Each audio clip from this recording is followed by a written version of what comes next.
everybody. How's it going? Happy Sunday. Y'all are doing well. Hey, there we go. There we go. There's the game. Hi y'all. How's it going? Hope everyone's having a great weekend. Yay! I'm doing pretty good. On a good time. I hope. Okay, since we're playing 16, I hope y'all saw the stream on Jesse Cox's channel. Oh shit, I'm not trying to save here. The actors were doing live signings through Stimuli. You could do their autographs. So that was very, very cool. Okay, Momo, I can't fix your mat, so you could sit on the camera if you're standing on your folded over mat. Alright, work with me here. Child, okay. Cats, man. Cats are a thing. Alright, hold up, I got you. We gotta have our cats on the internet. There we go. I know, Momo! I'm trying to help you get comfy, but you're like, you know, making it a little bit difficult. Okay, there you go, buddy. There you go. A nice pillow for you. Sit your butt down. There you go. Enjoy that. Yeah, so they were doing a stream where they were signing autographs live. It was very cute. They did little doodles and things. I got one for myself, but I'm not going to say which one because I didn't use my stream name. It's very cute. I clipped it and so I could show it to my friends. Yeah, it was fun. A lot of fun to watch. I had to I tuned out some of it though because I was just like, I'm not sure this is like a spoiler, so I tuned out a little bit of it, but the parts I watched in between doing other things, it was very fun. They're all very delightful people, which I think is very cool. But anyway, we're here to play the game and possibly at least maybe get a little bit closer to finishing it. I think we gotta be getting close to the end. We're like the end of days here. The final mother crystal has fallen, but a new one has risen in its place. Oh, that's a mother crystal. Oh, I was just like, there's a giant floating cocoon in the sky. It makes sense that that's a mother crystal. It was collecting aether. Yep, that checks out. A stain on the horizon, filling the hearts of all who look upon it with dread.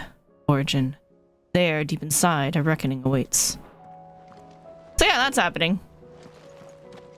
And if you look off into the distance, you can see it right there, which is weird because that's really fucking far. That should be off in Twin Side, so that thing's really huge. So yeah, that's a concern. But at the same time, there's still so much left to unlock, so maybe we're not that close, or maybe we'll just get hit with all this side stuff at the end all at once. Who knows? Still alive, I see. Yes.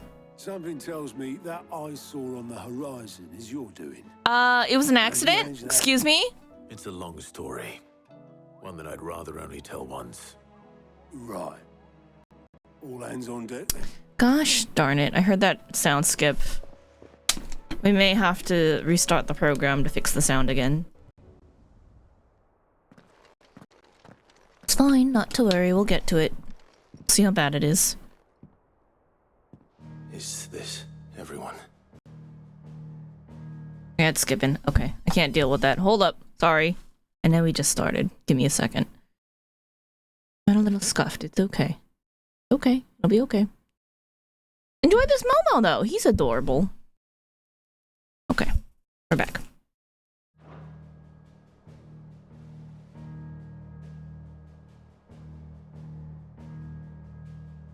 As I'm sure you've all guessed. Sorry, I gotta say it's something related to something they talked about in the voice actor signing stream. Ben Starr mentioned something about Clive's clothes, his original outfit that he has at this point. How it might possibly be quite smelly, which is exactly what I was thinking. I was just like, those clothes they were his dad's, right? And they've just been sitting off in a corner of their homely shack in East Pool for God knows how many years. I mean, why would she keep washing it regularly and all that? So he's been running around it all this time for the last several years. That's his only outfit. There's only one copy of it and he wears it every day. I think it probably smells, right? Right, it probably stinks. So that's why that's another reason why, like, when we finally changed clothes last stream, I was just like, in the back of my, I didn't say anything. I should have said something, but I was just thinking in the back of my head, I'm like, this is probably a good idea because those were his dad's clothes that he's been wearing this entire time. So it's nice to give him like an outfit change before the end so we can make sure he's fresh. And same with everybody else. Anyway, I just thought that was funny because I'm just like staring at his clothes during this cutscene. So I was thinking about that. The crystal which now commands the eastern skies was summoned by Ultima. He called it Origin. Now the significance of that name is... Okay, so the cocoon is called Origin. Got it. What does it matter what it's called? Its emergence tore Twinside asunder. Yeah, didn't it like lift up the entire thing? From the map. Lifted up the city. Mention of the Dominion spires can be found in the oldest of Valisthean records. But to the best of my knowledge, none provide any hint as to their true nature. That they would prove the horns of some slumbering demon. Well... The Dominion's demise was at least quick. Elsewhere, the Republican army cannot hope to contain the chaos engulfing Randalar. Canva is in flames, and the Empire. Our allies are crying out for answers. I've sent the Cursebreakers to give them what assurances we can, but right now that amounts to fuck all. Yeah, it's kind of the apocalypse, a little hard. Stop what the skies have started in any case. People here and across the realm grow sicker with every passing day. Could it be that this new Mother Crystal is like the others? That it draws upon the land's ether? It certainly looked that way from stone here. If that were true, it would explain the hastening spread of the Blight since the crystal's appearance. Would it not? And as the land's ether slowly rises to the surface, it pools, corrupting all who cannot channel its energies. Archay above, ether floods below, and in the middle, here we languish, hopelessly entrapped.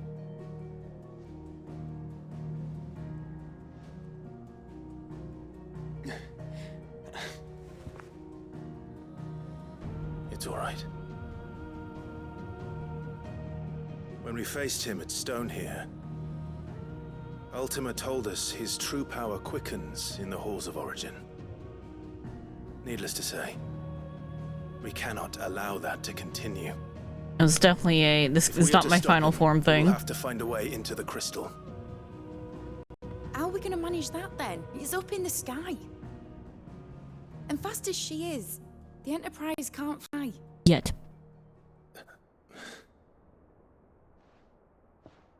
It's a lot to take in, and I reckon we'd all benefit from some time to clear our heads.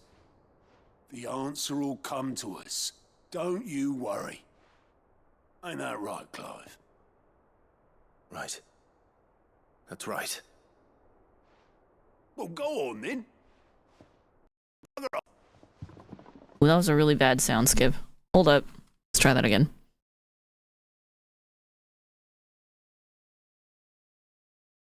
Elgato, I swear to God, fix yourself.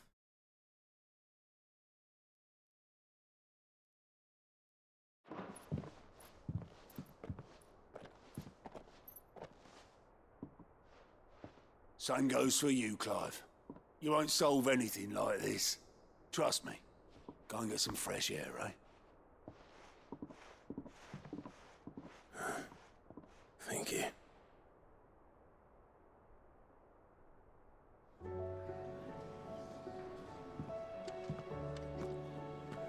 Joshua seemed upset. I mean, understandable. Oh, we've got a brooding dragoon in the corner. I love it. Unless you've taught our chocobots how to fly, I won't be scouting this one for you, Clive. You're on your own, but not alone. Maybe we just need a black or a gold chocobo.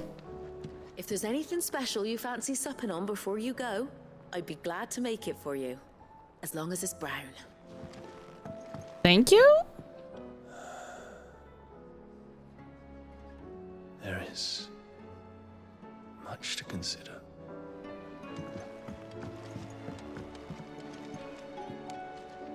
Uncle? Believe me, Clive, I would fly with you to Origin, nay, to the end of the world.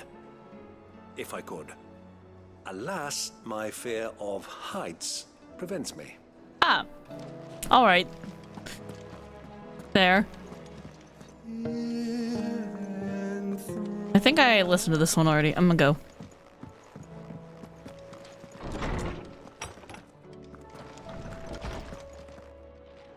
How we doing over here? You're going somewhere, Sid? Can we come? I promise we'll be good. No, not that kind of adventure. Not a word in this one, either.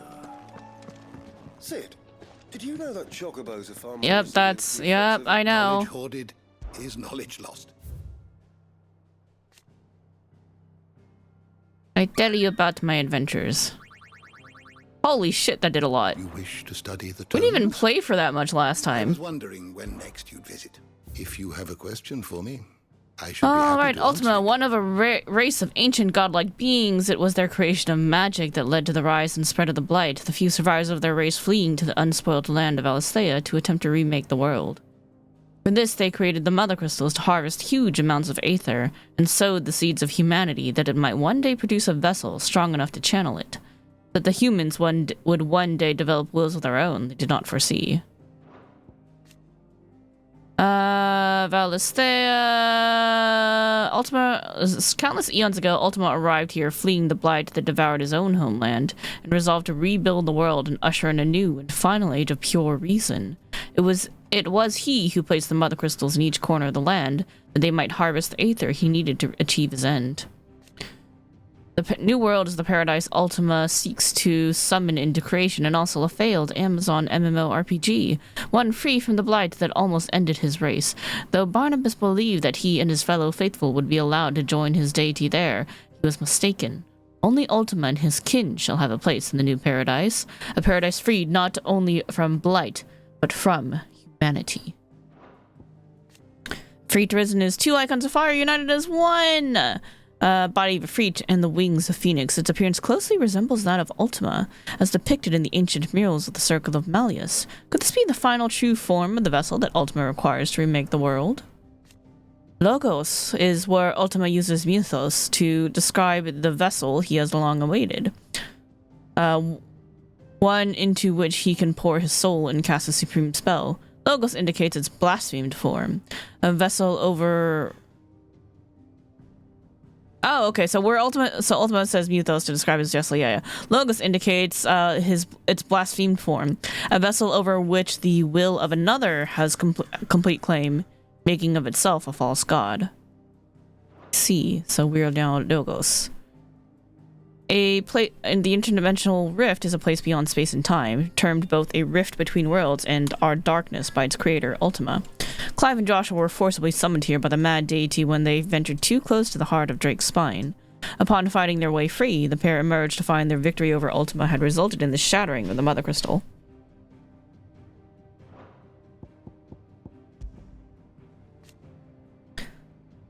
Down to the second icon of fire! That's Clive! Clive can absorb icons from their hosts and wield their strength as his own. The being known as Ultima appears to crave the same power. However, Clive refuses to surrender himself to Ultima's will, making of this godlike being another enemy in his fight to build a world where people can live on their own terms. Dion, knowing all too keenly how Ultima's machinations are ushering the world to its doom after the events in Twinside, Dion pledges his allegiance to Clive and Joshua Rossfield, arriving on the Enterprise just in time to the brothers' rescue in Stonehere.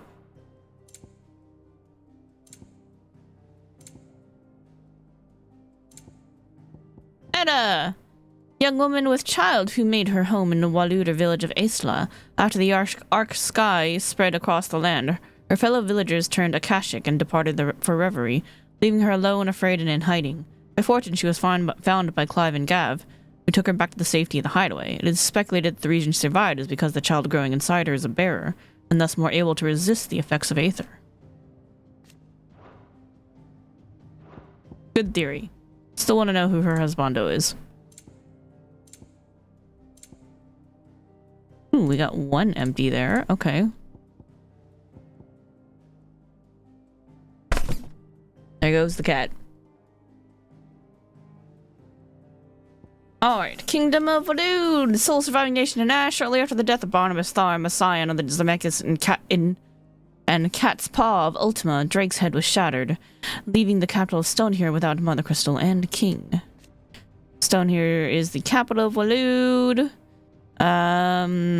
Drake's spine was destroyed by Sid and his allies, but by this time the city had already been lost. Its leader perished atop a distant spire, its citizens reduced to mindless thralls, and its streets claimed by orcs and masterless beasts. Ravenwood walls, towering rampart, fills the narrow valley betwixt two adjacent peaks, creating a nigh impenetrable barrier that serves to protect the royal capital of Stonehere from armies that might attempt an approach from the southwest. Once manned by a garrison of hundreds, the walls are now empty save for a handful of orcs and those beasts of war that managed to escape from their pens. Yep, 3 there. There's still some places we haven't been to, apparently. I don't know, maybe we're not that close to the end. Who knows? Crystalline Dominion. Twinside's luckless inhabitants were subjected to further misfortune when the fall of the realm's final Mother Crystal at Drake's spine caused an ancient construct to rise from beneath their city, sowing death and devastation in its wake and effectively decimating the already reduced populace. The major F right there. Origin. A vast structure that lay dormant beneath the Crystalline Dominion for countless centuries. When Ultima's scheme reached its final stages, it was summoned from the depths, sowing untold destruction and leaving bleak black skies in its wake. It eerily resembles a Mother Crystal.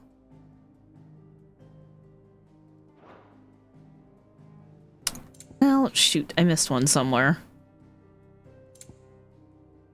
Trying to find the one entry that you missed is a little bit annoying. Ugh, come on. Oh, there was 2. Drake's spine! Fall of Drake's tail meant that for a brief moment it was the last remaining Mother Crystal in Valisthea. The moment, however, ended abruptly when the spine fell, following Clive's otherworldly struggle with Ultima.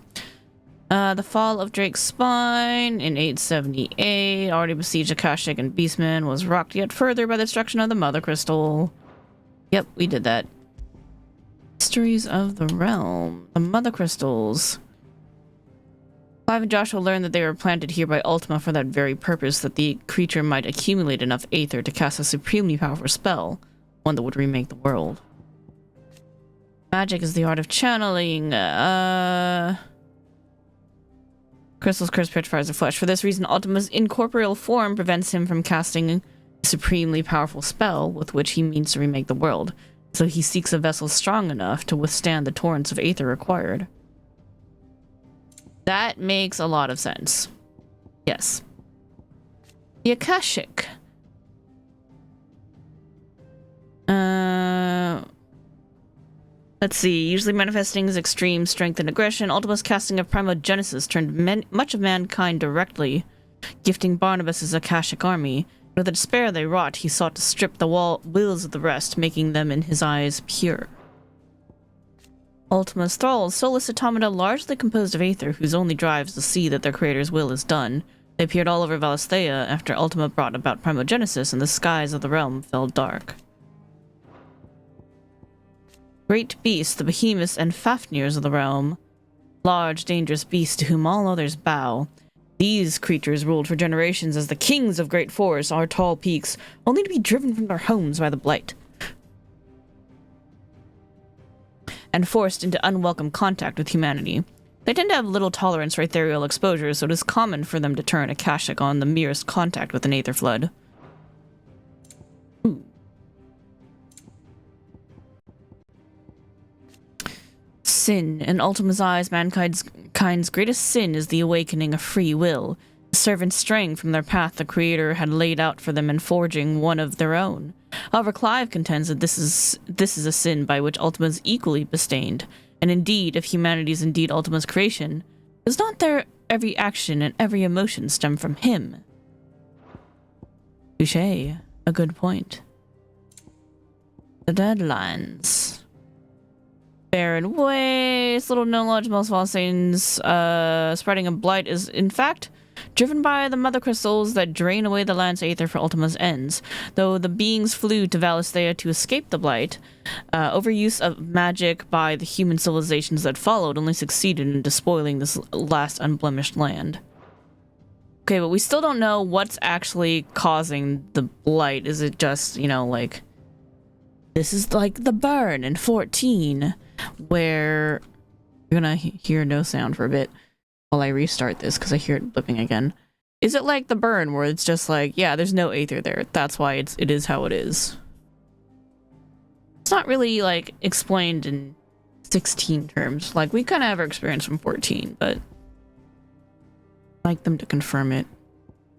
Infernal Icon, a form long since discarded by Ultima that brings to mind Ifrit, the icon manifested by Clive, is seemingly incomplete, lacking as it does the wings of the being created when Clive and Joshua combined the powers of Ifrit and the Phoenix.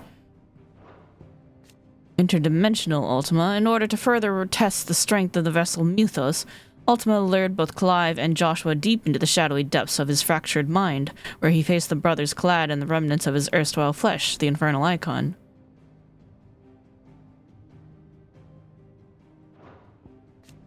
Orcs are a species of beastmen native to Ash. Death King Barnabas saw a shift in their allegiance, and they now bend the knee to Ultima and no other.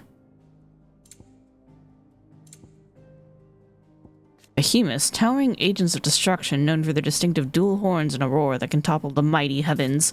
Simply the mention of one has been known to instill fear in the hearts of even the most seasoned of warriors, and as such, few ever venture to hunt these beasts of legend, leaving them to roam the blackened hills of Ash undisturbed.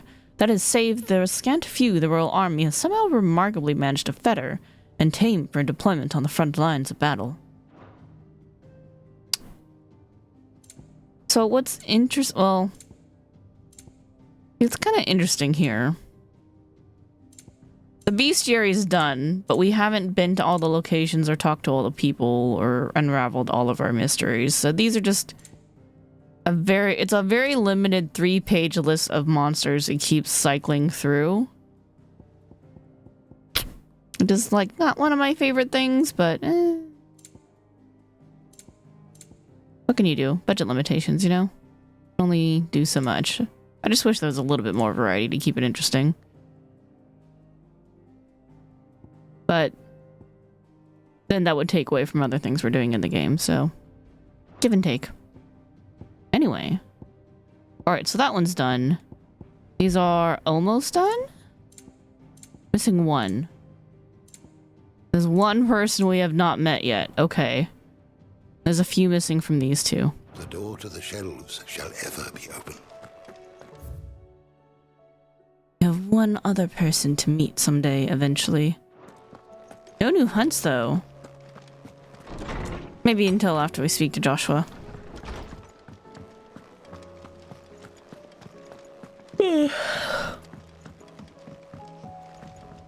Okay, buddy? Oh, it just makes me auto-talk to him. Got it. Okay. Sure, why not?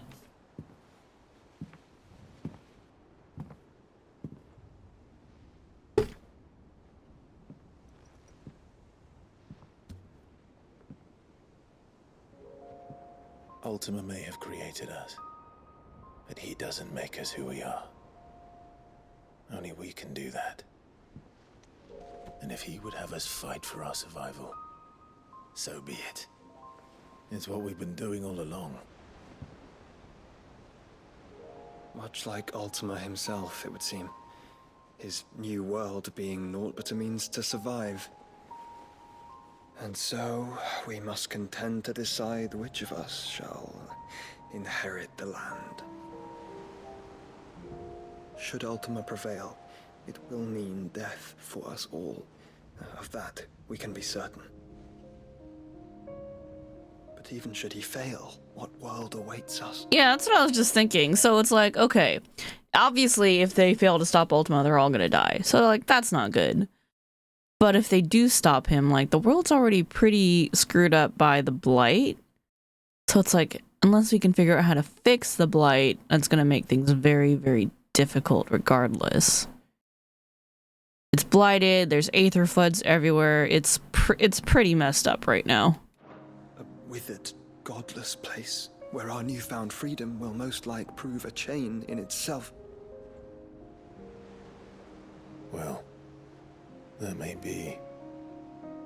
But a chain can always be broken. As long as one has the will to break it. It won't be easy. It may take generations. Centuries of suffering. And that is if everyone plays their part. But it will happen.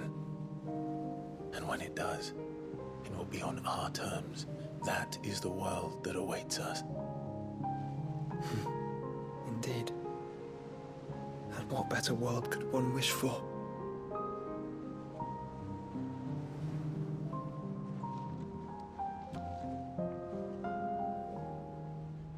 But first, we have to reach that crystal. Then it's a good thing I have wings. You can barely stand, let alone fly. And only the Founder knows what horrors await in those skies. You certain about this? Am I certain? I am the Phoenix. I will do what I must. This is Or our fight. Remember. let's not get ahead of ourselves. Maybe we can help Mid figure out how to get the Enterprise flying, because, you know, airships are a thing with the Fallen. All right. I don't I know. yield. Fine. But only what you must, yes?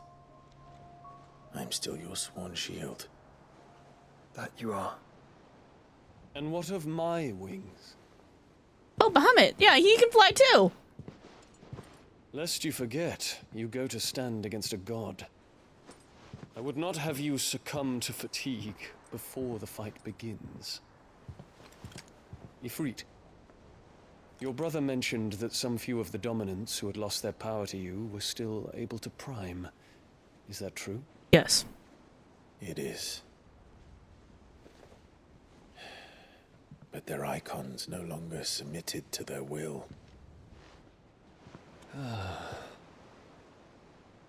Then mine will have to be stronger. That you both might save your strength for the battle to come. You don't have to do this. If you do, there's a chance you might lose all you have left. And what have I but regret? My life ended in the Dominion. I fear death no more. Besides, I would have words with Ultima. Dude, I have concerns if Dion's gonna make it out of this alive. To answer for.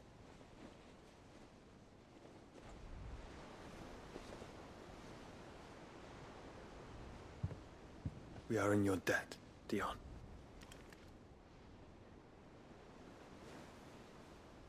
We can speak of debts when this is over.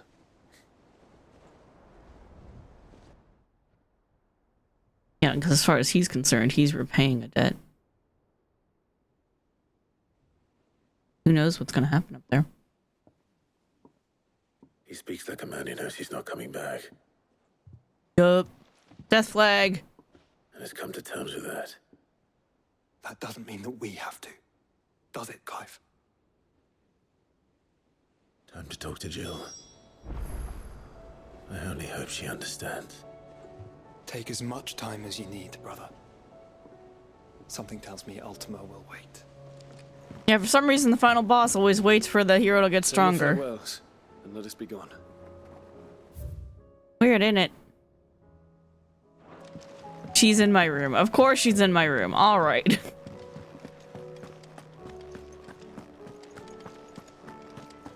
Bro, get your ass to Eastpool. What are you doing here?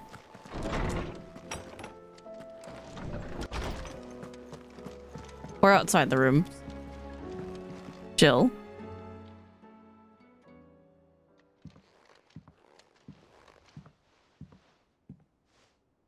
Come to wish on a star. That might not be such a bad idea. Are there stars? I don't know if we could see any stars. This is it, Jill. You know what I have to do? Why I have to do it? There's no turning back now. This is where our journey was leading us. Where it will end, for better or worse. I could pray to Metia for you. But you'll be all right, won't you, Clive? You always are. I did promise we'd watch the moon together. I'll be waiting. Starting to wonder if the little mini red moon is just a red herring to like throw off 14 players. Rude.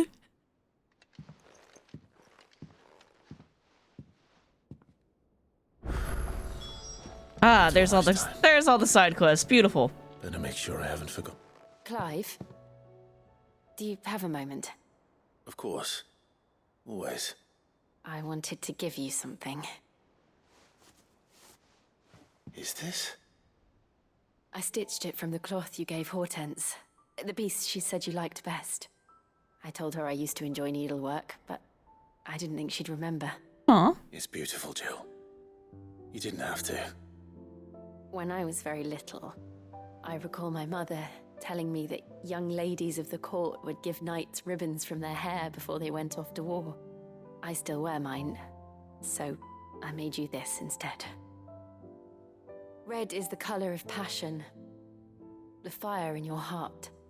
Fierce and bright, it binds you and your brother, you and your friends, you and me.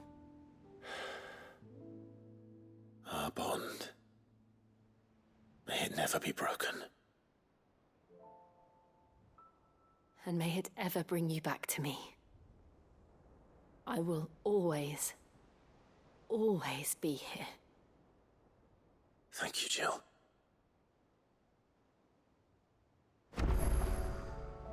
Aw. What is it, Clive? Somewhere in the back of my mind. I always knew it would come to this. It was only ever... Oh my god, we have to read for Clive too? Okay. It was only ever going to end this way, Jill. Either Ultima dies, or we do. I know.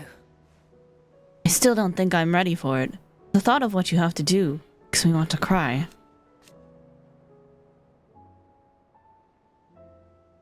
Oh, good, the camera crashed. Lovely. Alright, hold up. I got you. That's exactly what I want to see when I look over at the camera crashing.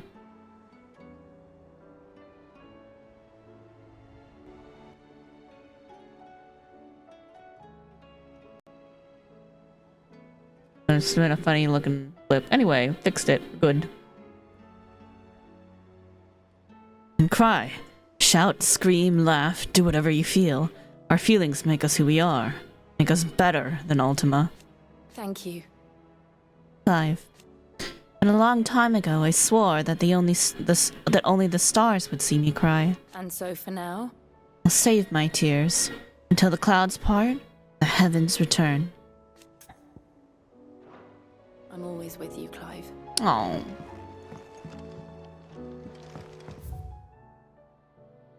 Huh. Yeah, nothing on the hunt board. I mean, alright, sure. Wait, was that... Is the ribbon an actual accessory? Is that actually something I could wear?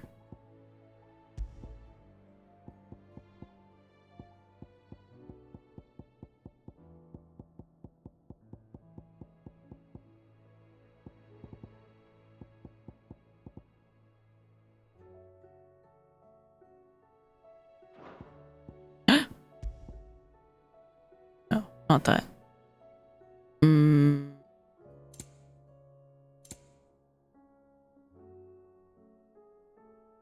Something purple. Maybe it's just a key item that we keep on us.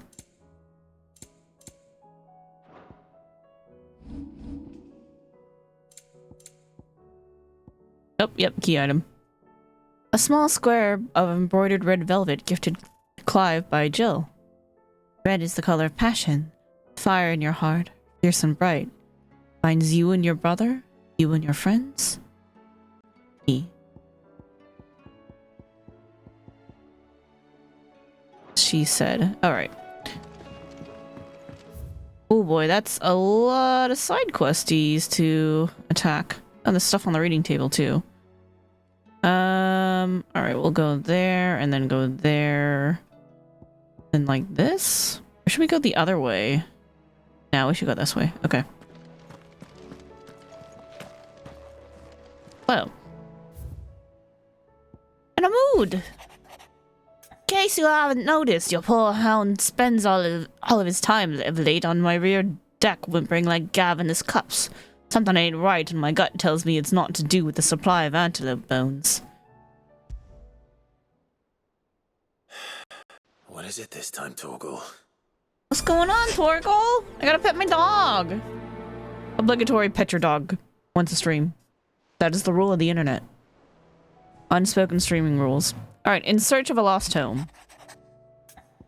Reluctant as I am to aid your burdens, I would ask your aid in a personal matter, albeit one that may be beneficial to your cause. There exist ancient texts deemed so injurious to modern thought that the mere possession is deemed a crime, and it was a chance encounter with one such tome, from a distance, that sparked within me the scholastic curiosity which burns to this very day. I wish to enlist your aid in reclaiming that text. Should you require further incentive, know that I am willing to offer compensation for services rendered. Shall heed her request. Something tells me this is no mere adventure story.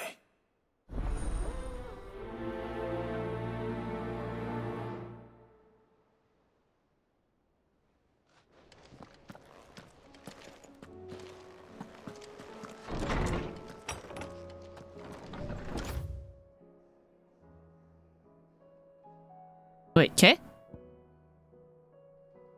Oh, Torgal's over there. Oh, I gotta go see my dog. Alright, so I guess we go this way and then we're gonna go around. Because I gotta go see my dog. My boy. Oh, look at all the things I could talk about with Gav. You alright? Talk about Origin. About that. If there's anything I can do to help you kill this Ultima bloke, you just say the word, eh? Could promise to take Sid's name off my hands. Aye. Don't even joke about that! Anyway, I thought you said you hadn't finished with it yet. Didn't I? Now, if you wanted to give me an even grander title, something to rival your Sid the Outlaw, that'd be a different story. Let's see. Gav the Magnificent? Gav the Almighty? Gav the Lionheart? Something along those lines? I'll leave that for you to decide. Sure, you're more than capable of choosing the perfect moniker for Sid's right-hand man. Right-hand man, eh? I'll take it.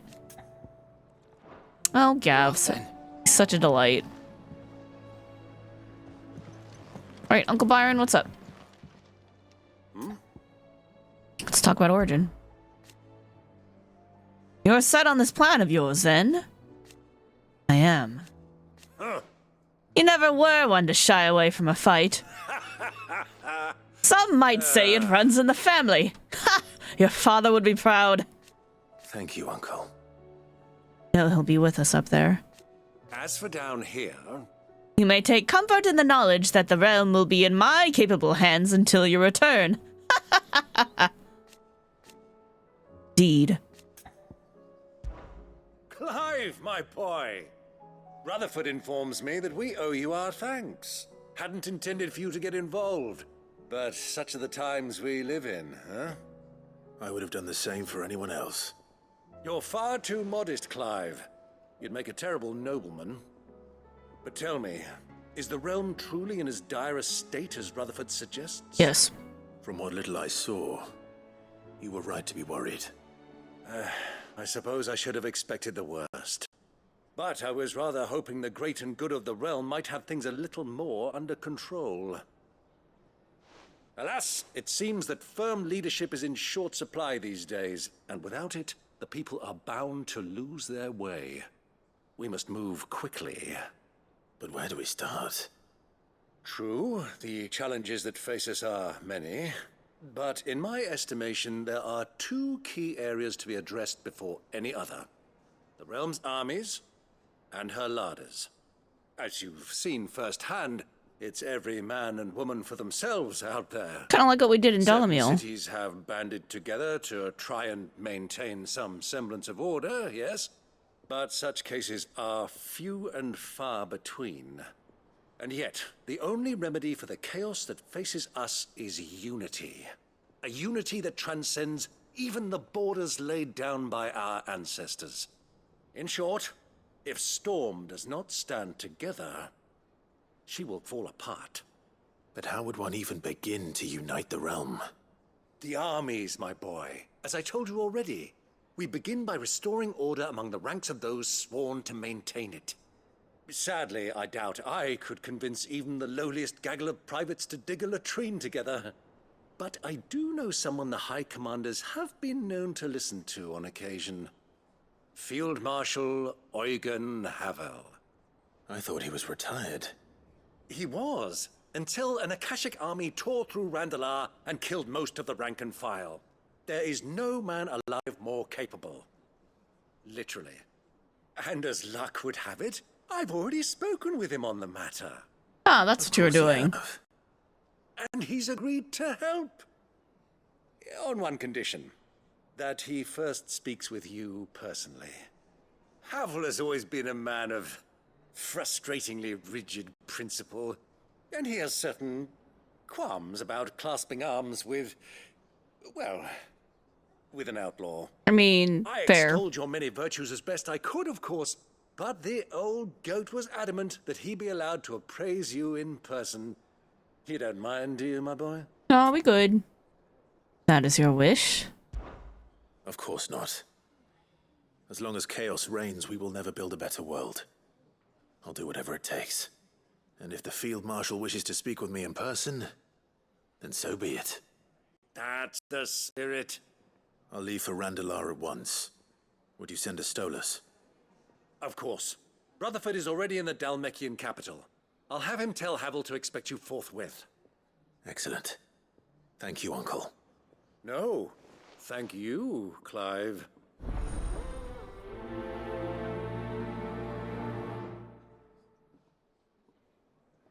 Alright, I gotta restart the app again because the scuff sound drives me nuts. Fixes itself early. It's hard to tell. Maybe Hippocrates wants to talk about origin. Let's see. He'll have the... No, I don't think so.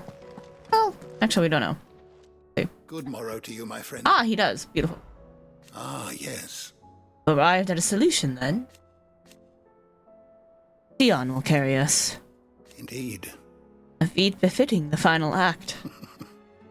I congratulate myself that I shall live long enough to see it. Feat in itself for a man of my years. But to be serious, it is no small thing to march against fate, Clive. Must be certain of your footing, lest the winds of destiny divert you from your course. Are you certain of your footing, Clive? I am. Then go. Do what you must. Thank you. Thank you for indulging an old man. Of course.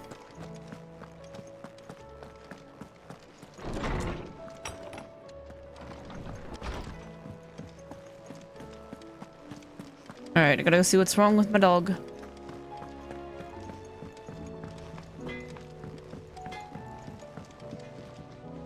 You have anything new to say, Goots? I wish I could go up there with you. Don't seem right leaving everything up to you three. It's hardly everything. There's plenty that still needs to be done down here. Like seeing to our stores and keeping Charon safe. Only you can do that, Goots. And I will. I promise.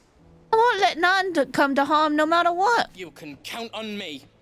Just like we're all counting on you to come back safe and sound. Aw, thank you, Goots. Thank you. Alright, what do you got now? No animal? What happened? I did it, Sid. I made friends with all the animals in the hideaway. But you know what I'd really like? My own goblin. Or maybe a marble or a bomb. Only if it was a big one. That or a bander curl, but not a cactuar. They're too prickly. What the fuck, Jackin?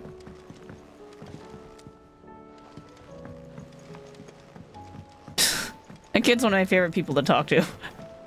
Say what you will. Lady Karen has seen herself.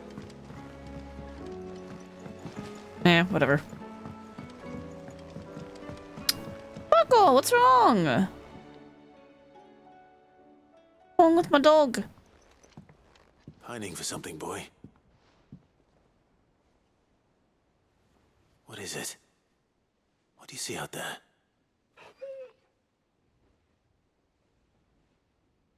I never did ask where you got that anklet of yours. From Sid, that's why. On the day he brought him home. Aww. You want to go see Sid? Ago? And you're only thinking to ask this now? Sid saw that the pup had a habit of gnawing on his leg, since you ask. Clap that there iron on him to keep him from doing it. What was wrong, boy? I'll take like as not. Must have been hard on the poor whelp losing his loving masters at such a young age. Doubly hard in being a frost wolf, torn away from his icons and all. Sid would always tell him, you want that iron gone, you find what it is you're looking for. I reckon what he were looking for was you. I'm sorry, Torgal.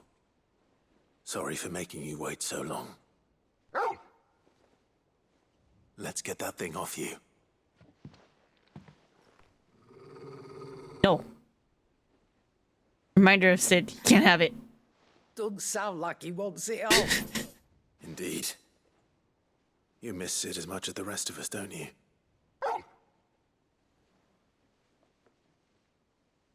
You want me to go with you somewhere? Wanna go see Sid? Where are we going? Quick, aren't you? Glad you've been paying attention. Not nearly as much as you have, Lady Karen. Aye, good thing and all. It's not like Gav would have kept him in nuts and rubbed his belly these past 10 summers. Your kindness is appreciated. You've been a good friend to him. Only because he doesn't talk back like the rest of you. Go on now. There.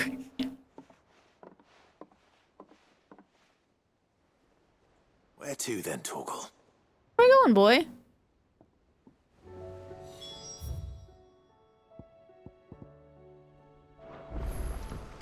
Wants to go that way, okay.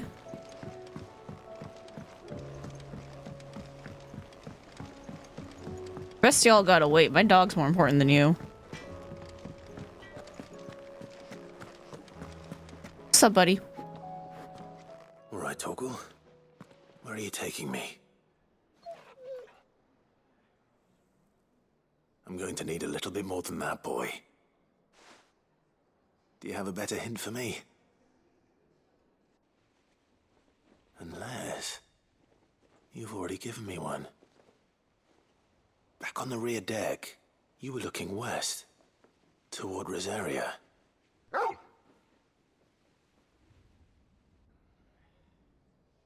Why don't we try the rookery?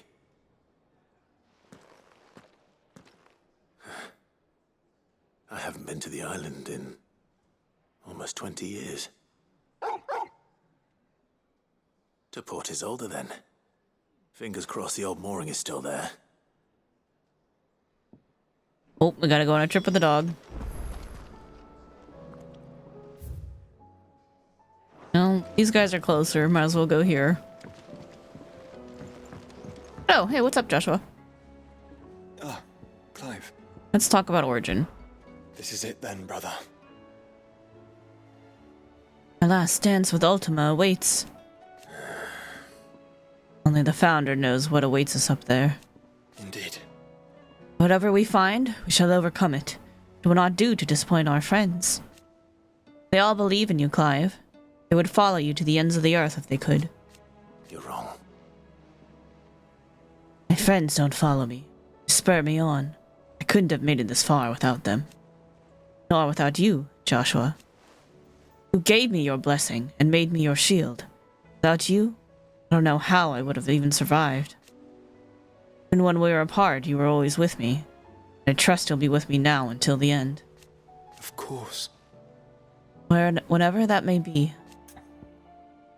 Where there's a will. Joshua, what's wrong? And don't say nothing. It's... not nothing. I've received word from Cyril. The Undying have found Father's will. Or something akin to it. Huh. His will? How? Where? In the crypt, beneath Rosalith Castle. After Kupka was kind enough to drive out the Imperials, the Undying took the opportunity to recover what relics of the duchy yet remained. And in the process of doing so, they found a letter from Father. I'm surprised anything survived down there. Cyril asked that I join him in Tabor at my convenience. I have been meaning to go, but... would you join me? Yes. Of course. Of course. I want to know what's in that letter as much as you do. Very well. I am ready to leave when you are.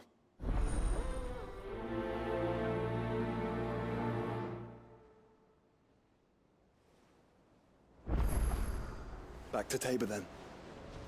Not to be reunited with Yote this time, but with Father.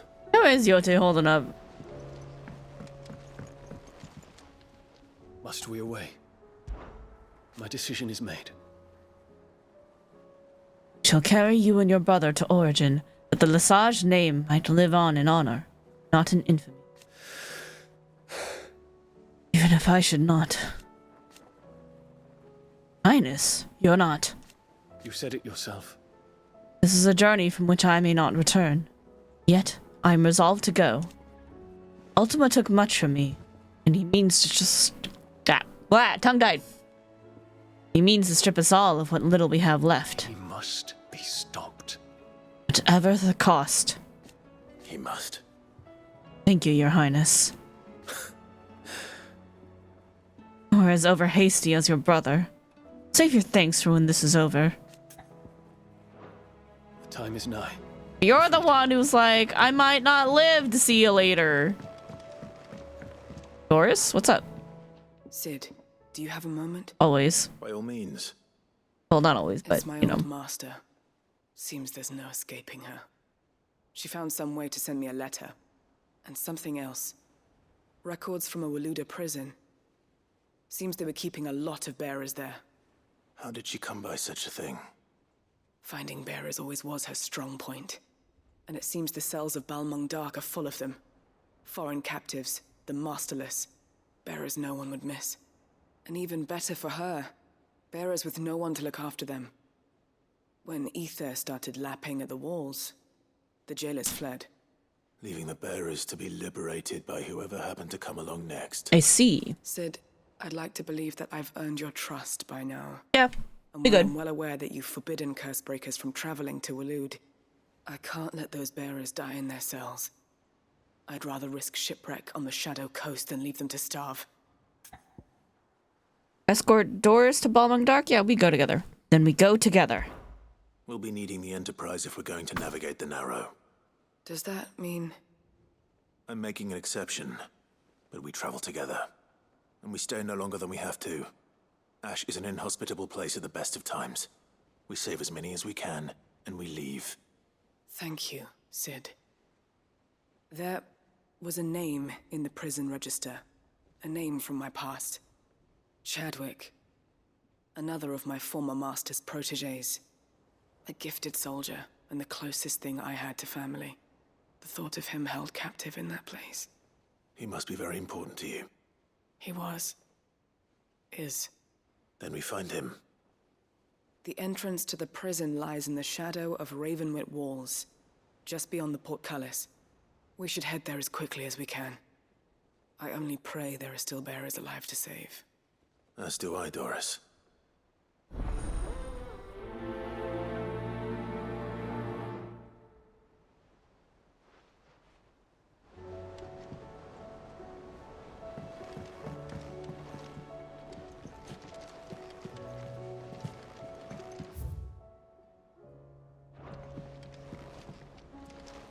Azare?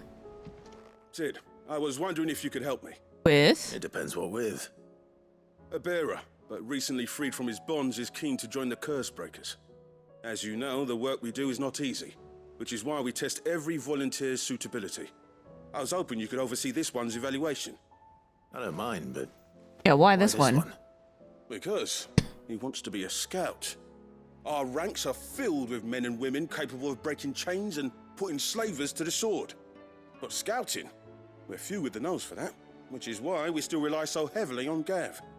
And since he accompanies you on so many of your missions, I thought you might be better placed to recognize the traits in him that we should look for in those who'd fill his boots. Sounds reasonable. All right, fair. So you're happy to oversee the boys' test, then? Yeah, sure. My time is yours. One can never have too many scouts. Truer words, Sid. I'll let the initiate know that you'll be attending his trial, and that he is to proceed directly to Northreach in readiness. No time like the present, eh? No time like the present. I'll await you there. Trial and error. Oh, good. That bodes well. Northreach. I don't suppose they could have chosen somewhere closer. You be careful up there.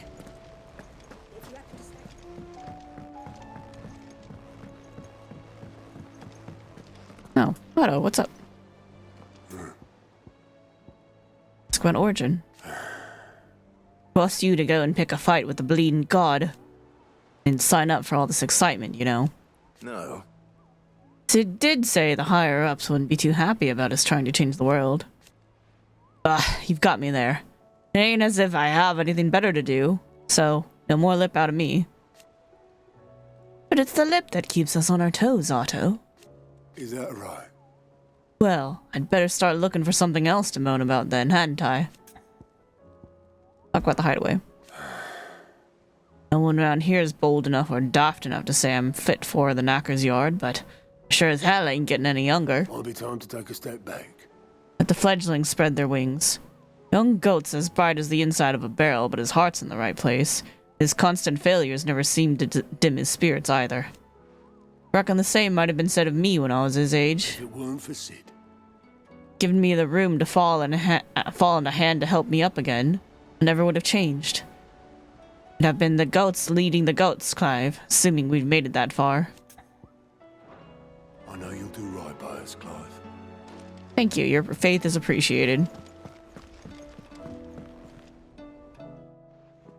Vivian, I read your note, and I'd be happy to help you find the book you're looking for. Thank you, Clive. But tracking it down will not be easy. Are you sure? Please. You have always granted me your wisdom and insight whenever I asked. It's only right that I return the favor. Or at least attempt to. You are too kind.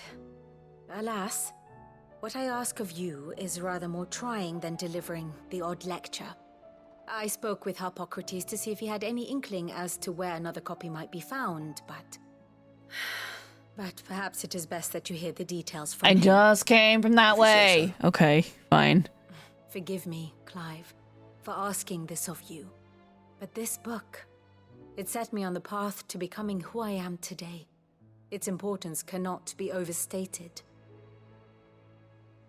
I mean, that's fine. I'll go get it. Clive. Let's clear this first. How may I help you today? One must understand one's place in the world. Back again? Well, Clive? Are you resolved to brave the coming battle, no matter the cost? I am. For only with Ultima's death might we ever find true freedom. And when we do, we're counting on you to help teach the world this truth. This world the truth. But I'll need you to do something for me in return. Come back to us in one piece.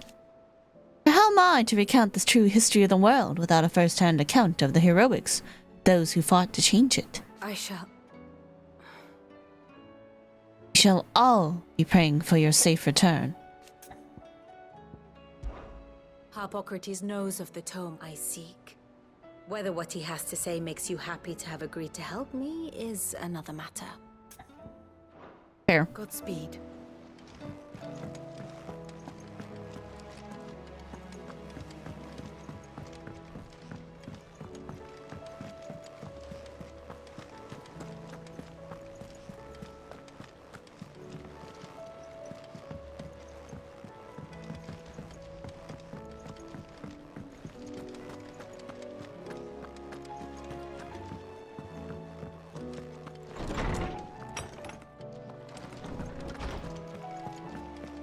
Oh, Harpocrates.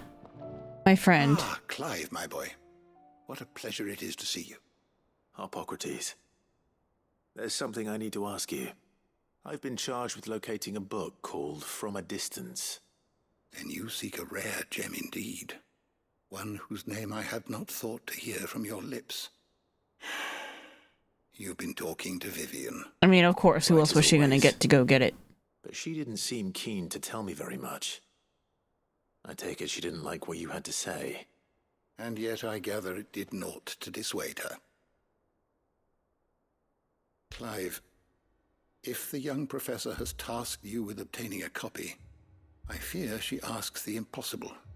The executors would not allow it. Who? The executors. Who and the what? Coveters of Secrets. A clandestine organization committed to the collection and intenebration of forbidden texts and technologies. Yeah, fuck those guys. This is not the time for that. Being the tome Vivian seeks, chronicling as it does the true history of the enslavement of bearers. A tale which could overturn the established order were it ever to become widely known. I don't know if y'all noticed, but there is no established order right now. Has it? I've never actually read the thing, or even set eyes on it for that matter. How is it that I haven't heard of this organization? Why, secrecy is the executor's watchword. They lurk in the shadows, emerging only to seize that which must be seized, be it books, inventions, or people, before disappearing again, leaving nary a trace. Which would explain why Vivian's copy was snatched from her grasp not long after she found it. By the hand of the executors, yes. But what drives them? Self-interest or ideology? A fine question. Sadly, all that is known of the executors can be recounted in a single breath. So nothing. You may just as soon ask me of their origins, numbers, or the identities of their leaders. Any answer I give would be pure speculation. Then my hunt was doomed from the first. How do I find them? What was Vivian expecting? That I'd pluck it from thin air? Not from thin air, no. From ash.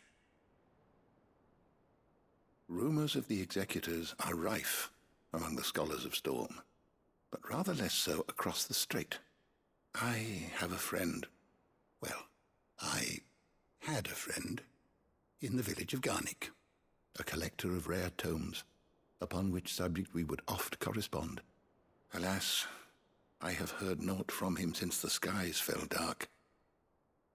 And no doubt he, too, has turned. But, though he did not mention it by name, it is possible that a surviving copy of From a Distance yet rests upon one of his many shelves, quietly awaiting discovery. Okay, lead with that. That's the important part we needed to know. Able to save even a single book from the poor man's library, I know his soul would rest easier. Very well. When I next find myself in Waloed, I'll be sure to pay Garnick a visit. Knowledge hoarded is knowledge lost. Having never visited, I cannot tell you exactly where in Garnick my friend's lodgings lie, but he did mention they were some distance from the road. I make no guarantee that you will find what you seek there, only that it is the best and perhaps the only place left to look. All right, fair. Fare thee well, my friend. We're gonna go back there and then loop around and see what Whisper has to offer. And then we'll pick quests. That way I can talk to none. Clive. Talk about Origin. Here to say your goodbyes, are you? Rather. For now. But you'd better come back, or I'll fly up there and drag you home by your ear. Thank you, Karen. Didn't think you'd find the thought appealing. Look, just don't die, alright? A change in leader's bad for business. Ah, you're off to a killer god, so what? You've done everything else you put your mind to, haven't you? You could do this too. What are you still here for? That poor hand of yours is suffering. Here to buy shit! Coin purse weighing you down? Not so much, but I Better I'll be here. You're rubbing me blind, you know. I somehow doubt that. You'll not find a better price than that. I give you all of my money. Yep. Think about Origin. Crack the crystal. Kill a god, save the world. Miss anything? No, that's pretty much the plan. Not a very good one. You ask me. But then, Can't say I've had much practice killing gods. Now forging kit to kill a god? That I might be able to help you with. Reckon's the least I can do after all you've given us. And it's more than enough. You can thank me when you get back. what's that for you, dear?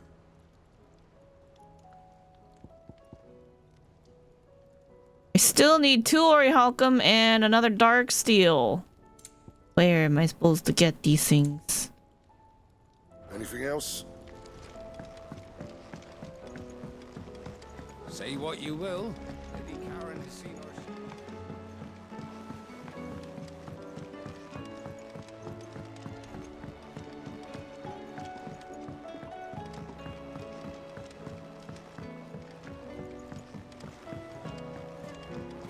Miss Shirley says your book's made quite an impression on the children.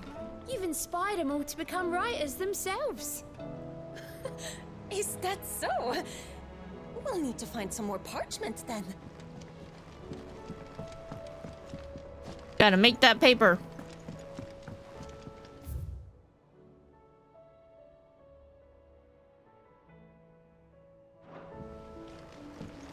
I want to read more When too. you return, would you mind teaching the children another lesson? They did so enjoy your last. What do you think happened to Miss Middledore? I heard she was kicked out of the university. What are you talking about?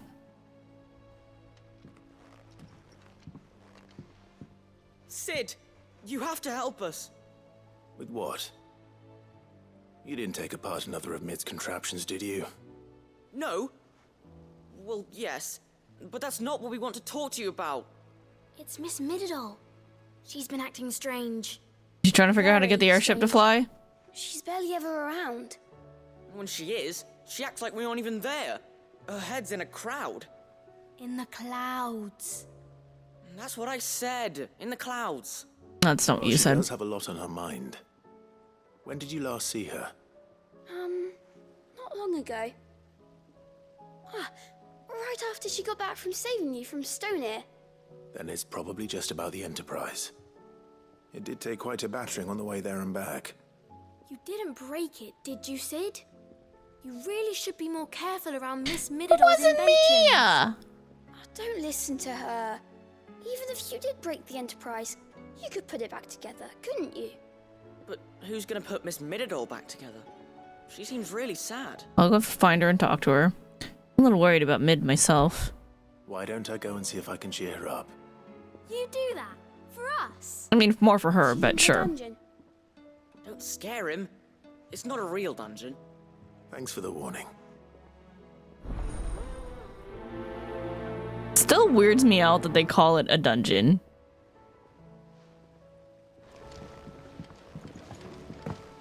Miss Shirley says we're not allowed in the dungeon. But Miss Middledore doesn't mind.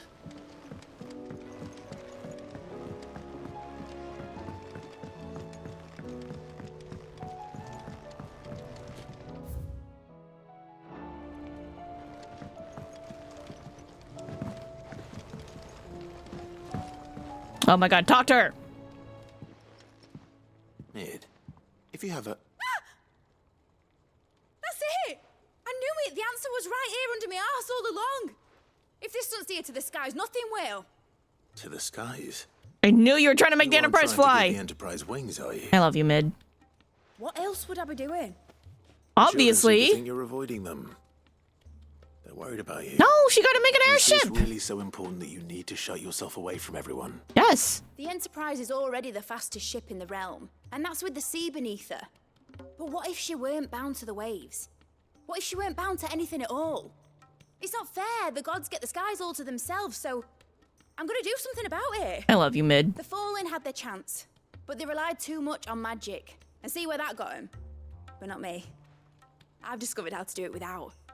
Well, almost. First, I need to make a prototype. And is that a one-woman job? Are you volunteering? I'll have you know the Enterprise is my baby. But if a godfather's offering to lend a hand, I'd be happy to take it.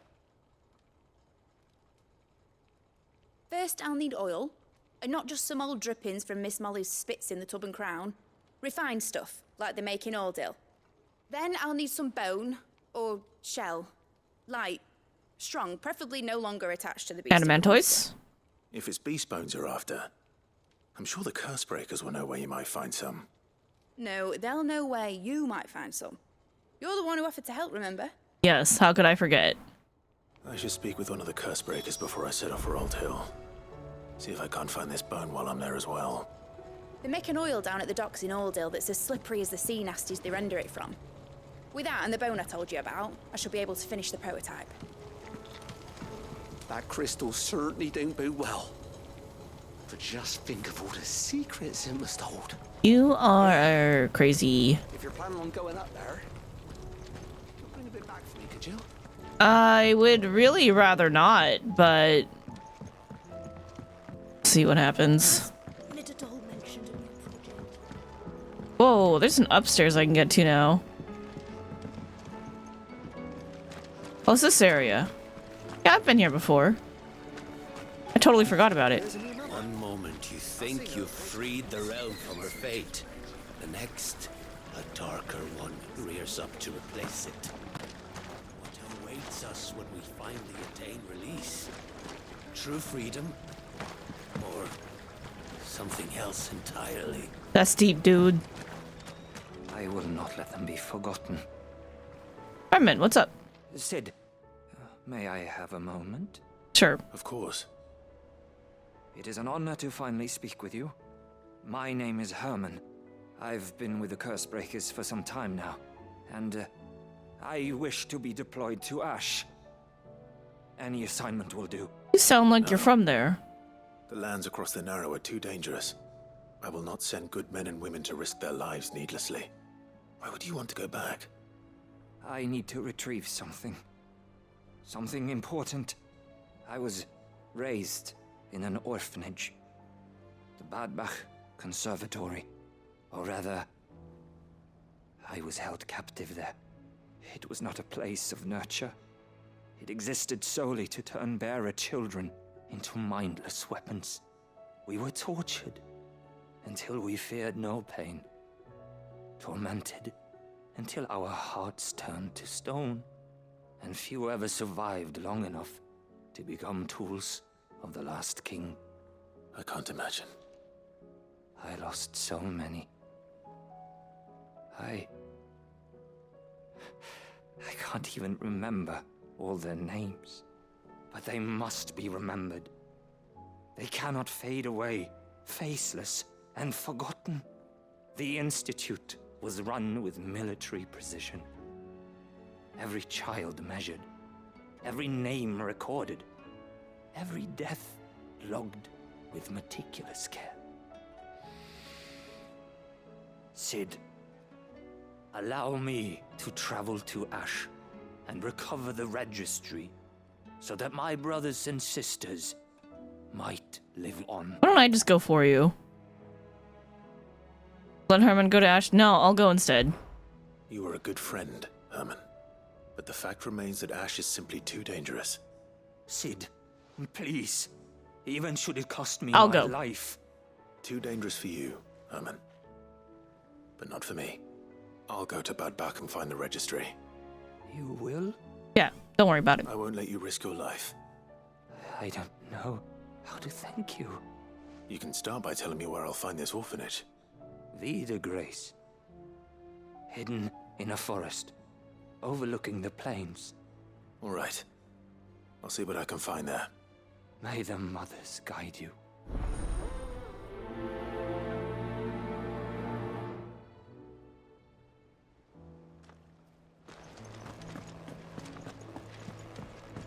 That's a lot of quests, dude.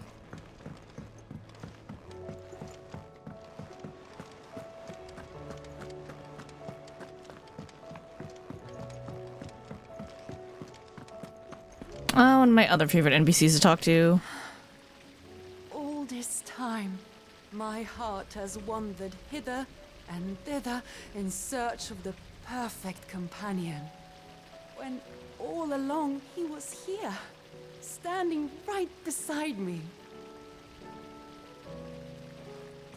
I'm gonna go. I think she's looking at us funny. I need to go. Couldn't have been easy for her making the journey from Ash. What with her belly so fat? You'd be surprised at the lengths a mother is willing to go for her child. Are we talking about Edda?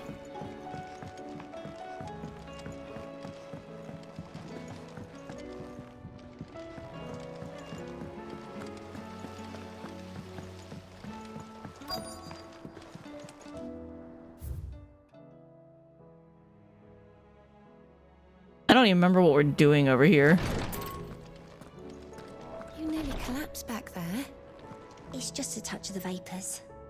I'll be fine. How can I help you, Clive? Let's talk about Origin. And no sooner have your wounds mended. You find an excuse to go charging once more onto the breach. But only because my wounds are mended. Thanks to the expert ministrations of the best healer this side of the belt. Save your honey-tongued for Jill. You're talking about killing a god, Clive. While I may not have Gav's nose. I know danger when I smell it. This plan reeks to high heaven. This will be the last time, I promise. That's what I'm worried about. Fool. Don't you think I'd rather stitch 1,000 of your cuts than never stitch one again? I do. Thank you. What I'd truly like is to share my knowledge of healing and herb lore with the realm. Every cure seems like a miracle to the child who knows nothing of medicine. But teach her medicine. And suddenly a world without miracles doesn't seem so frightening. Don't push yourself too hard, Clive. I'll use tea stop the fits. Good plan. I only hope they stay stopped.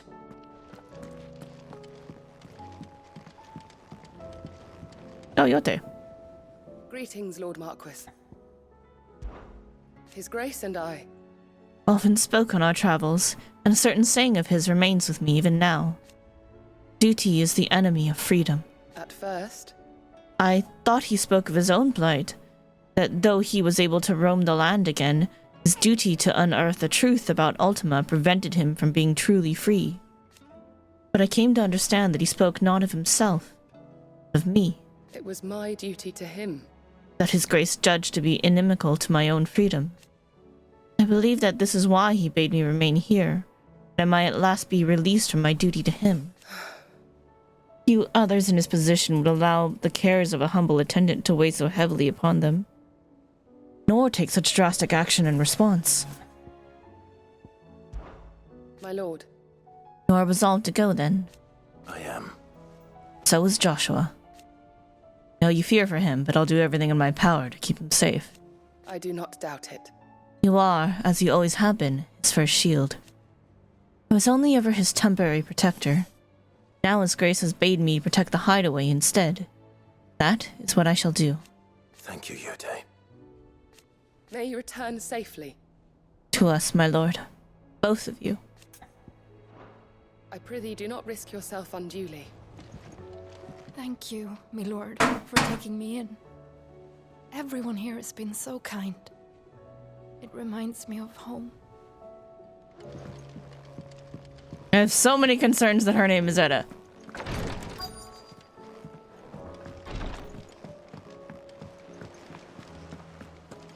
Hello, Ronan. All right, Sid. Come to buy us around, have you? Not this time. Only if you earn it. Mid needs a piece of light but durable bone for her next project. You've encountered your share of beasts on your travels across the realm. Any ideas? Most bones are the same. Whack 'em hard enough and they'll break. If it's durability you're looking for, shell will serve you better. I told you! Adamantoids! You know what an adamantus is? Yeah, I've fought plenty of them. They're really fucking annoying. And I know to give them a wide berth. Will any old adamantus do? Well, with shells, the older the harder. There's a rumour of an ancient adamantus down in Karava, near Old Bidza. Or what's left of the village anyway. but don't expect to make quick work of the bastard. There's a reason it's lived as long as it has. I'll keep that in mind. Thank you.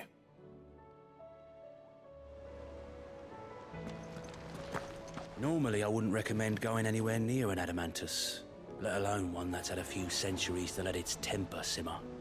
They're mean bastards, and they only get meaner with age. Why do you think the village of Old Bidser was abandoned? No, that's fair. That checks out. You look at the list, do you? I do, actually. Quick look. Ah, we've got some in Sandbreck. We got a follow-up to our quests going on there. Oh, and some follow-ups in at Dalamil and Tabor. We're going to Tabor anyway. That's Northreach. Think you can help? Yeah, I will.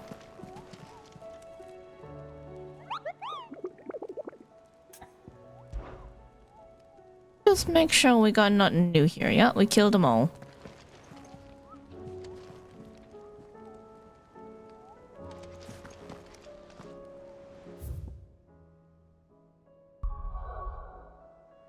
Oh dear, so many quests.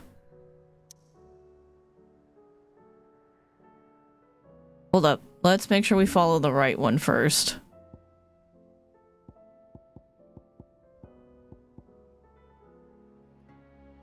Oh good, that one's automatically getting followed. Alright. We'll start with the ones we have here then. Gonna go to Port Isolde because our doggo is... the best boy is the highest of priorities. I don't even know who's in my party right now. Might just be Torgal. Oh, Joshua's here! Oh, good.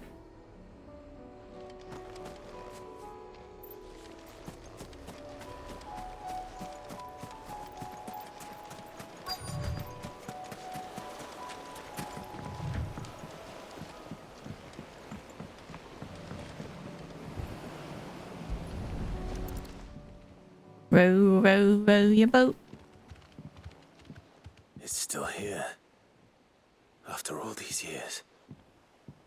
Lots more than I remember. And you're It's a lot called getting bigger. old. You might have to swim, boy. Don't say that, that's mean. I wasn't being serious. You two go on without me. I doubt that boat will hold a third. If you're sure, we won't be long. Hop in, boy. We'll keep the docks clear. Rather, I hope he'll keep the docks clear.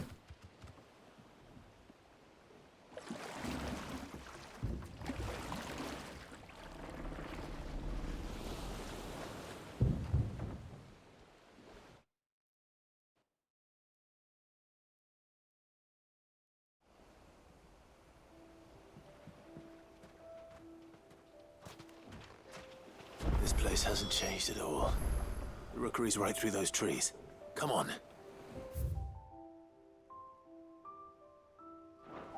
Fun.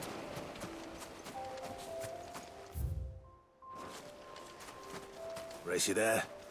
I bet I could still beat you.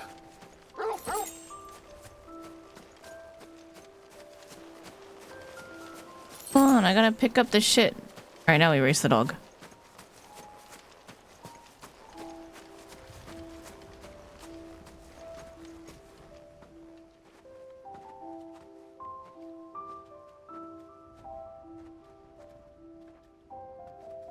Just like their old playhouse.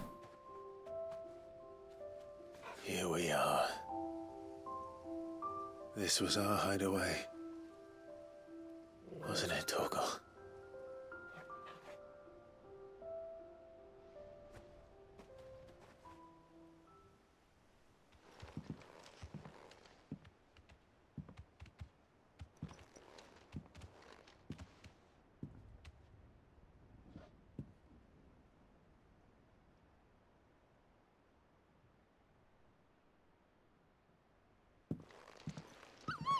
Oh, little puppy Torgal. God, so cute. Coming here helped me to forget who I was. Or wasn't. Prince. shield. Son his mother could love. Had I been any one of those things? Perhaps. He's like, don't worry about that. What is it, boy? That's not what we're here for.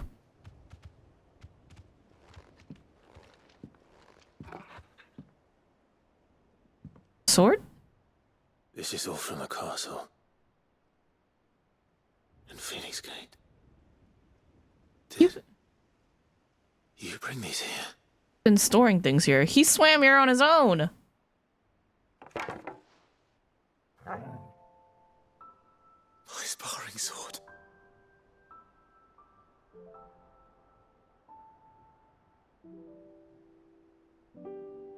Well. You never stopped looking for me, did you, boy?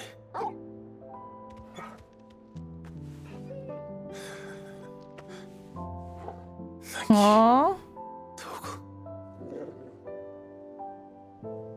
for never giving up, for never forgetting. Oh my god, he's so cute.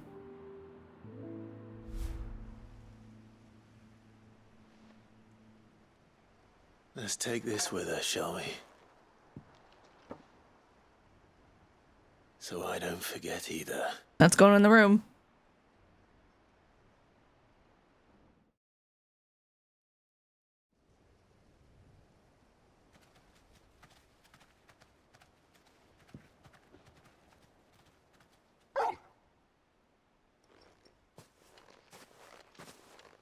That's not the way back to the boat, Torgal. Like, I know, we got more shit to look at. Duh. All right. I'm coming. Don't be ridiculous. I think I know where we're going. I don't.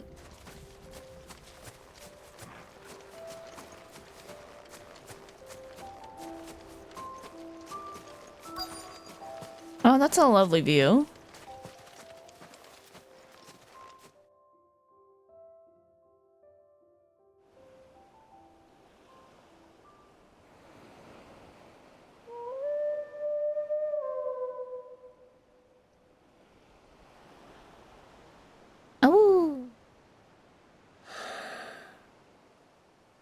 People always talk about the importance of putting the past behind you. But without it, we wouldn't be who we are today. And we certainly couldn't steer our way to a better tomorrow. Come on, Torgal. Let's go home.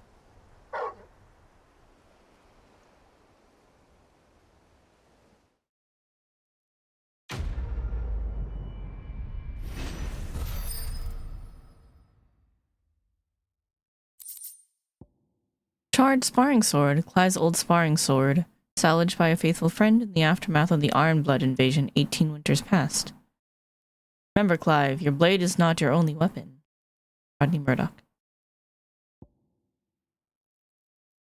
Even a legendary king, surrounded by the realm's greatest knights and blessed by the very heavens, would have found himself hard-pressed to unite the warring tribes of ancient Valisthea. Fortunately, he had the help of his fine and trusty hound, Caval. Increased Torgal's attack potency. Fun.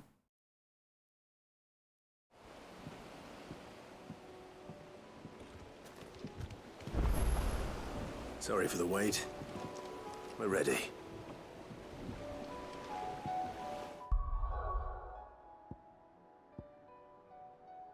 Little ducks, okay.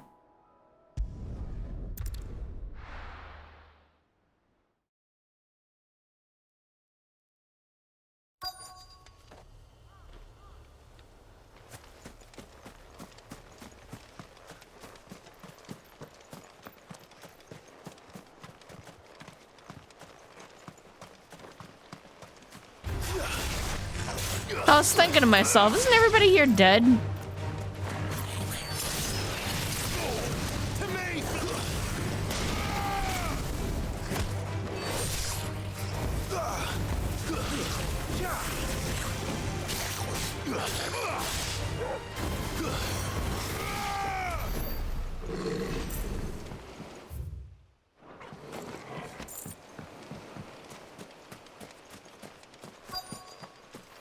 there we go. Retrieve oil. It's oil.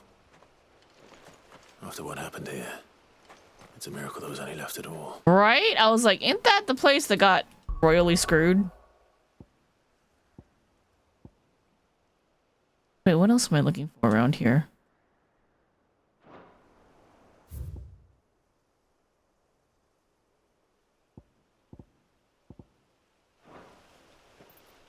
I'm gonna have to follow this quest.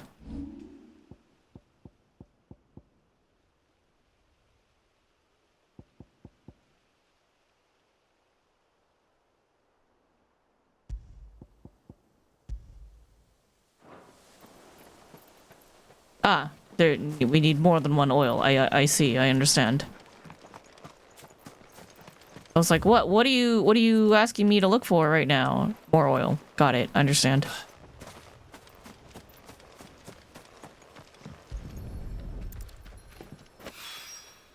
This should be enough.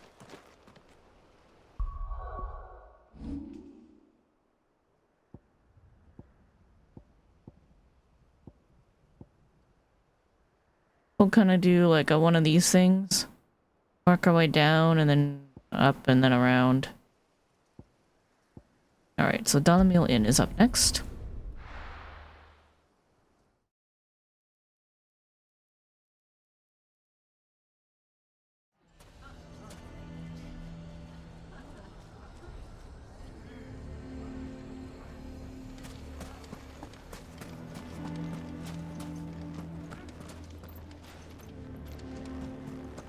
Lubor, you're still here. Here to help me pack? Thanks, but I'll be traveling light. I'm almost finished already, in fact. You're really going to go through with this, then? I am. But before I go, there is one small issue I'd like your assistance with. Well, two, in fact. If it's within my power to help you, I will. It's the children. I refuse to let them share in my disgrace. And if I leave them here, they surely will. Our friendship would see them ostracized forever. But I can't take them with me either. I can think of only one place where they are certain to be safe, and provided for, and loved. The hideaway. Of course. Of course. The children would be more than welcome. Thank you, Clive. I will not forget this. Lubor, are you still here? What is it, Ferda? You look pale. There's been a flood in the Velcroy, a damn big one. The League of Outlaws encampment was completely submerged in ether. What? Every last one of the bastards has turned, and they're headed this way. Bandits are one thing, but Akashic bandits are quite another. The town guard won't stand a chance against them. We need to evacuate. There's no time to lose. Ferda, gather the men. The Akashic may strike at any moment. We must make ready to cover the townspeople's escape. Well, what are you waiting for? Yes, my lord. Clive, change of plan. The children stay with me for now. I need you to find Conrad and Natalie. Tell them to prepare for a full and immediate evacuation. Understood. I'll do what I can to convince everyone else. Wish me luck. Good luck. I hope they see why they need you.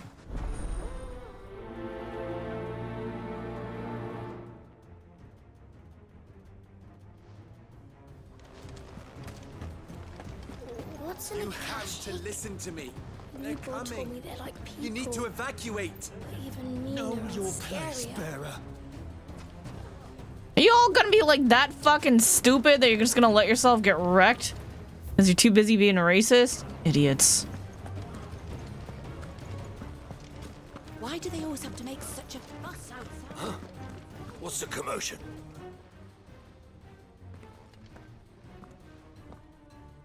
Ah, it's you. What do you want, Lord Underhill? To pass on an important message. There's been an ether flood out in the Velcroy. The camp where the so-called League of Outlaws were gathering has been swallowed. They're no longer just bandits. They're Akashic now. and they could be here at any moment. You need to begin preparing for a full-scale evacuation right away. Oh, do we? And who was it who gave you this disturbing news, might I ask? Lubor, perhaps? The man spreading the same poison out in the square as Y'all we are speak. fucking idiots. You may believe his lies, my lord, but we know better. But why would he lie about something like this? Some twisted attempt at revenge, perhaps.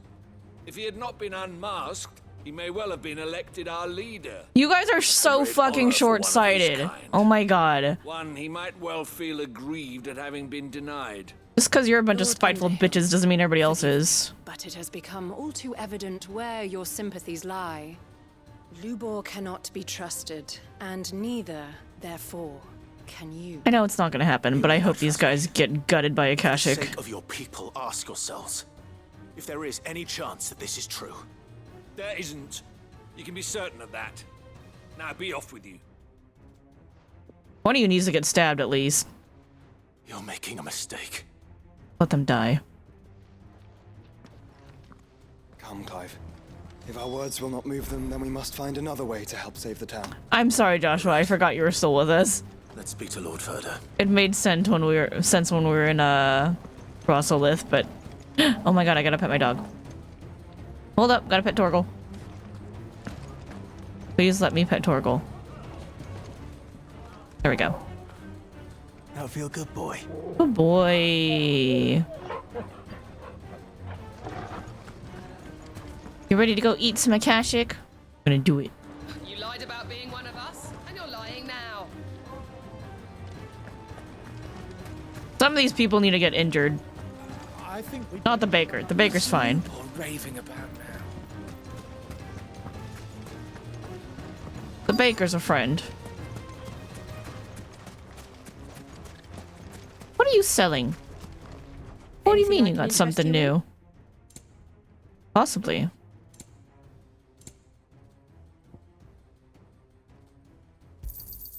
Here you are. Go with Gilbert. Berta? Lord Furder. Sid, what's wrong? Nobody wants to I leave. went to warn Conrad and Natalie about the Akashic, but they wouldn't listen. They've convinced themselves that nothing Lubor says can be trusted. The bloody fools. Which means the town guard can't be counted on for support. But I can. If there's anything I can do to help you defend Dalamil, you only have to ask. I appreciate it. Sid! Further! I've been looking for you everywhere. Victor? I thought you'd left. I couldn't abandon a friend in need. And Blue Boy is in need at this very moment. Come quickly.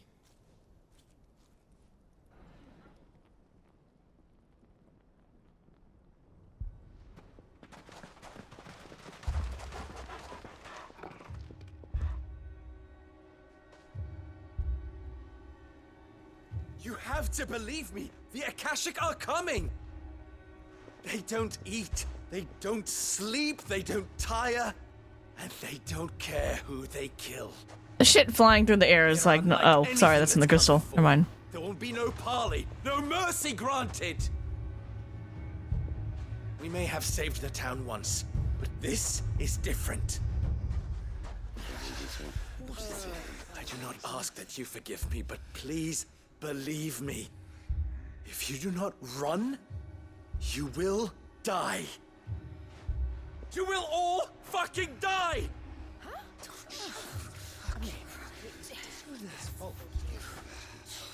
You'd like that, wouldn't you, bearer? Yeah, with us out of the way, your kind will be free to claim Dalamil for yourselves. You should run! Racist pricks. Run, bearer! Yeah, run! Run! Far away! Run! Just go, bearer! Yeah. Yeah. Yes! Go! Come on, then. Go on, go! Just go. Just go. Lubor. Wait. Someone's coming. Go! Come on! Stop! You're hurting him!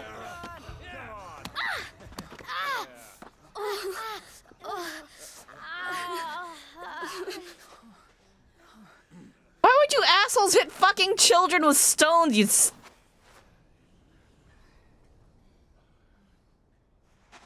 What did Lubor ever do to you?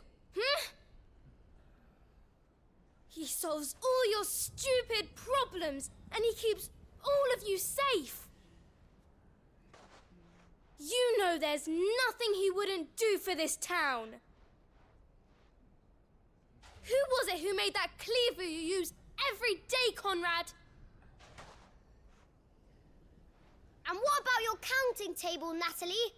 Who fixed that? Whose men make sure the streets are clean so all your boots don't get dirty? Who spends all day, every day making sure things run smoothly around here? And none of you ever say thank you. Ever. But did Lubor ever complain? Well, does he ever stop smiling?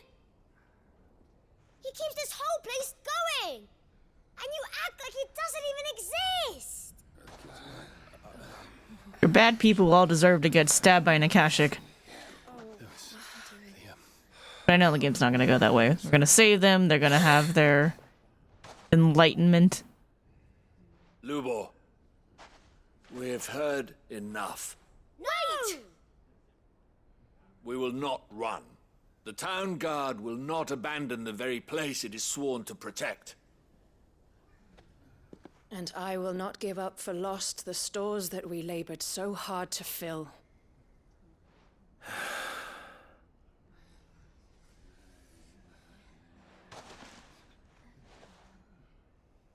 So tell us, how do you propose we deal with these Akashic of yours?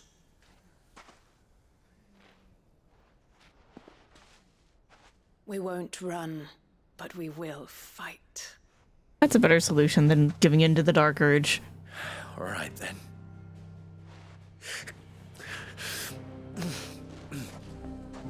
Fine.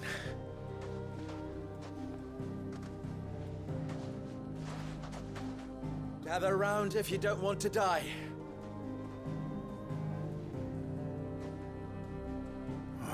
We're still gonna have to help, though.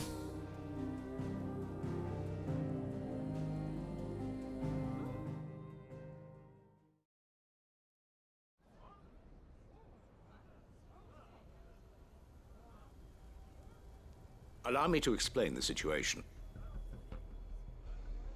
The ether flood occurred near the village of Cheratina, deep in the Velcroy. The place had been abandoned for years, until the League of Outlaws decided to make it their base of operations. Now they're all turned, and if the scouts' reports are correct, heading in this direction. They are mindless monsters, driven only by hate and rage. Just like rioting village people. With the bandits, we at least knew how and where they were likely to attack.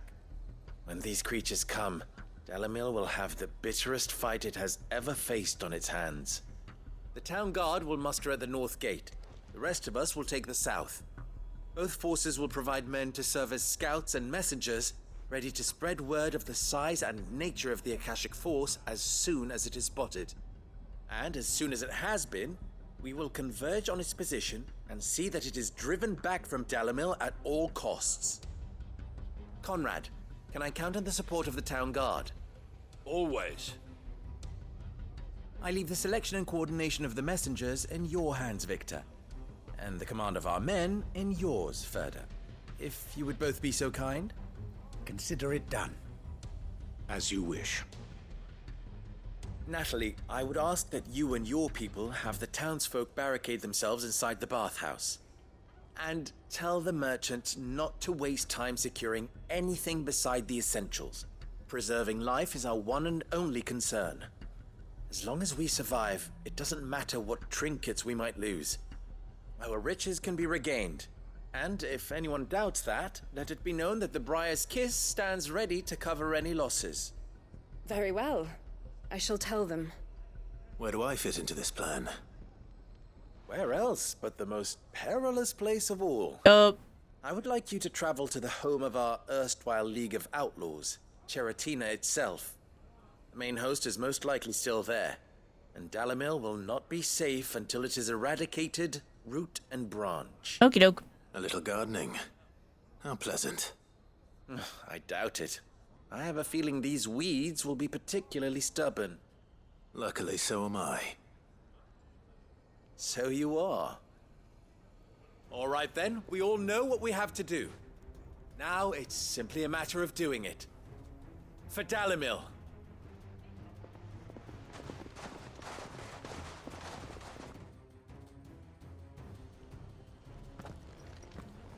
Looks like everyone's ready. I'd better not keep them waiting. Oops, that's not what I want to hit.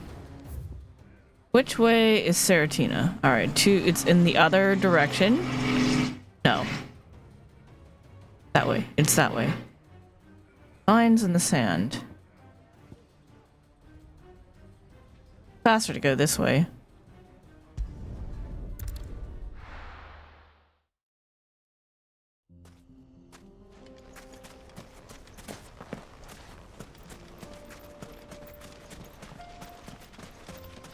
There it is.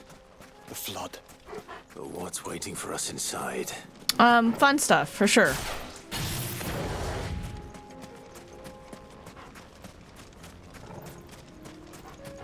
See? Fun stuff. Look at that dude.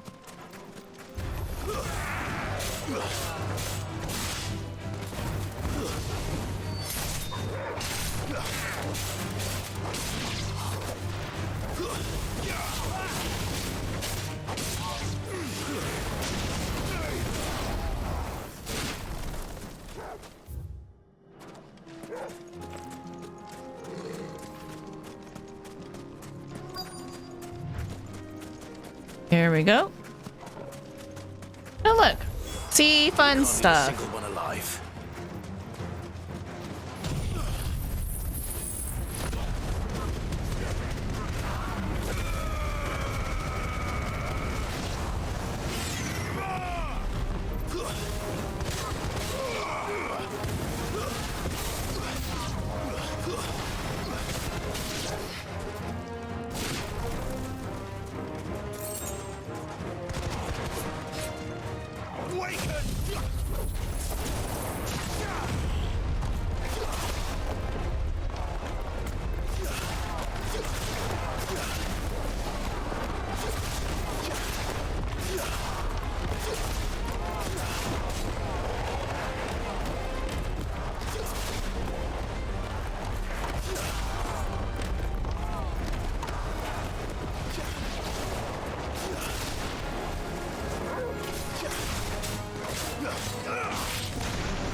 Akashic Gentleman? Really?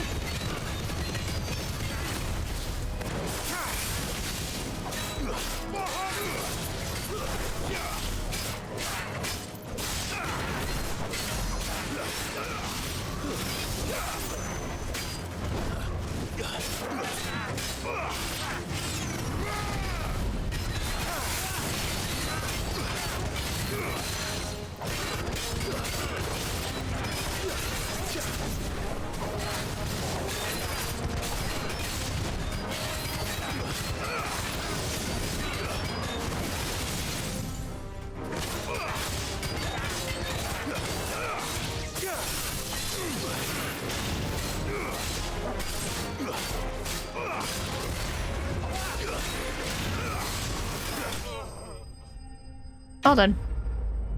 Oh, the camera crashed. That's sad. Hold up. Got you guys. Does this a lot, doesn't it? Da, da, da. Cat cam. Oh, cat cam. Here we go. All right, got a bunch of stuff. Cool. The League is disbanded. I should get back to Dalimil and see how the others fared. We are quite a ways away.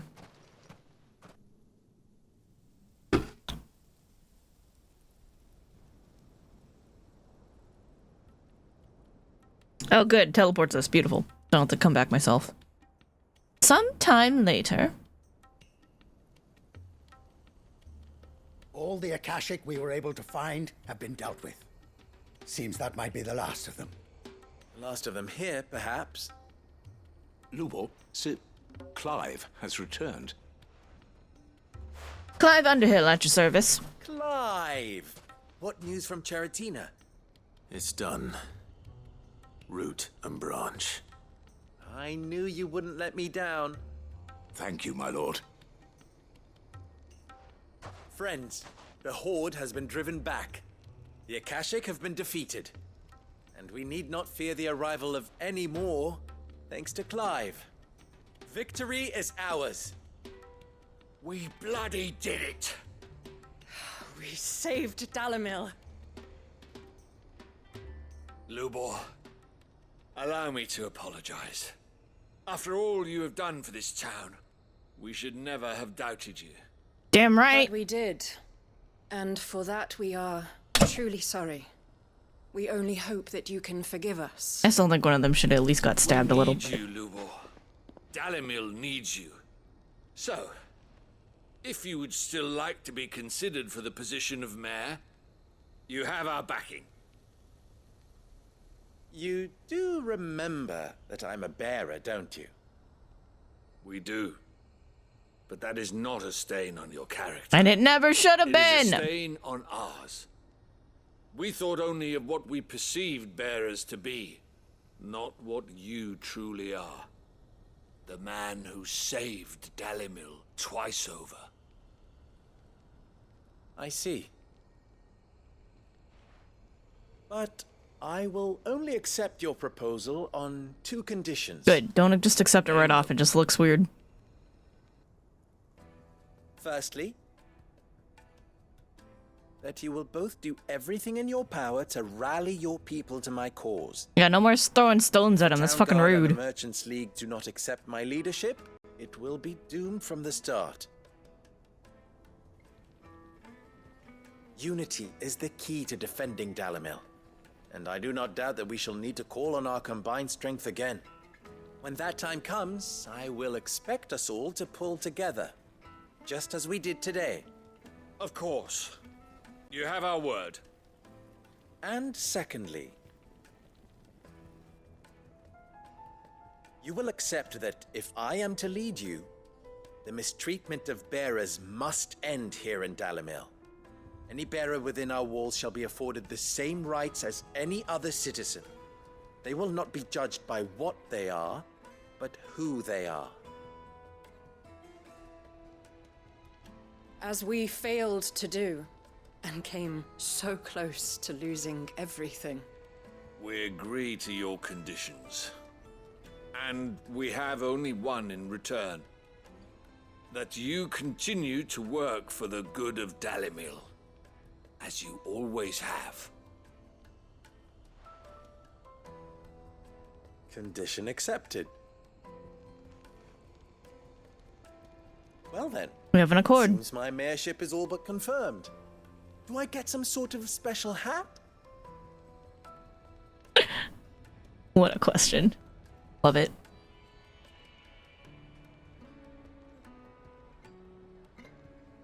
How fickle fate can be. Not so long ago, I had resigned myself to leaving Dalimil in disgrace. And now, I find myself her leader.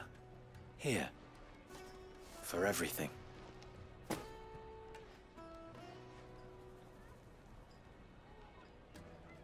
Lubo. About the children. Fear not. You are, of course, relieved of your responsibility. I would sooner face another horde of Akashic than see them brought up as outlaws. I'll make Thank sure you. they're safe here. I think. I don't doubt that you will. And not just the children. but everyone in Dalamel. I'll do my best. Can't have all your hard work going to waste.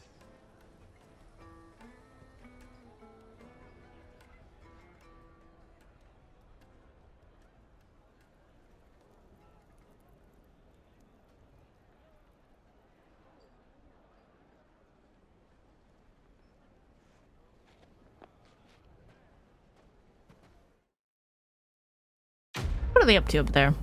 I was half expecting one of them to just like light a little spark of magic. Briar's Kiss signboard, the emblem of the Briar's Kiss, pride of Dalamil. The forge is almost as popular with traveling merchants as the trading post's famous healing baths, where the weary can soak away their subtle sores on the way to Drake's Fang.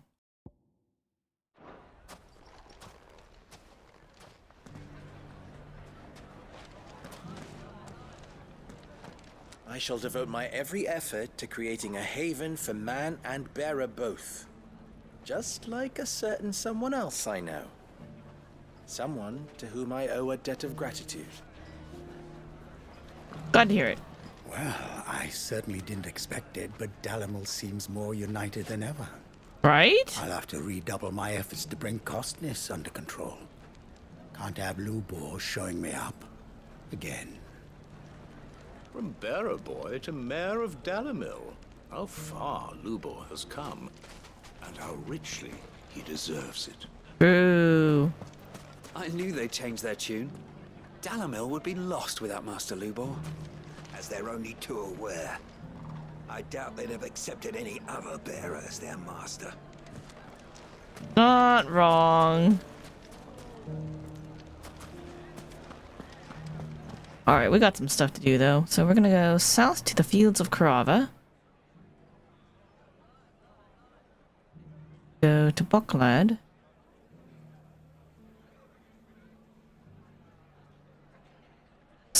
Stuff in Dravost also. Okay. Well, off to Karava first.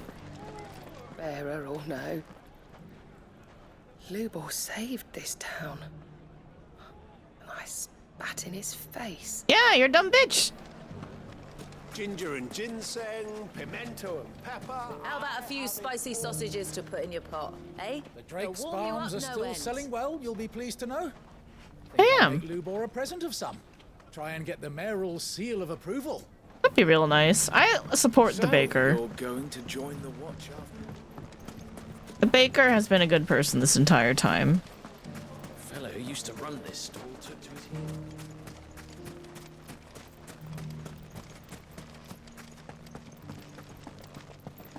Nothing to report.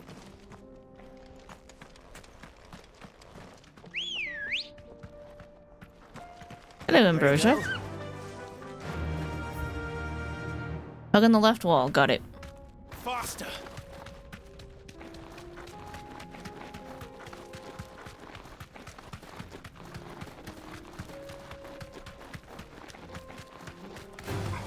Time to fight.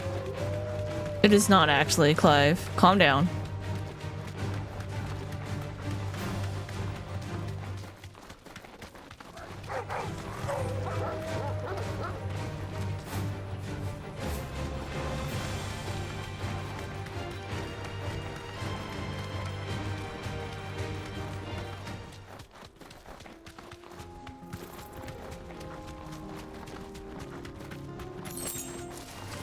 This might take a while.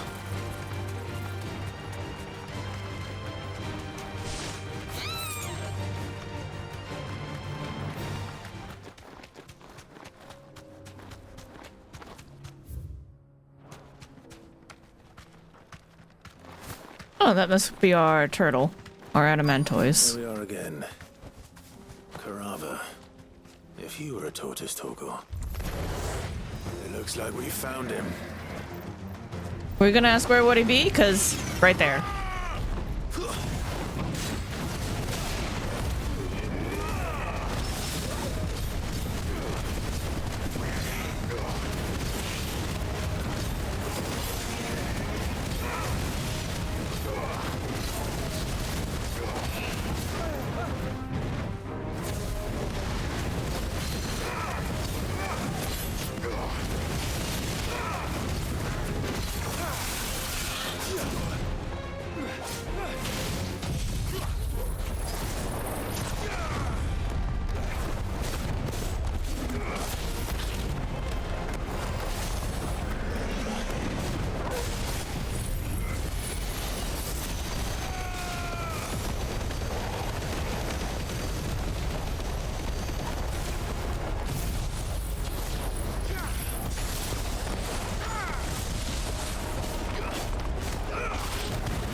There we go. Easy peasy.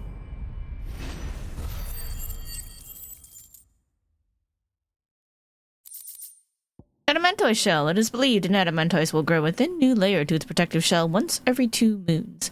Considering that many of the creatures live for hundreds of years, it should come as no surprise that the shells of older specimens can be several hands thick and weigh over 50 stone. I better get these materials to Mid so she can finish her prototype.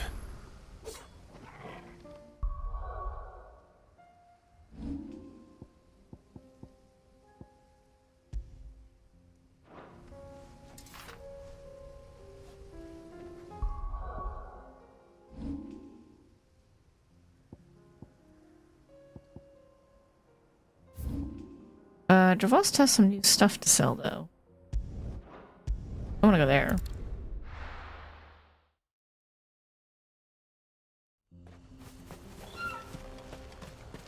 Welcome to Dravos, Sid. Our gate's always open for you and yours. Thank you, I appreciate that.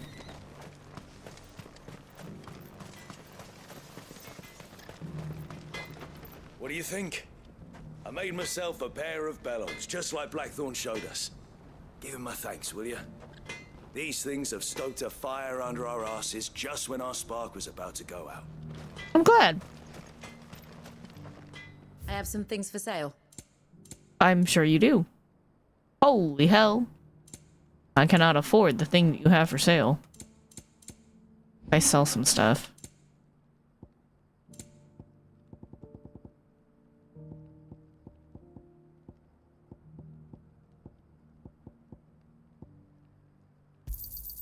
I'll take it off your hands. Thanks. Anything else you don't want? I'll take it off your hands. Not enough Maybe money. meet again. Perhaps, perhaps.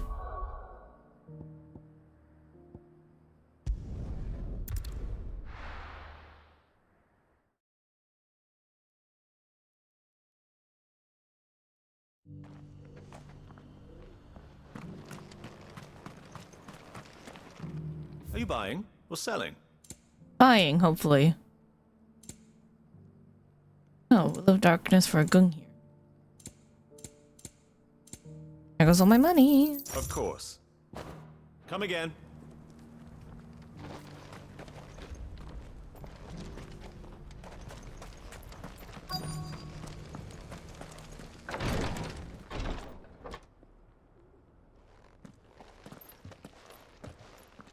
Your Grace, my lord, I trust your journey was not overly onerous. Cyril, you found a letter from Father. Wonder what it's gonna say.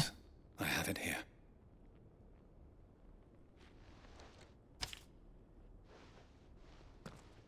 Is it gonna make me sad? I feel like it's gonna make me sad. Oh my god. My beloved sons, I know that I ask much of you in this coming war, but I see no other way to secure a future for our duchy and our family. Yet even should we succeed in subduing the savages and winning back Drake's breath, the threat of the Blight still looms, and only with all Rosaria striving as one might we at last overcome it. I have made plans to see us through, but such are the obstacles that stand in our way, it shall likely fall to you to continue my work. I know that you have the strength, the courage, and the will to do so.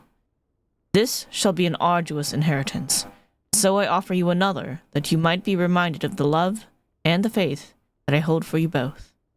Father. An inheritance. It would seem the late Archduke penned this missive shortly before his passing. The day before we left for Phoenix Gate. What are these plans he spoke of? His plans for the duchy, Your Grace. Your father entrusted them to my predecessor, the former bearer of the Burning Quill, who entrusted them in turn to me. The complete emancipation of bearers is their stated aim. But your father's dream did not end there. His Grace also spoke of building hospices to care for those stricken by the curse, and the founding of a new university to further the development of non-magical technologies. With the Blight spreading ever more widely across the Twins, Archduke Elwyn saw this as the only means He would have gotten along real well with Sid. Survival. He wished to see men and bearers treated as equals. To see centuries of common wisdom overturned. Small wonder he did not think it achievable within his lifetime. But he thought it achievable nonetheless. Had he not, he would never have written this message. Nor would he have entrusted his vision to his most faithful aides, those who would have stood with you, shielded you from the machinations of the less benevolent personages at court. It's a pity only they are still with us. 'Tis true that those most loyal to your father were the first to suffer the Duchess's wrath. But one at least remains, and she has come bearing gifts. What do you mean? Mayhap it is better that she explain, my lord. After all, the duties entrusted to me by my predecessor extended only to recovering His Grace's will and arranging a meeting with the one who might execute it, or a part of it at least. And where is this woman? She awaits you in the archive, Your Grace. Thank you, Cyril. Where's the archive? Shall we then?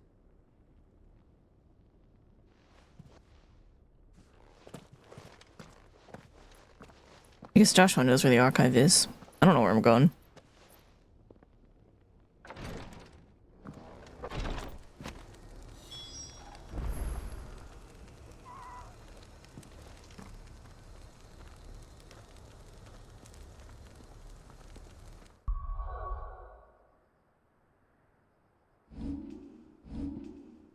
Key items.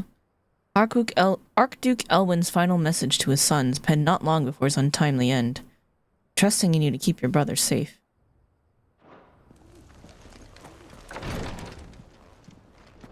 You have something else for me, Cyril? Lord Marquis, if you have a moment. What is it, Cyril? One of our brethren lately journeyed across the strait in order to pursue a new avenue of inquiry in our ongoing investigation. He sent an owl some while ago, but we have heard naught from him since. Was he surveying another fallen ruin? No. The object of his study was a savior cult that has arisen in Ash in recent years. We believe it may have some connection to the Circle of Malleus, an ancient religion that worshipped Ultima as its god. I'm aware of that. By gaining an understanding of this new faith, we hoped to learn more of the Circle's original beliefs. Is this the... And so you sent one of your brothers to Ash? A continent teeming with orcs and Akashic? Fully cognizant of the risks, yes. I entrusted the mission to one of the most able of our order, the Third Chair, a master of the arts of combat and survival both. Though he has been silent for some days now, I have thus far refrained from sending any others in search of him, lest they be lost in turn. Yet, it seemed only right to inform you of the situation, given your unique experience of the perils of Ash. For as you so earnestly advised me, it would not do to abandon a man to his fate, when he might yet be saved. I'll go get him.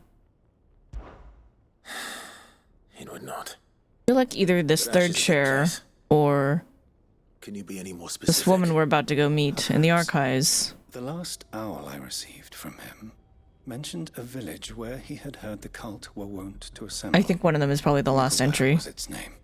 Nickelberg, It okay. lies in the southern reaches of Waloed. Okay, there's a location we need to get to. Ill befell him. I expect it did so there. Right. I'll see what I can do. You are much too kind, my lord. Go then, with my hopes, and may the Firebird's flame ever burn in your heart. I'm glad he took what Clive said into consideration.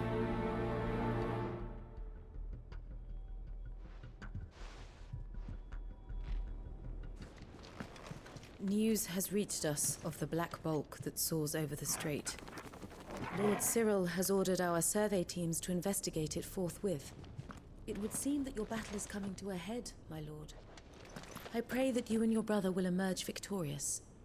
May the Firebird's flame burn ever in your hearts, and guide you back home safely.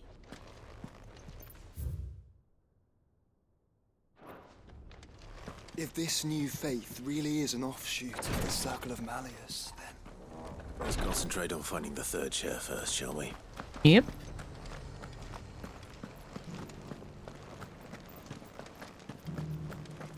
This is the Required Tree, an archive where we of the Undying collect and collate our findings. Ah, okay. Fragments of Ultima's true nature surely lie buried within these pages. We have only to unearth them. First Order of Archaeologians, Dalmekian Wing, 53rd Monthly Report. Further discoveries from our acolyte ensconced within the recently displaced mountain dwellers' remote settlement. The diminutive tribe's main village appears to be in receipt of regular deliveries of supplies from Hugo Kupka's Men of the Rock. On inquiring with the locals, it became apparent that they have the deepest respect for the one they call Lord Kupka. Whether he has merely bought their loyalty or if there is some deeper connection between the tribe and Titan remains unclear. Dwarves? Are there dwarves we never get to see? The Undying are not the only secret fellowship in this realm, you know. There are others, each working for their own ends. Why, not so very long ago, a society committed to discovering how one might cast magics without a catalyst was found to be operating throughout Valisthea. They were denounced as heretics, rooted out, and driven from our shores, never to be seen again. And there's also the Executors, apparently. Lord Cyril, acolyte stationed across Valisthea, reported a curious change in the primeval structures we have come to refer to as monoliths, following the fall of Drake's tail and the change in the skies. Allow me to present the preliminary findings our archaeologians' investigations into these monoliths most near at hand. We were able to visually confirm the activation of the structure in the northern reaches of the Velcroy. The sandstorm forced our temporary retreat. We will make a second attempt when the wind drops. In Draco's Deep, our team was able to make direct contact with the monolith. However, no further change was observed upon touching its surface, nor upon dealing it several stout blows with both fist and blade. Whatever the purpose of its activation, would appear to be other than that of the defensive echoes we have encountered among previous relics of the fallen and their predecessors. We shall continue our investigations both of the monoliths proper and of any historical writings that might refer to them, and inform your lordship forthwith should they produce any discoveries of note. May the Phoenix's flame burn ever in your hearts. Tamaj, Second Order of Archaeologians. It's the dumb time trials I just don't want to do because it's too much of a pain in the ass.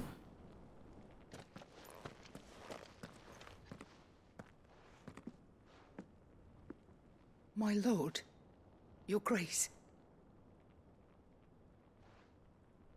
I hardly recognize you. Do I know you? I am Goditha, retainer of House Rosfield, loyal servant to the Phoenix and his shields. Oh. Your father, the Archduke Elwyn, entrusted me with the delivery of a gift. I only hope you can forgive my tardiness in bringing it to you. Lift up your head, Lady Goditha. You have our gratitude for your service to our house and to our father. I merely did my duty, as any proud Rosarian would. My lady, perhaps you could explain a little more? What exactly is the gift you bring? As I'm sure you know, it has long been the custom for the children of House Rosfield to be presented with certain keepsakes upon their coming of age. Indeed it has.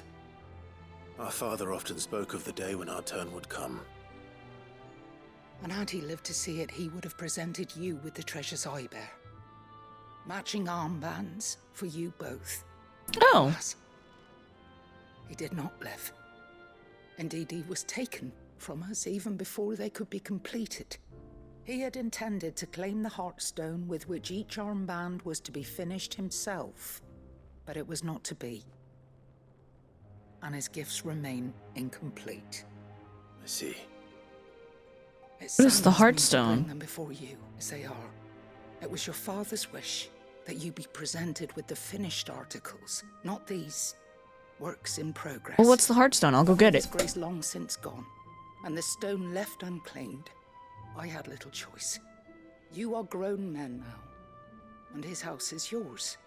And while I would not presume to insist upon your claiming the Heartstone in his stead, I know that nothing would have pleased him more than for you to do Yeah, so. where's that? I'll go get it. Thank you, Lady Goditha. What say you, Clive? What else? Of course, my lady. May our father's will be done. Oh, I am much obliged. Do you know where we might find this Heartstone, my lady? I do. Though it may be a matter of a good deal more than simply happening upon it. It is found in the bellies of elder griffins, you see. Oh. We do at least know where to find one. A certain specimen has made its nest in Titan's Wake, not far from here. Okay, that's convenient. Certain specimen. You are most perceptive, Your Grace. In answer to your unspoken question, yes. It's a Kashik, isn't it? In fact, this is the very same beast your Oh. father meant to slay. The specific I've one. been tracking its movements Not a since you Kashik. were but a boy. Oh, that's Slay funny. it in his stead, as men of House Rosfield. It would surely make your father proud. What say you, Joshua? What else? This griffin had an extended life because our dad died. The griffin your father meant to slay is currently nesting in Titan's Wake, not far from here. Slay it in his stead, and claim the Heartstone that he could not. Cool. Gonna go get it. Titan's Wake. Could just go from here. That might be a bit faster. It's to the south of here. But we must not be hasty. The good lady has been disappointed once already. Don't be hasty, he says. And here I am going to take a shortcut. It's fine. Be alright.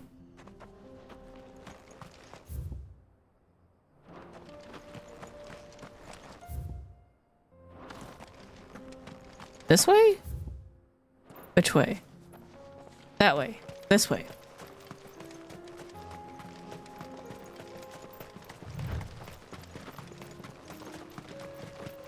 Eyes peeled, Joshua.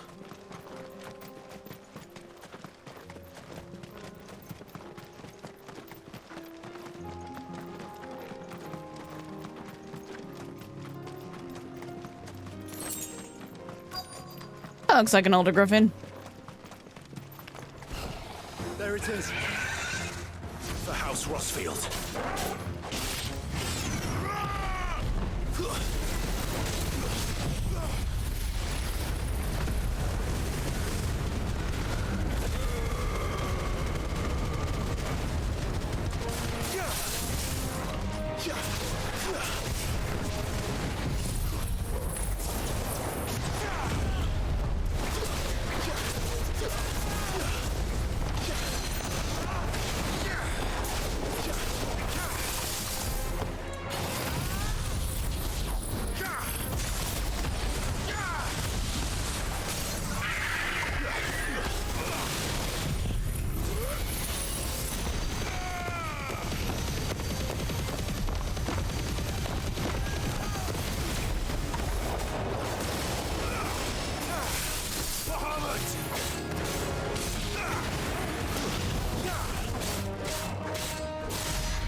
Do do do do.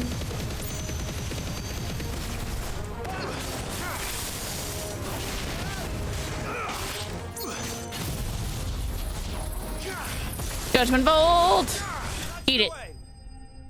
Beautiful. I miss doing that. Feels real good.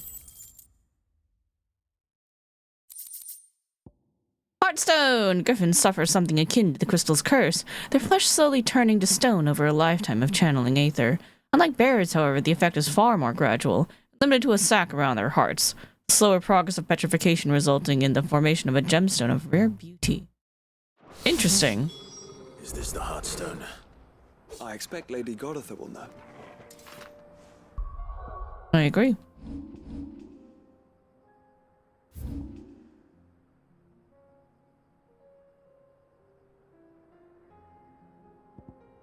Off to Tabor.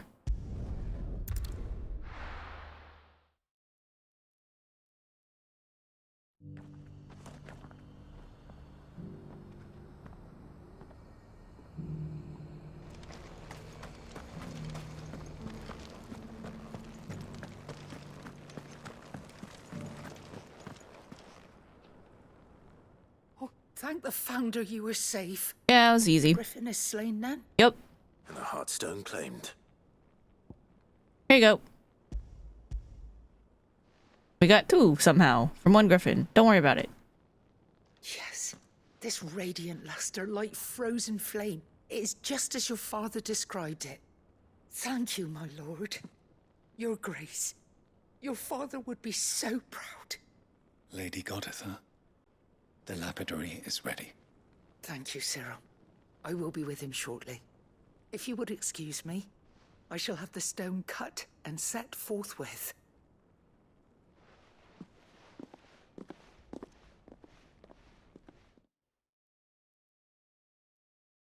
Sometime later, right? The armbands are complete. Pray, take them. They are yours, after all. Heartstone is harder and more enduring than garnet, or even ruby. It symbolizes unwavering will and devotion. And the graven vines encircling the stone represent the unbreakable bonds between you. It's a message. Father knew we had enemies both inside and outside the duchy. Enemies who would thwart his vision. Only with unwavering devotion would it ever be realized. And only if we stood together, as Phoenix and Shield, as brothers in arms. Only then might those enemies be overcome. Indeed. His Grace knew the enormity of the task he would entrust to you, his heirs. But this was more than just a message. It was a promise. That he would always be with you. Thank you, Lady Goditha, for remaining the steadfast custodian of our father's will. Forgive me, my lady, but there is something I don't quite understand. The Undying told me that after Father died, Mother claimed all of the ducal treasures for her own. Even if the armbands were incomplete, she would surely not have overlooked them. So, how were you able to keep them from her? Because I was the keeper of the vault. Though I was but a lowly servant, your father spoke to me of his intentions for the bands. Sorry. Of the deep love he had for both of you. And his hopes for your future.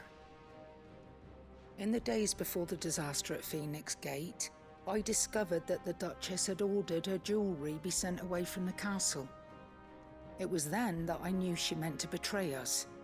I tried to warn your father, but it was too late. When word of the fire reached Rosalith, I knew my time was short. So I took up the armbands and I fled into the night. And thank the Founder you did. Yet my duty to your father was incomplete. Not knowing what else to do, I followed the Griffin, thinking I might claim the Heartstone on its passing. And so my pursuit continued, until Lord Cyril appeared before me. He informed me that His Grace's will had been recovered, and that his sons were alive and well. Lady Goditha, on behalf of my father and all the people of Rosaria, I thank you for your loyal service. Kind of sounds to me like the Undying were keeping an eye on her the whole time, otherwise would not have found her so quickly. Your Grace, for coming back to us, for giving my service meaning.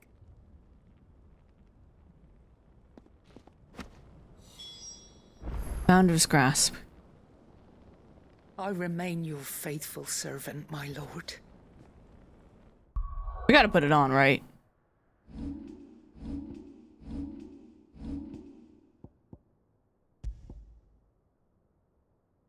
That is way more HP at the sacrifice of just a little defense.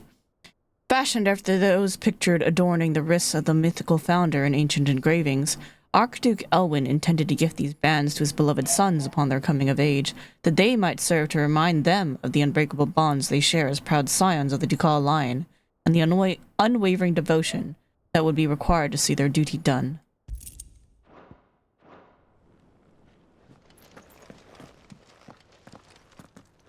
The bands suit you well. It must be gratifying to finally receive the inheritance that was denied you for so long. It is. And we thank you for the part you played, Cyril. If you would permit me to play my part a little longer, might I suggest that you make your way to your father's memorial atop Hawk's Cry Cliff? Yeah, of course. Let him see that you have received his blessing, and that his vision lives on in you. I suppose it would be churlish not to. What do you say, Clive? Should we pay Father a visit? I think we should. I was hoping to be able to offer him my thanks before we left for Origin. Your father's helm is enshrined there. It has been since the day we recovered it from Phoenix Gate. I prithee claim it, for it too is a part of your inheritance, and I do not doubt that your father would prefer it in your hands than perched upon some lonely rock. Thank you, Cyril.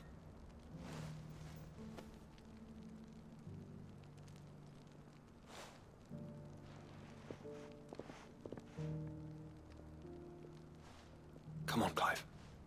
He's waiting. I'm glad Torgal's with us for this too.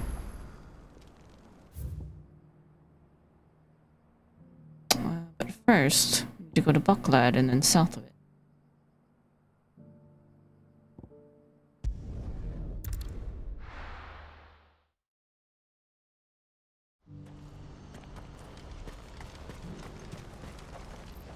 What are you looking for? I'm not even sure, man. Apparently something I can't afford. May Gilbert smile upon you. Alright, this is one of those moments when I want a directional compass, because I don't know which way to walk. Do you see that too?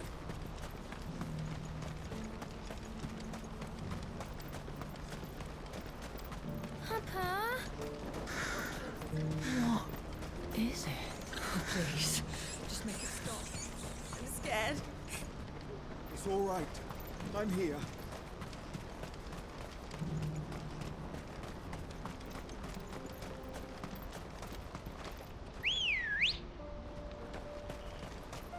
Come on.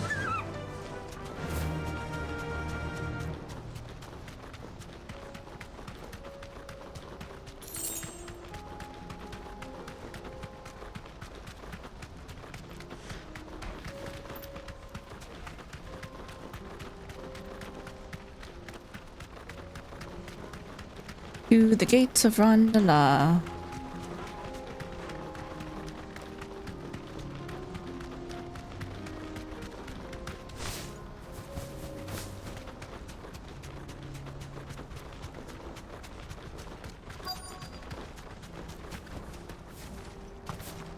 It can't be Rutherford, can it?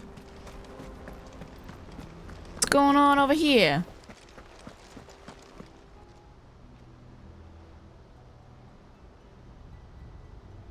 Turncoats and cowards, the lot of you! If it's a fight you want, it's a fight you shall have! Allow me. I don't need your... Please, Field Marshal, oblige him. This won't take long. You're right. It won't. Men, finish him. Y'all about to get wrecked.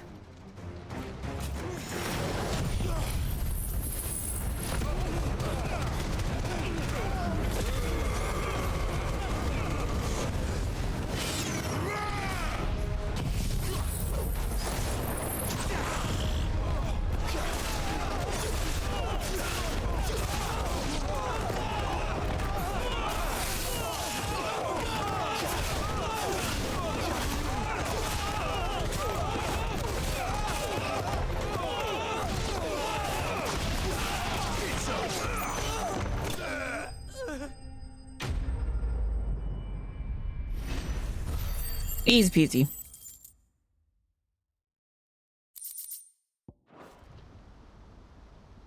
A little longer than I'd have liked.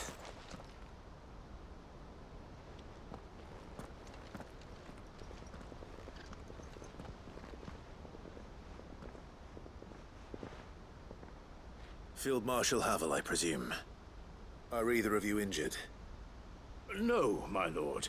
You arrived just as our escort turned on us. Fucking traitors. I'd heard reports of soldiers in the outlying regions abandoning the oaths they swore. But I hadn't thought the corruption had reached so close to the heart of the Republic. It's a fucking disgrace. Your interfering old bastard of an uncle tried to warn me, of course. My lord Marquis. Hello. Or is Sid the Outlaw more to your liking? Either's fine. Call me what you want. It doesn't change who I am, or the urgency of the message I bring. My uncle has a plan to right the realm, and he needs your help to see it through. Before I agree to anything, I'd have you answer one question. What is it? What do you stand to gain from all this? I won't deny that I might benefit from further chaos. But I seek a new beginning for all of us. I have a dream. And while the choices I've made may not always have been the right ones, I know I made them for the right reasons. For so long, so many of us have been told how we could live, how we could die, when it should have been our decision all along. Now we have a chance to put things right. But in order to take it, we must stand together, even if it be beside those with whom we don't see eye to eye.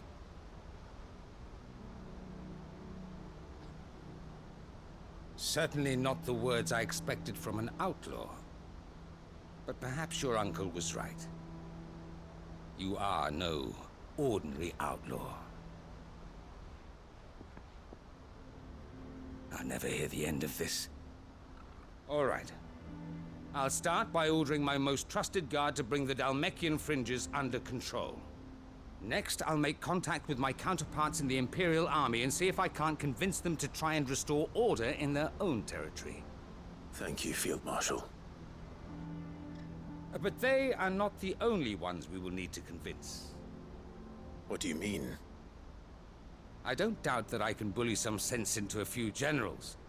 But those they answer to require a different kind of persuasion. And when it comes to honeyed words, well, we will need an envoy. One who can court even the most stubborn of statesmen. You, perhaps. I don't know if I'm good at that. But I'm no diplomat either. And I have other problems to attend to. What we need is a skilled arbitrator. And I may know just the person. Is that so? And would he happen to be an outlaw too? Of a different kind, perhaps. Well, beggars can't be choosers. I suppose we'll all have to find a little of the outlaw in ourselves if we're to make it through this. Very well. Send your man to me right away. I shall.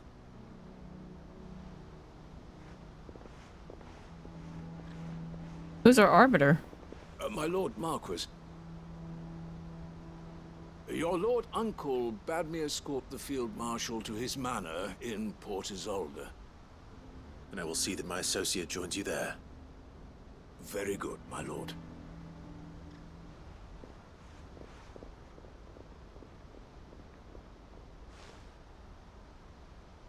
Huh. An envoy. I'm not sure I'm the man to talk anyone round. I can barely convince my brother to take his medicine. No. This is a job for someone with experience. What are we thinking? Someone like Quentin. Oh. I hope I can convince him at least. Oh, that's a good idea. Like, certainly not Lubor. He's clearly got his hands busy.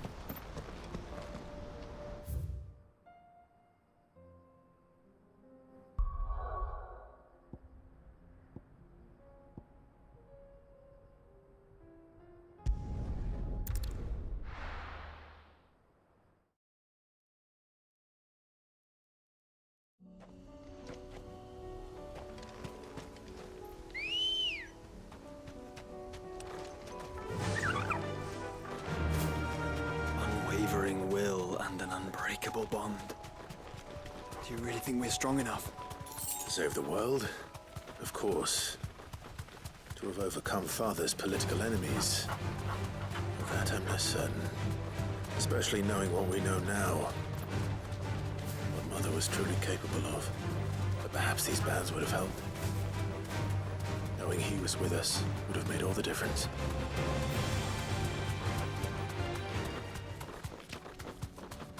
It's just back there.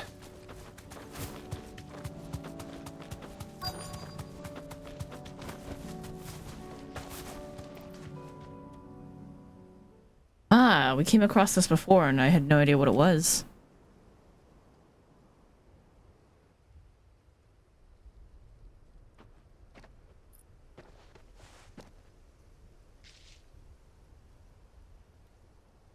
Father always fought for what he believed was right.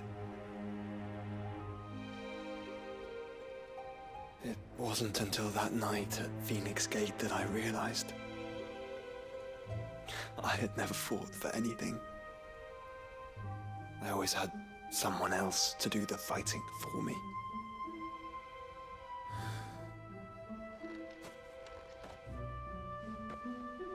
No matter how fate conspired against him, he never lost heart, never looked back, never stopped fighting. To me, he was the greatest of men. And I've been trying to live up to his ideals ever since.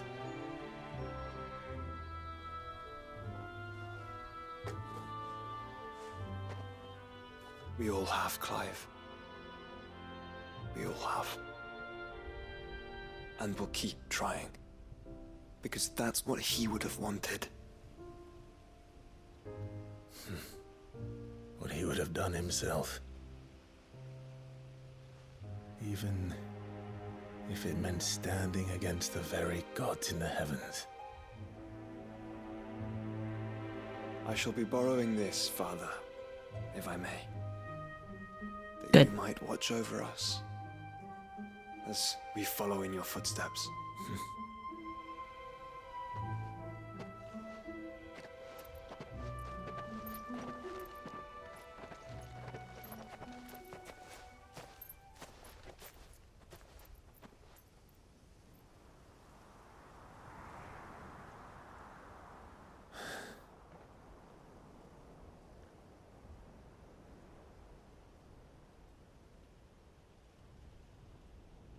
Aw. We won't lay you down.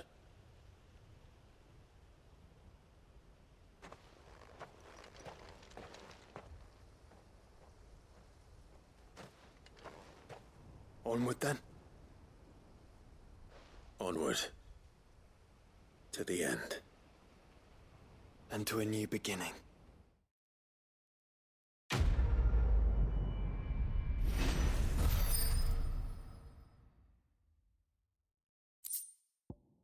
Rusted battle helm.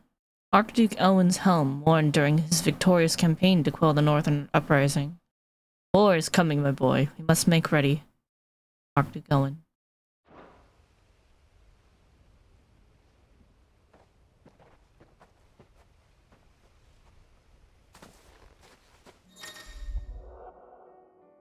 Joshua has joined Clive's party and will remain with him until departing for Origin. Nice.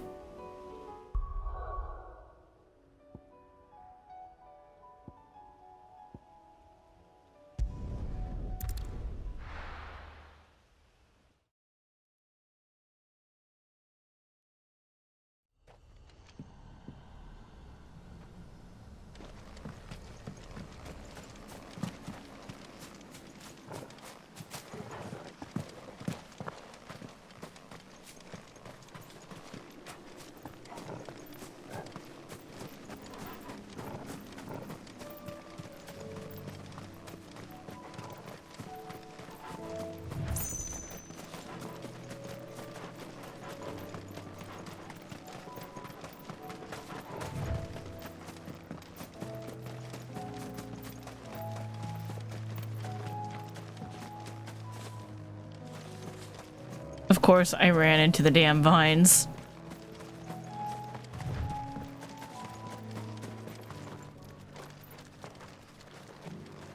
made sure our fallen comrades were laid to rest. And they can rest easy, knowing that their sacrifice wasn't in vain. That justice was done. Quentin?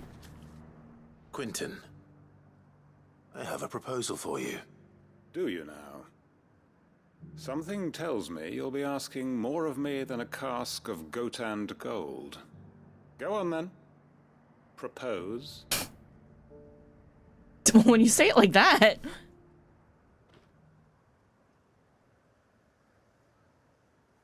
You'd have me convince the chiefs and chamberlains of the realm that they should simply swallow their pride and do the one thing that has proved impossible for thousands of years. Was there anything else? Perhaps I can fetch you a meat pie as well. I know it's a lot to ask, but I can think of none better suited to the role. And you'd have me give up what little I have left to do it. I told you, Clive. The people of Lostwing are my family, and I cannot abandon them. You'll have to find someone else. I'm sorry to hear that. So am I. And why might that be? What he's asking. How's it any different to what you've done so far? They want you to speak for those who can't speak for themselves. That's what you do best. If it's the vineyard you're worried about, we'll see that the grapes are picked and the tons filled. You know we will. It's not that. Then what is it? You said yourself we're family. Don't you trust us? You know that's not what I'm... Then what are you saying? That only we are worth saving? Why turn your back on everyone else? You convinced us we could build new lives for ourselves, and if you can do that, who's to say you couldn't convince the entire realm? A stirring argument. I fear that any rejoinder I make might fall somewhat flat by comparison. Listen to your family. Join us. Where do you need me? Port Isolde. Field Marshal Havel will want to speak with you in person. He's currently in Port Isolde. I can arrange for a party of Cursebreakers to accompany you there. That would be very much appreciated. I hear the roads are far from safe these days. Oh, yeah. Hopefully not for long. My uncle will want to know that his plan is taking shape. Reckon Master Quinton could argue an egg back up a hen's quim if he set his mind to it. What a funny statement. Any statesmen we speak with are liable to resist our entreaties if they feel that what little power remains to them is at stake. They must be dealt with skillfully. I shall not repeat the errors of my past.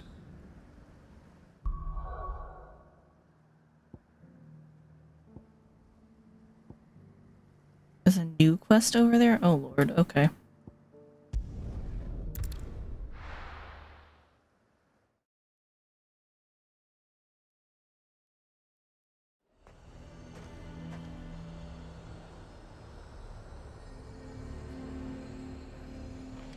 Nazaire might at least have mentioned where in Northreach he'd be testing this recruit. That's what we're doing here. Welcome. Another thing I can't afford. Beautiful. Come back again. A fortress? Ah, there we are. I'm nervous. Is it alright to be nervous? I don't care either way, so long as you do as I tell you. Well met, Sid. This is the initiate. Ember, present yourself. Hello. At your service, Master. Please, just Sid. There are no masters here. Your life is your own. Oh, of course. Thank you, Sid. The sergeant says you'll be evaluating me at my trial. To become a scout, yes. You are aware of the dangers inherent in that role. I am. But I swore I'd face them. Just like the man who saved my life. Was it Gav? Who would that be? Gav. It was him who found me and freed me. Awesome. No magic, no support, just one man and his nose. Came and sniffed me out. It taught me what one man can do if he puts his mind to it. And I've been training ever since, so that one day I can be someone's saviour, just like Gav was mine. I'm sure he'd be flattered. You clearly have good intentions, Ember. And it sounds like you're under no illusions. Stick to this path and you'll make a fine Cursebreaker. So, what? Have I passed? No, you still gotta do the work. You haven't even started yet. Now listen.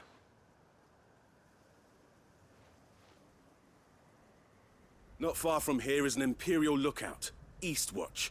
The guards there record all their sightings in a logbook. You are to find it and bring it here. And bring it here, right. Anything else? Don't get caught. No. Sneaking into a heavily guarded Imperial outpost and stealing the logbook would be quite sufficient. You'll need to assess the situation, determine a point of entry, create a distraction and effect an escape, all without being discovered and thrown into an Imperial oubliette. Ember, Gav isn't our best scout because he can do everything. It's essential that you know your limits. Know my limits, right. I won't let you down. I hope we don't have to go save him. I want him to do well. It shouldn't be as dangerous as I made out. But keep a weather eye on him all the same, would you? On my way. I'll watch from a distance. Impress me. Even now, the capital has moved. The Empire keeps the watchtowers overlooking royal meadows and the Sea of Grace manned. But only by a skeleton crew. It's a trial, not a death sentence.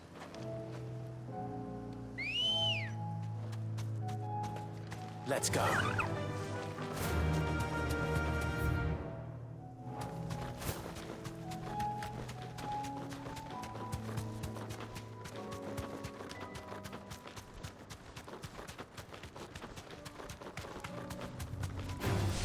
All right.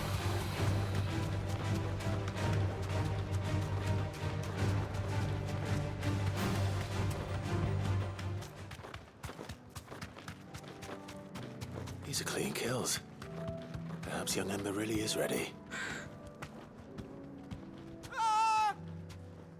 Or maybe not.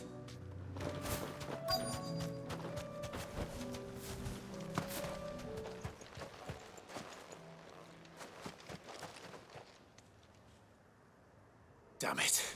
Oh, that's not part of the trial. Draw your sword! I can't! Then run! If you want him, you'll have to go through me.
Nice.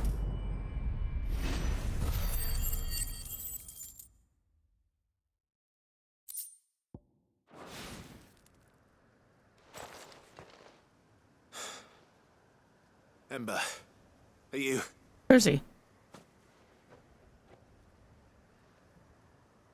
Gone. Of course. Scouts really are a rare breed. Back to Northreach it is then. Okay, but first I gotta open this box, right?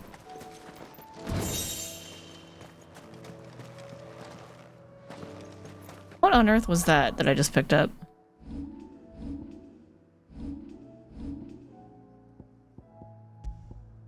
Vestigals, beak braid. Raptors that hunt in the high plateaus of Northern Storm are wont to make of the Earth an ally and dive upon their prey from a greater height, achieving speeds far greater than any concerted effort of their wings alone would allow.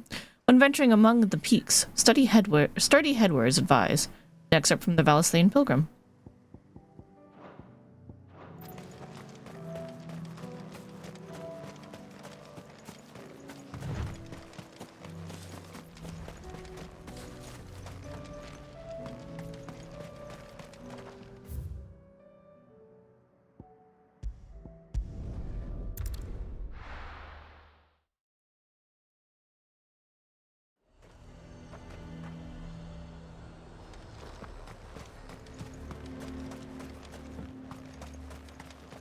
Did he come back?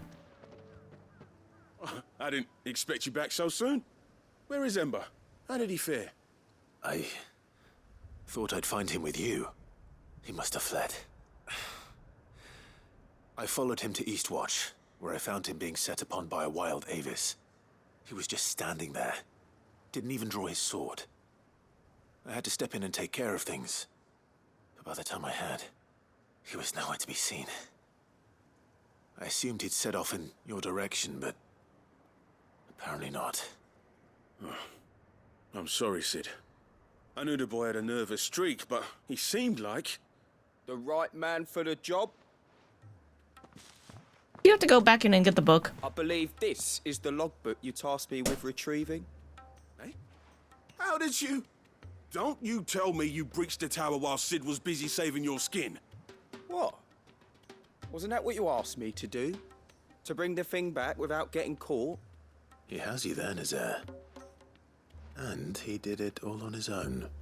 But Sid, he did what he thought was best. And now I have to decide whether I agree.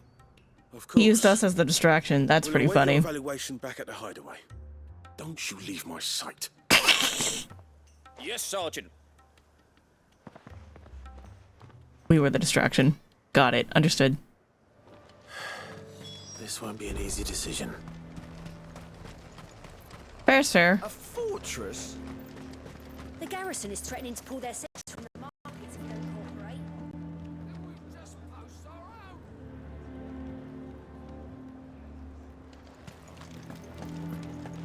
I would speak with this Duke about it.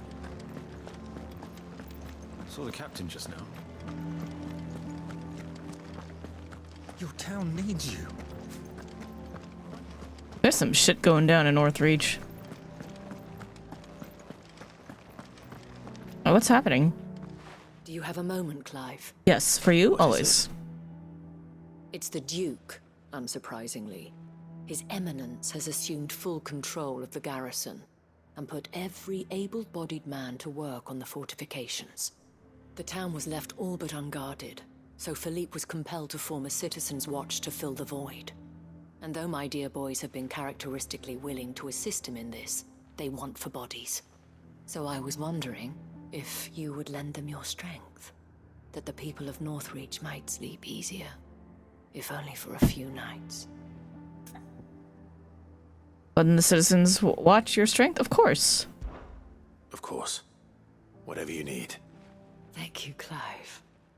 What would I do without you? Philippe told me he had men stationed at... Where can I find the mistress of this establishment? Here, my lady. To whom do I have the pleasure of speaking? My name is Sabine, and it is my displeasure to be the daughter of the Duke of Oriflamme, who I understand is causing you and your town no small amount of trouble. I wish to speak to you about what might be done. Very well. Let us speak. I had a feeling this was going to happen. Forgive me, Clive.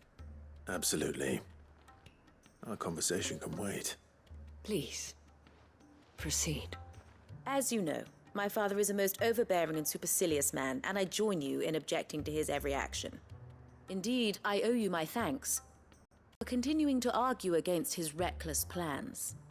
Yet I fear he is not one to be swayed by reason. No. He must be made to face the consequences of his actions. And who would make him do this? I would. Myself and several other like-minded individuals. Were you to join us, we would surely have the strength to drive him from Northreach for good. Does that not seem a trifle drastic? Drastic action is precisely what is called for. Unless you are content to see your people downtrodden and dispossessed.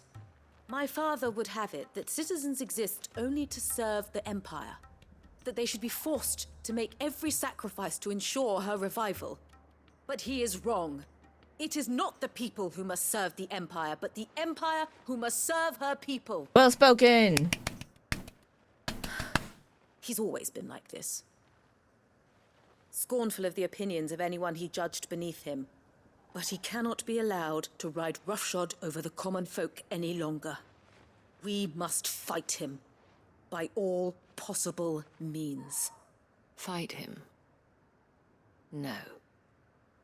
My purpose is to quell the tension in Northreach, not to stoke it. Respectfully, my lady. Our only chance of saving this town depends upon every one of us uniting against our common enemy. Your father and his followers included.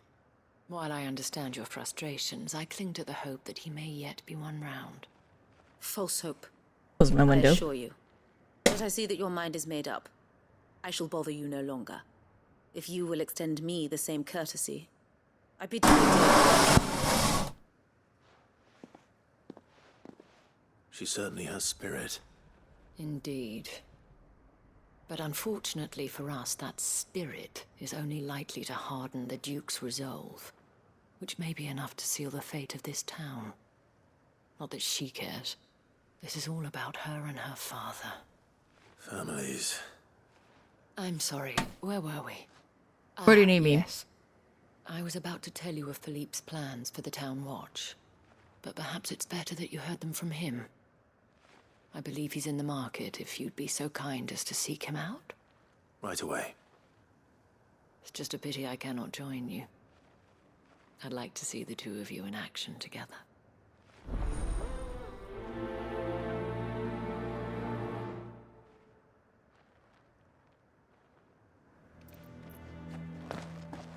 The task of organizing the town watch has been taking up a great deal of Philippe's time of late.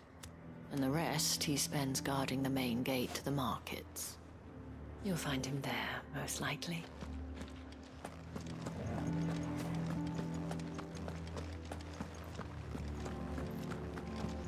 Your town needs you.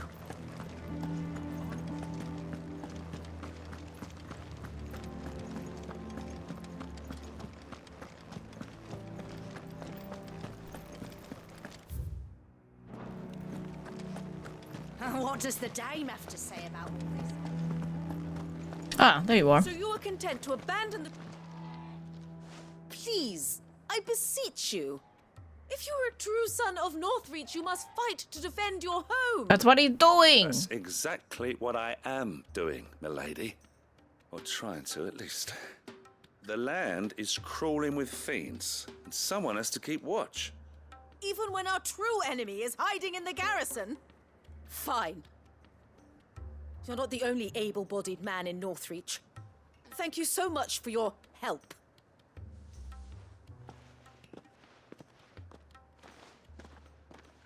She cornered you too, then? Could hardly get a word in edgeways. Like father, like daughter, eh? She made an uninvited appearance at the Vale earlier, hoping to convince the Dame to join her in fomenting rebellion. I bet that went well. Her ladyship seems to have a way with people. Anyway, what brings you here? Our mutual friend thought you might welcome some help. Oh, she did she? Right as always. In fact, you're just the man. We've had some reports, you see. Sightings of, you know what. They're back. Seems that way. All over, too. We haven't been able to confirm anything yet, but if you're willing, you could go and see what's what. Yep, happy to. Where should I look? You know Grieger's Weep? One of the sightings places them somewhere on its shores. I'm on my way. Thank you, Clive. I'll look into one of the other sightings. Let's rendezvous back here later.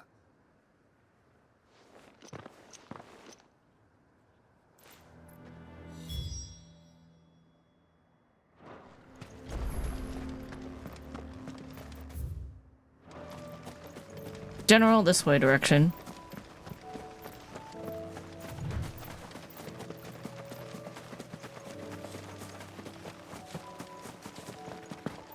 Are you running in front of me? Damn it. The reports were true. I need to stop them before they get to the town.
That'll do.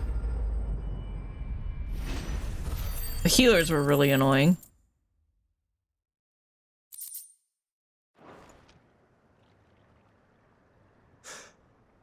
Call that a test, Ultima? Clive, it's me. What's up? You alright? Yeah, fine. I am. But it seems the reports were true. The thralls have returned. I dispatched the few that I found, though. Well, that's something, I suppose. But what were they doing south of town? They all came from the north last time. We might be able to fend off an attack from one side or the other, but from both? Do you have eyes in the north? Some. I should probably go and have a look, though, just to be sure. Now, you head back to Northreach. I want you there just in case war breaks out while I'm away. What do you mean? Her ladyship's been busy working her magic on the townspeople. Right. Stirring up ill feeling towards her father. But she'll have her marching on the barracks if we're not careful. What? This is exactly what the Dane was afraid of. I'll do what I can to calm things down. Be careful out there, all right? Don't worry, I'm not like you. One sniff of those things and I'm running back to town screaming blue murder.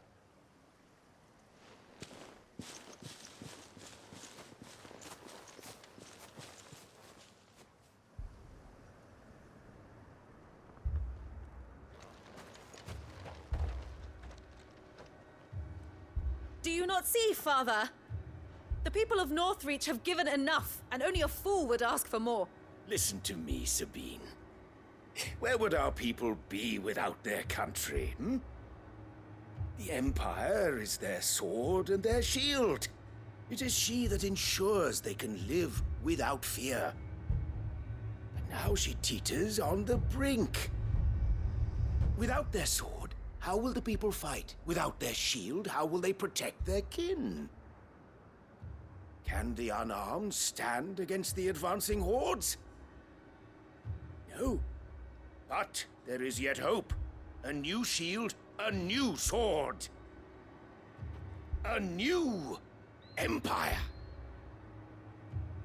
We can rebuild Sandbreck, just as Great Grieger wills it. Perhaps we could, Father. But we don't want to. Not if it is built on the broken backs of the people! Please, let us not quarrel in the street. You must see that no good will come of this. Our fight is not with each other, but with the threat that draws ever closer to our gates. A threat that your sword has yet to rid us of, Your Eminence. You will hold your tongue, whore! You may have filled my daughter's head with your heresy, but I will not be corrupted. Corrupted? Your daughter's opinions are her own, as you would know if you had ever deigned to listen to her. At least I hope they are your opinions, and not posturing born of a family feud. Northreach deserves better than that. Northreach deserves better than you, Carla. Yes, I know who you are. The slut of Twinside who bedded a branded. What? Jealous, are you? That a woman might choose a bearer over a pious man of Griega. Clive! I met a swarm of thralls coming south from Oriflamme. Hundreds of them. Too many to count. There's no work on the fortifications has scarcely begun. We will retreat to Caer Norvent and there make our stand. Just gonna abandon the town? That was an order! While this is but a heartfelt plea, let us make our stand here and protect our homes. Protect those that we love. Together, for Northreach!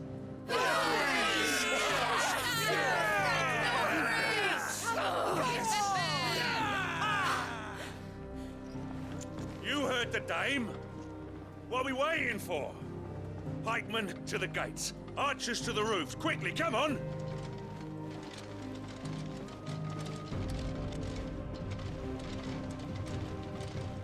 But she is but a common whore, yes.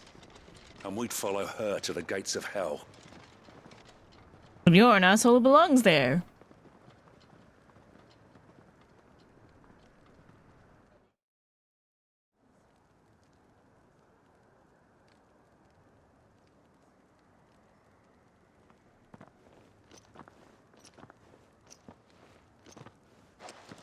The men have their orders, and they look like following them. I got them spaced out at regular intervals. Whichever direction the thralls strike from, there'll be someone there to meet them. Thank you, Philippe. Rest assured the people will play their part. The herbalist has donated her stock of medicines to me. Should any of your men be injured, take them to the Vale. We'll see to them there. Thank you, milady. I will. I'll play my part too. You still want for numbers. Unlike the enemy. I only hope I can go some way to evening the odds. Philippe, can I leave the south in your hands? I doubt the thralls by the lake were the last of their number. Of course. I'll lead a party down that way so we don't get taken by surprise. What about you?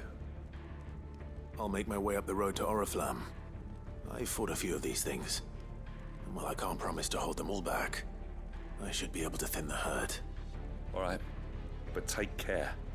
Thank you. You said hundreds, though. That's a lot. You can thank us when it's over. Till then, madame.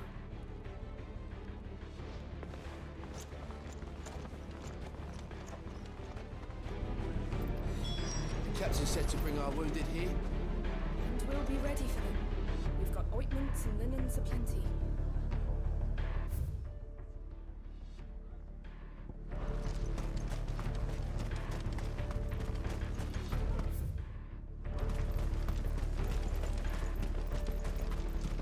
I want steel in the hands of every man.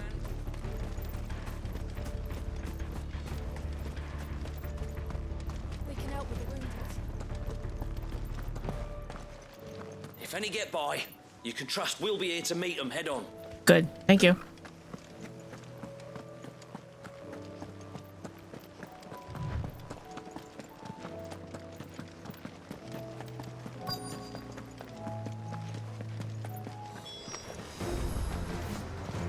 There are so many of them. Not for long.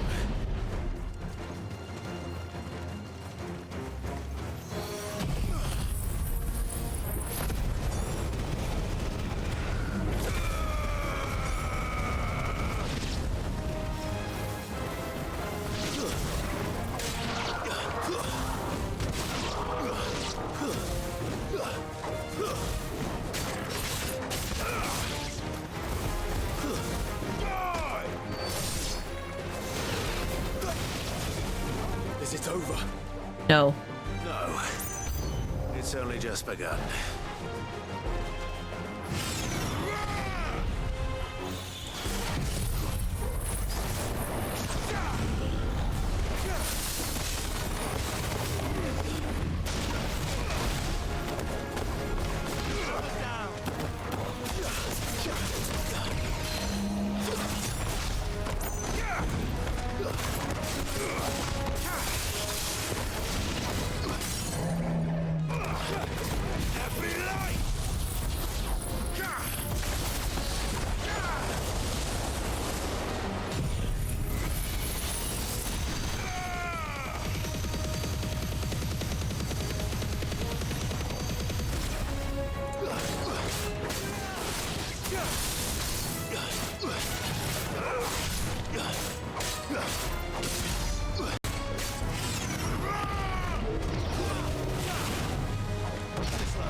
You're finished. Nice. Ended on a counter. Always fun. Who do we level? Beautiful. 48.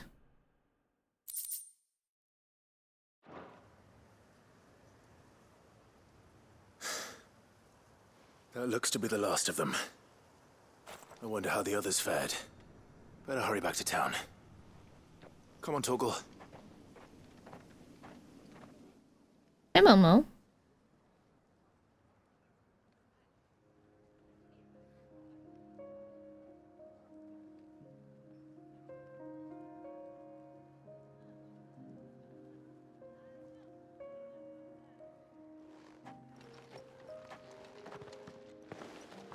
Clive, it's good to see you. And you. The road to Oriflamme is clear. How did you and your men fare? Well, we ended up fighting for our lives down by the lake. Took a few nicks, but nothing the girls of the Vale can't put right. Glad to hear it. Well, it seems we've survived. For the time being, at least. I thank you both for answering the call. You were right.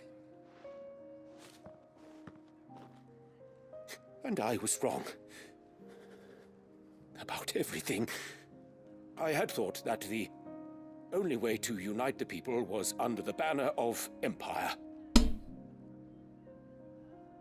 That without a strong hand to guide them, they would drift apart. To be borne hither and yon by the eddying currents of fate. But you brought them together. Not by force, nor by the exercise of goddess-given authority,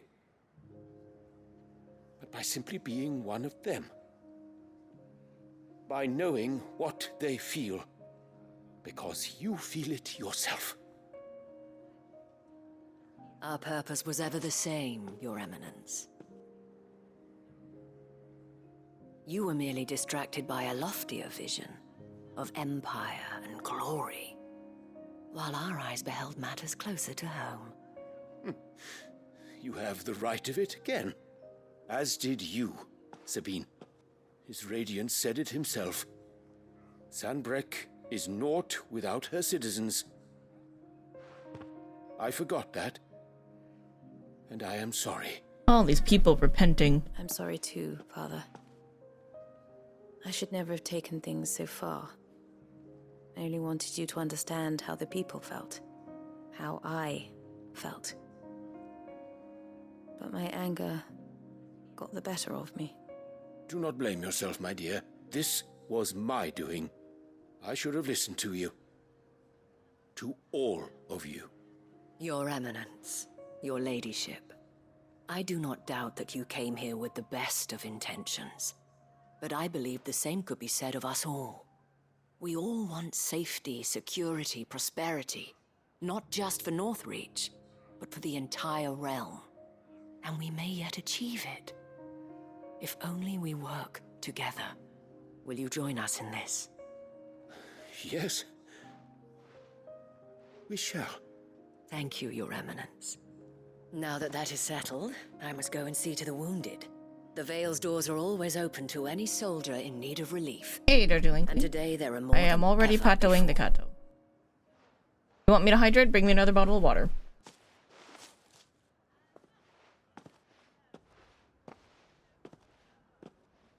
Madam Isabel is a rare soul indeed.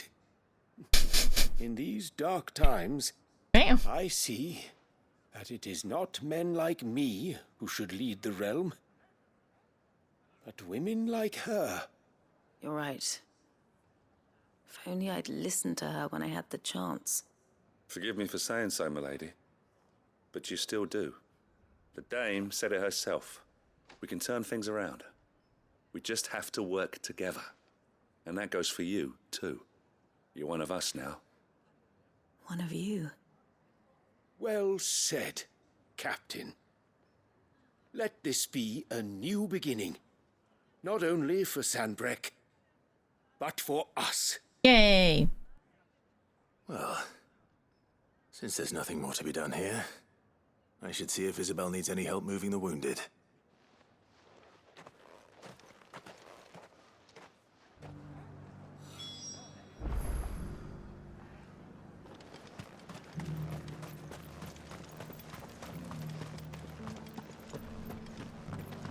There's no need to worry any longer.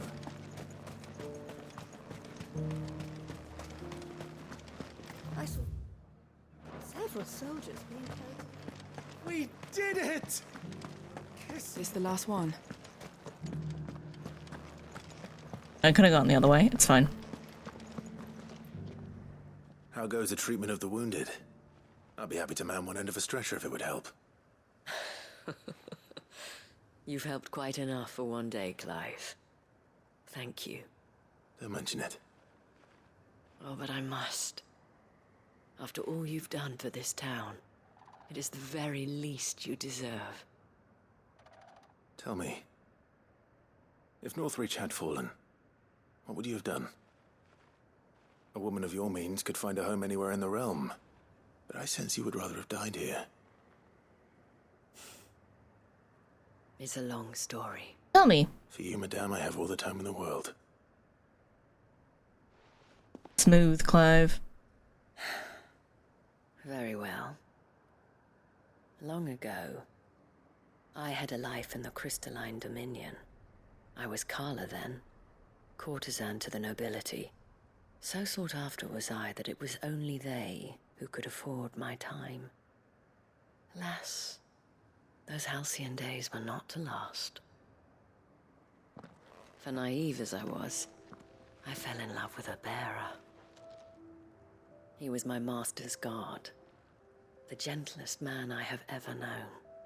After they discovered us together, he was whipped bloody and forbidden from ever looking at me again. And so we fled. Not that we had anywhere to flee to. We wandered, aimless and starving, half dreading, half praying that the next day would be our last. Until we found ourselves here, in Northreach. It was the Vale that took us in, that fed us, clothed us, and healed our hurts. Those that could be healed, at least. My love was already too far gone. He passed away. He did. Not long after we arrived. But at least we were able to share a few moments of peace before the end. It was the greatest gift I have ever received. But the generosity of this town and her people did not end there. The men and women of the Vale supported me through my grief, shared in it, though I was still a stranger to them. They treated me like a sister. And so I swore that I would always do the same. That I would return the kindness that Northreach showed me. That I would repay my debt to the Vale.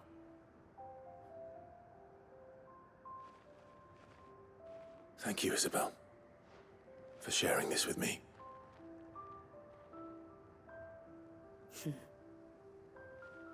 You're a lot like him, you know. Perhaps that is why I have such a soft spot for you. Never stop fighting, Clive. And I shan't either. I know that it will not be easy to keep Northreach together. But our efforts will be rewarded. Just look at us now. The people, the soldiers, even the Duke of Oriflamme and his daughter, all united in defense of this town that we have come to call our home. And what of you? Can we count on your support too? Of course, always.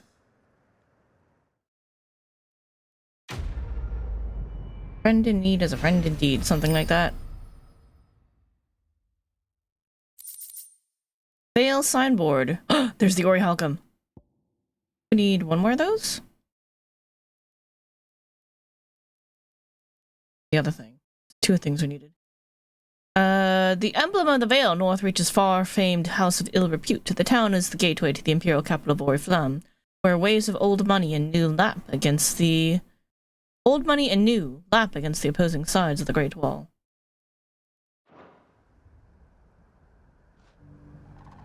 We have brought Northreach together. Now the fight begins to keep her together. For if this town is to survive, we must all play our part. Including you, Clive. Yep, will do. We are going to stop in the hideaway before we continue on to Waloed, I think. Because there's another quest there. I'm like, what if it makes me also go to Waloed?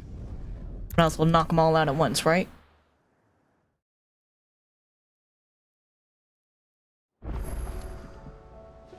Oh hey, you're right here. Uncle, I bring good news. The Field Marshal has agreed to your plan. Ha! Of course he has. I didn't doubt you for a moment, dear boy. Rutherford is accompanying him back to your manor in Portazolder as we speak. They will await your return there. As will one other. One other? Who, exactly? Lord Havel was concerned that even if he could get the realm's armies to agree to an accord, he might not be as successful in convincing those with political power. He asked if I might have a solution, and I suggested a certain Imperial Lord Magistrate turned Liberator. One of your co-conspirators? Maybe. Master Quinton would probably call me one of his, but yes. Another outlaw, then. Just the thing we need to put these rotten politicos in their places. Good thinking, Clive. I'm glad you approve. The more the merrier, eh? Uncle, assuming Havel and Quinton can solve our problem with the armies, you still haven't mentioned how we might manage the grain shortages. Oh, don't you worry, my boy. The 7 high houses will be seeing to that. They have all agreed to make the most generous of donations. What did you do to them? Of course, it did take a little persuasion, but luckily I had some unexpected help. From who? Why, you, my boy. Rumor has it that you rescued the Lady Ariane's head steward Rockford from a horde of bloodthirsty bandits. It was more of a handful. Well, the old battle axe was so pleased. She had a shipload of talents delivered to my private docks by the next new moon. Nice. And when the other houses saw the parsimonious old crone's purse strings finally loosen, they as good as tripped over themselves in the rush to follow suit. Beautiful. I'm happy to hear it. Now, I must be getting back to the manor. Join us there at your earliest convenience, would you? Of course, Uncle.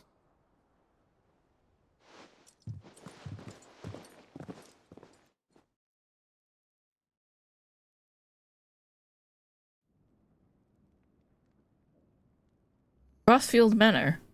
Oh, we're just gonna be here. All right. And how, pray tell, will we get that grain to the capital if the roads are still overrun with Akashic? True. You'll find another bloody road. I only have so many men, and I'm not about to send them headlong into an ether flood. That is, unless you'd have them turn as well. He has a I'd point. certainly eat less. Says the man with a belly bigger than a band of curls. My soldiers actually need their rations. Without any food to keep them going, they'll be dead even before you've sent them on your fool's errand.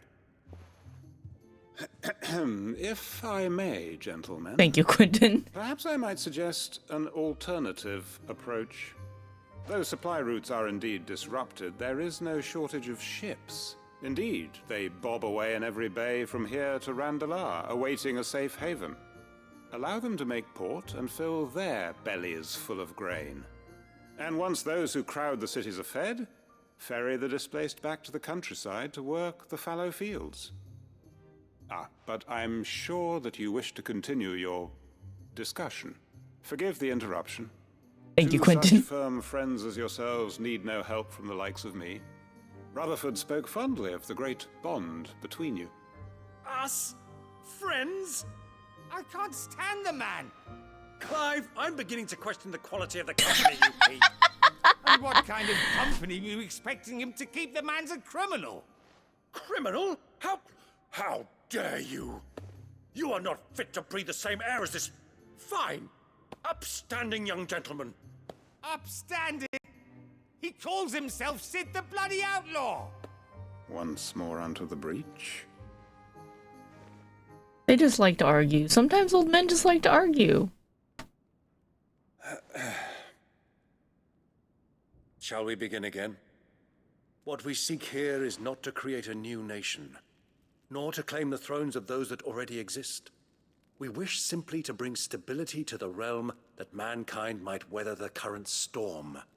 And to do that, we must convince those in power, the generals, the statesmen, the nobles, that our cause is just. Why do you have a giant stuffed disagreements, yes. And I imagine some resistance. dinosaur with a cattail, some kind of thing? We cannot let that deter us. If we show them the path, show them that we walk it ourselves, then I am confident they will follow. The fate of the world lies in my nephew's hands. What? But the well-being of her people lies in ours. Oh, yeah, you're right, it does. We must not squander the chance that Clive has given us. Uncle Byron, Now, with that settled, let's move on to the signing of the Accord. For what great moment in history hasn't been accompanied by a little ceremony?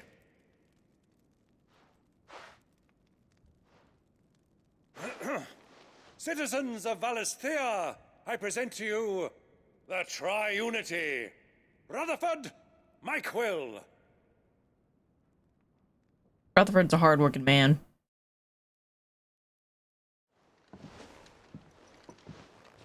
Well, my boy, the stage is set. That it is. This is the role you were born for. Now I ask only that you trust in the talents of your supporting cast. We shall play our parts to the best of our abilities, that you might have the opportunity to shine. The realm needs its Sir Crandall. And there is no better Crandall than you, Clive. I want you to keep this signed accord as proof of our faith in you. I will. Thank you, Uncle.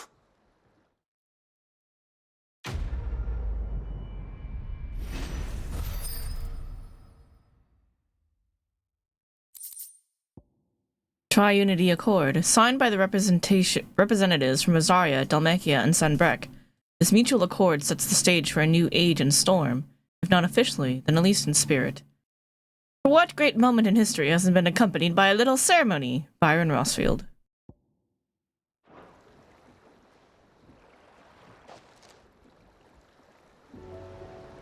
Sorry, can't take you where you need to get to, but the Argo and me will be waiting when you get back. What do you think that thing is? It's a damn distraction, is what it is. Now back to work. And how the hell is Sid gonna deal with that? Good question. I haven't quite figured that out yet.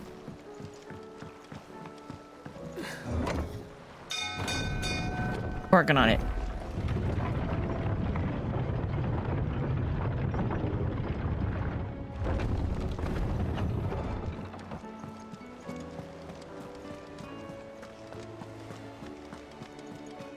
You should have seen. Welcome back, Sid. Welcome back, Sid. Yes. Welcome back. Trip wasn't too much of a pain in the arse, I hope. That's fine. Truth be told, it was me who suggested roping you in to help with the trial. But from what I hear, things didn't go quite as planned. No, they most certainly did not. Does Ember deserve passing marks? Look, he got the job done, and he just happened to use us as a resource to do that. Ember lost his nerve in the face of a beast of prey, but he didn't lose heart. He pressed on, and he achieved his aim. And is that not what we ask of our scouts? Indeed it is. Thank you for your honest appraisal, Sid. The fact remains, however, that Ember will not always have a battle-hardened warrior on hand to pluck him from the jaws of peril. All I have gleaned from this trial is that without someone watching his back, Ember is little more than a liability. Wait, Sergeant. Ember still has much to learn, it's true. And this time he was found wanting. But I'd say he's due a second chance, nonetheless. After all, he did do as you asked. With a bit of hard work, any hand can be made to hold a blade, and any mind can conquer its fears. But a scout's nose is different. You've either got one, or you ain't. And by sniffing out that log, young Ember here has shown he has a conk and a half. Wouldn't do to waste it now, would it? Fine. One more chance. I'll do whatever you ask. I'll spend my days and nights in the pit if I have to. I'll show you. Just you wait. Daft as a brush, that one. But his heart's in the right place. Yep. Just like someone else we know. And if you ask me, we've been leaning on him for far too long. Yeah, Gav needs a break. By the time the curse breakers took some of the weight off his shoulders, I reckon. It couldn't hurt. Just don't tell Gav I said so, will you? I won't have him thinking he's been hard done by. Next thing you know, he'll be asking for a day off. Chance would be a fine thing. Back to work. Forgive me, Sid. This did not play out as I expected. Things really do these days. But that's why we need men like Ember more than ever. Men who can make the best out of a bad situation. Remember that. I will, Sid. Thank you.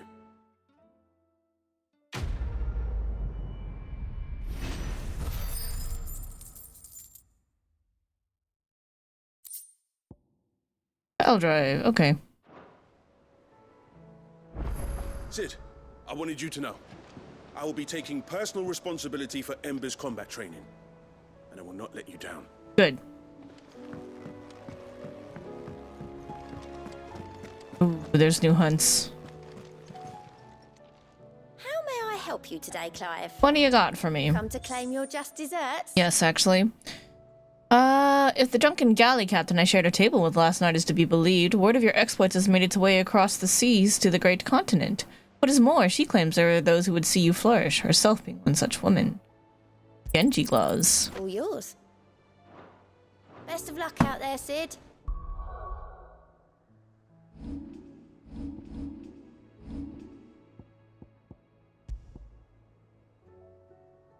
The island warriors of the Far East are said to claim a piece of the armor of a slain soldier following a battle, wearing it over their own until the next encounter, at which time they finally remove it. The warriors believe that the spirit of the fallen foe will now lend them their strength. Boink.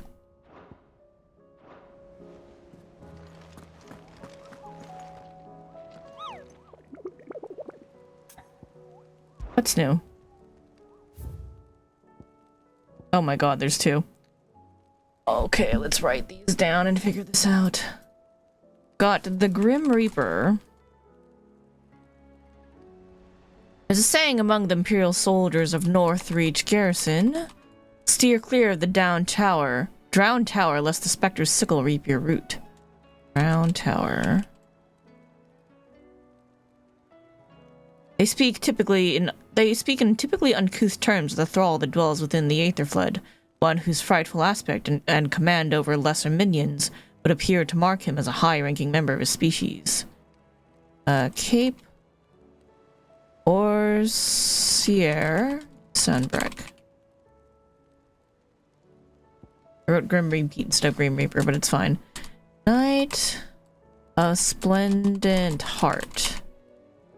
Most pilgrims to the holy capital of Oriflamme pass through the Penitence Gate on the road from the Rural Meadows. Penitence Gate. Of late, however, a knight in shining armor is elected to station himself beside the entrance, accusing any and all passerby of being Cid the Outlaw, the one who led Prince Dion down the path to destruction, and challenging them to a duel to the death.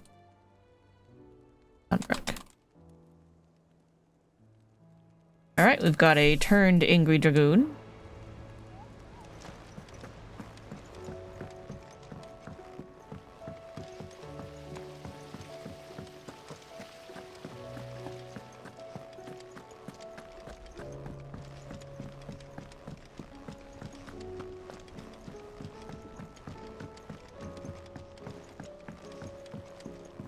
Mid, here's your stuff. Mid? Tell me this is all you need. Adamantoy shell and shipwright's tallow, a thick, noisome lubricant made from the rendered fat of sea bees, commonly used by shipwrights on the cranes and winches they employ in shipbuilding.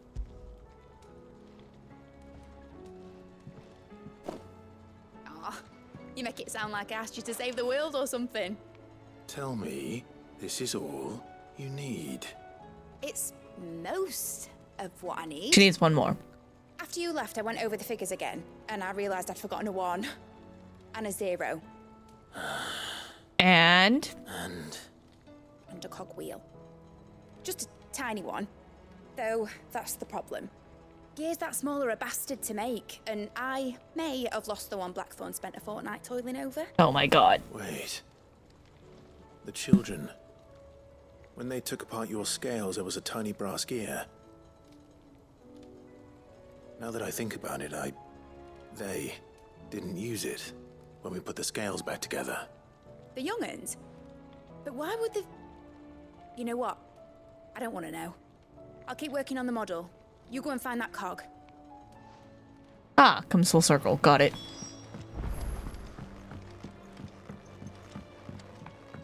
Where's this other quest, by the way? Ah, in the room. Mentioned a new project yet?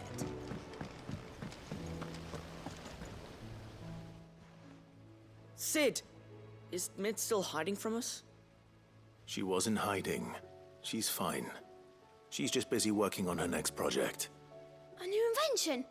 What is it? What is it? Is it an airship? I bet it's an airship! It is an airship. That just so happens to be why I'm here. She needs something special, something only you three can provide. A brass gear. A tiny one. One that might fit on, say, a set of scales? Oh, the one you forgot! We remember! We saved it, just in case. It's in the bag of bits. Since your lesson, we've been disassembling, then reassembling everything we can find. All the pieces that are left over, we keep under our beds, just in case. That's... good to know. Look! I found it!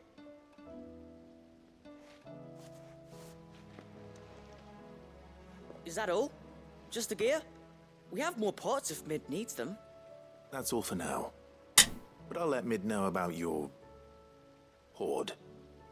Just in case. Thanks, Cid. Back for another pot? We've got screws and bolts and nails and knobbles and noodles and, Noodles? I don't think noodles is right.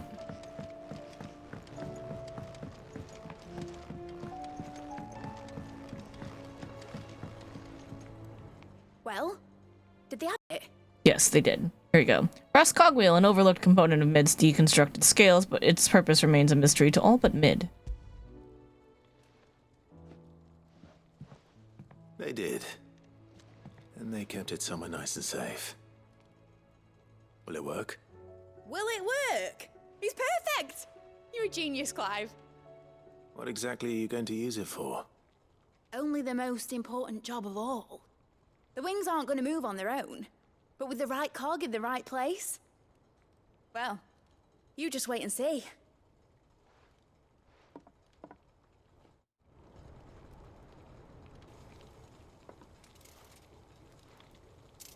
That should do it.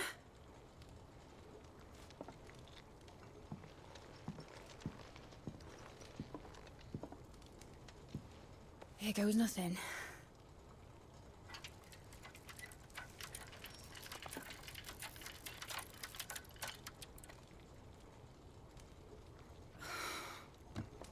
Titan's tits. It wasn't supposed to fly, was it? Of course it was supposed to fly. Wouldn't be much of an airship if it didn't.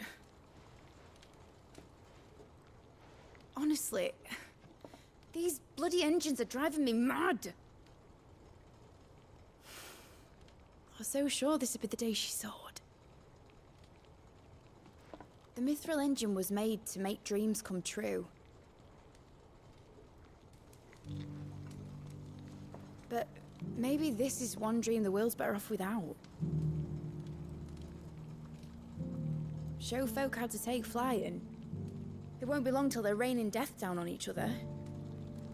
People will lose their homes. Children, their mums and their dads. Like I lost mine. I'm sorry. So am I, Clive. So am I. Sorry that I have to choose. Do I follow my head, or do I follow my heart?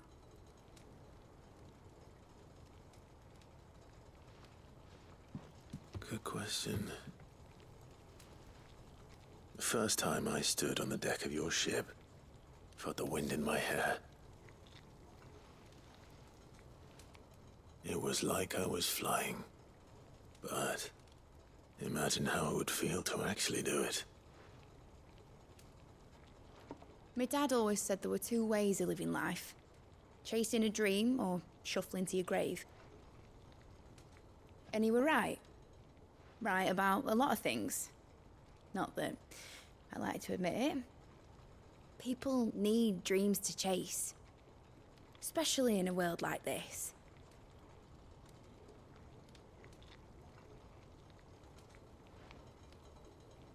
Right. Don't give up, Mid. When this is over, I'm gonna take all my Mithril engines to Zemeckis and sling them over the edge. I won't have my dream end up turning into someone else's nightmare. But all that hard work... All that hard work will not be used for war, Jamie. But it ain't like it'll be gone. Tell me, Clive, have you ever been on a treasure hunt? Not since Joshua and I were boys. Why do you ask? Because I'm gonna bury the engine schematics and leave behind a little riddle telling people where to find them. A really hard one, so that only the most dedicated dreamers will ever be able to work it out.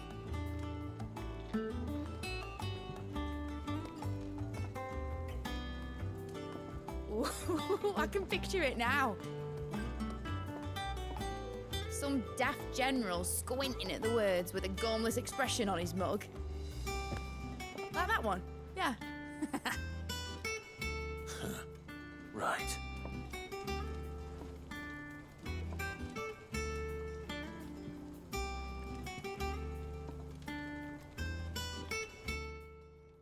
Like, trying to figure out how to get the green screen to behave, but because it's not that I'm putting this engine at the end of a treasure hunt, I'll still need to make it a treasure worth hunting for. Won't be much of a prize if it couldn't even make a toy boat fly after all. My dad always said, dream big. But it ain't the size of a dream that's important, is it, Clive? Only that it's a good one. And I reckon I've got a fair few good uns left in me. I'm sure you do. That explains why this is a side story and not a main quest. No airship today. Model airship, mid's dangerous dream of flight, immortalized in miniature. My dad always said there were two ways of living life, chasing a dream or shuffling.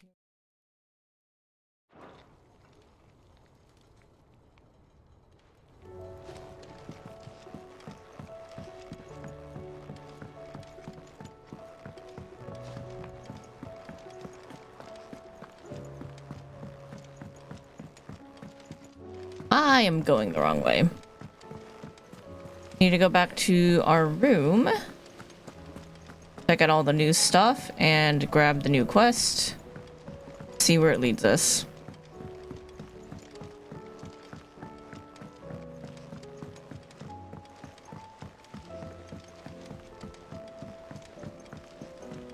Say what you will, Lady Karen has seen herself.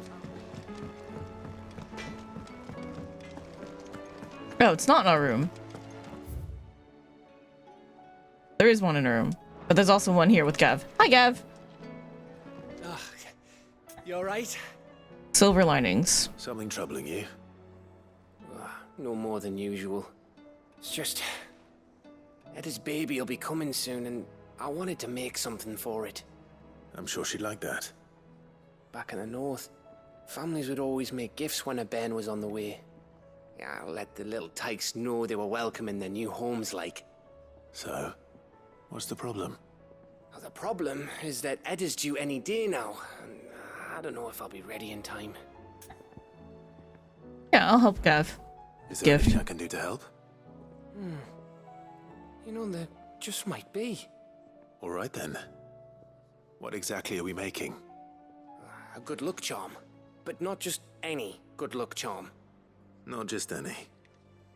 No. One made from the feather of a silver chocobo. Ooh, there's silvers. There's naught lucky in all the realm, or so we used to say back home anyway. Thing is, they're hard to come by. Had Otto and Karen check with their suppliers, but nothing. I'd try and track one down myself, only... Only the big day is fast approaching. And that's all you need, a feather. That or the bird whose arse it's attached to, aye. I was gonna start by asking around with traveling traders plying the northern borders. Well, there's no shortage of those passing through Martha's. I think I might make that my first port of call. I'll let you know if I find anything. You're a good friend, Clive. It's gonna be a day of side quests, that's what's happening. There's a lot of side quests. They kind of like backloaded them all. Can't say I've ever seen a silver chocobo myself, but I have seen one of their feathers. Look just like a normal one, only silver, obviously. Well, grey.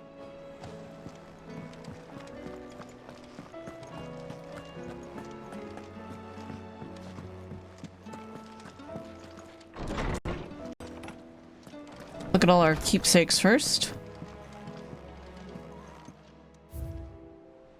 It's weird to me that they backloaded it all. Vale signboard. The emblem of the Vale North reaches far famed House of Ill Repute. Town is a gateway to the Imperial... Yeah. Vale's proprietor, Isabel, knows it's best as a safe haven in the storm. The town that took her in and the man she loved when the rest of the world shunned them. Briar's Kiss signboard. He inherited both his forge and the role of desert hare from his predecessor, the original Rosanna Dalamil. Through the mayoralty of Dalamil. Though the mayoralty of Dalamil, he won entirely by his own merits. Okay, there we go. Missing 1, 2, 3, 4, 5, 6. Rusted battle helm. Archduke Elwin's helm worn in his victorious campaign. Now it sleeps in Clive's chamber.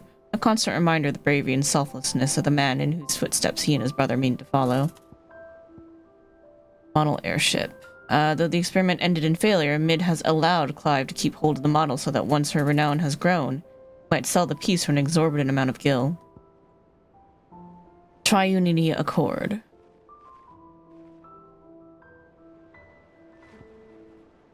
The same as what we read earlier. Charred Sparring Sword.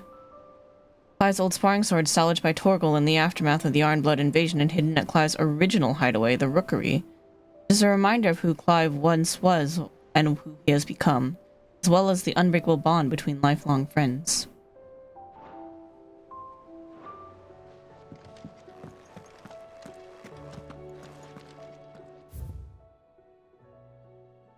What? Okay.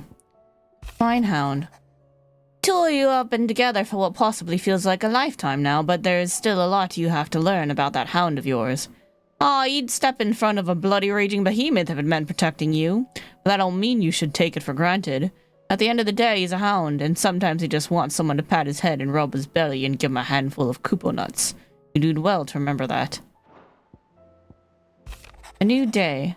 I am not so foolish to believe that a single shaming at the hands of the town urchins can dispel a lifetime of hatred built up in one's heart, just as a pot cannot be made clean by reminding it of its grime. It takes effort, persistence, and more often than not, a stiff brush and a bucket of lye. But more than that, it takes time. Fortunately, your courage and leadership has granted us just that. We must now decide whether to embrace or to waste it. A wise man once said the night is always darkest before dawn. It's a good thing, then, I count one who burns so bright amongst my friends. The Wages of Fate. You remember what you told me that night at Phoenix Gate? That while the fate of Rosaria sits on my shoulders, the fate of its dominance sits upon yours. But we are not both but are we not both dominants of fire? Does not the flame of our forebears burn in both our hearts? Should I not protect you as you have protected me? You have chosen to be my shield. Now let me choose to be yours. Is this not what our father wanted? What Sid wanted?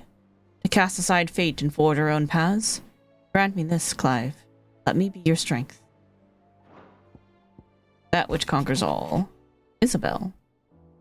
Here, not long removed from when last you placed yourself between us and peril, I sit and pen yet another letter in which I try to find the words to somehow express the gratitude of an entire town. Still, something feels different about our latest triumph. Where in the past we leaned ever so heavily upon your good graces, this time we found strength elsewhere. Ourselves. Our hardship has shown us that which should have been apparent all along. We are not as different as we want to believe. Does a peasant love his homeland any less than a noble? Does a bearer love his family any less than another man does his own? It is this love that has united us and given us true strength. Should every thrall, Akashic, bandit, and brigand in the realm come charging at our gates, we will not fret, we will not falter. Fight, we will win. Concern for Jill. Though her icon brought her much suffering, the loss of Shiva weighs heavy on her heart, and we would be poor friends indeed if we did not seek to lighten that burden. But only a fraction, before we depart for the skies. I would speak on this more in private. Yeah, let's talk to Joshua. If Joshua's worried about Jill, I should go and speak with him. We say aloud in our quarters with Jill right outside the door of our quarters. I'm just saying, she's literally outside an open door right there on the exact other side of this wall.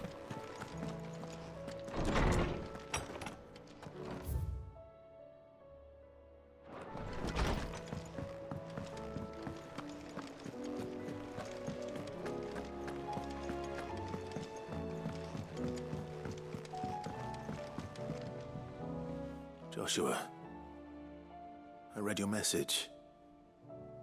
You're right. Jill is different. I don't think I'd realized how different, but since we returned from Drake's spine, I felt it more and more. I suppose it's not hard to imagine why. She doesn't think she belongs anymore. And that's why we need to remind her she is still one of us. To let her know that we still need her, now more than ever. That you still need her. But how to do that? When last we were truly close, we were but children. Of course. Do you remember the time we accompanied Father on his annual tour of the Duchy? And Jill and I broke from the procession to ride up Man's Hill. To see the snow daisies, I remember. It was the first time Father had allowed us to join him. And when he realized you were missing, he had the entire retinue down to the pot boys combing the countryside. In the rain. A thunderstorm forced us to take refuge in a grove of oaks before we'd even made it halfway there. It was the Lord Commander who finally found us, and needless to say, he was none too pleased. Then it seems you and Jill have unfinished business. What do you say? Man's Hill. It's not that far. Oh, true. Though I suspect it is also much changed. Little in southern Rosaria remains as it was when we were children. You're saying I should go and scout the area for bandits? I'm saying we should first go and see if there are actually still any snow daisies left. What would you do without me, Clive? Fair. Alright, we should save. It's been a bit.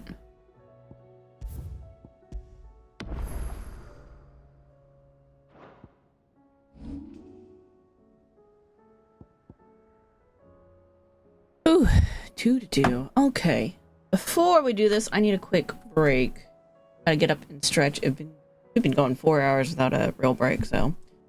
Bathroom break, stretch break, water break, whatever you need. I'll see you guys in a few minutes.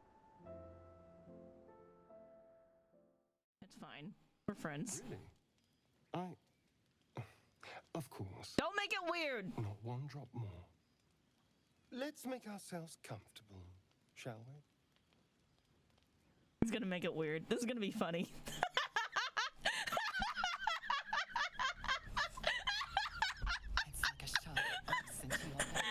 Help here.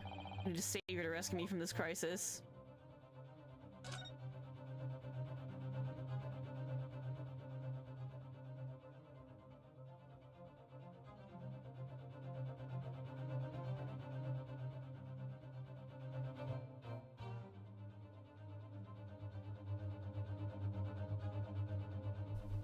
Great, thanks, I hate it. What the? What are you doing up there? Mr. Sholmes? Why are you wearing the tiara?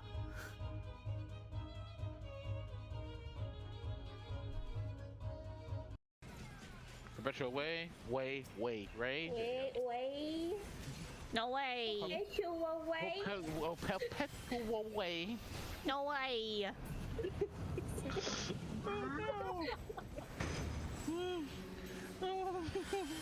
What? Alright, go ahead and get blasted. Leave while we're in the center. What are we doing? How do I leave group? Why is this happening? Dawn. Oh, Please grab the watch, please. This is a bannable offense. To my ears. Hey, cat. Alright, burning down Brawler. Dude, well, not burning, we're taking again. Okay, warp time. High and low. Okay. As a result, I brought this knife so I could shank this bitch next to me if he doesn't fucking give me back my coin. I know he took it. There was no one else there. Bro, what? Bro, what? Excuse me?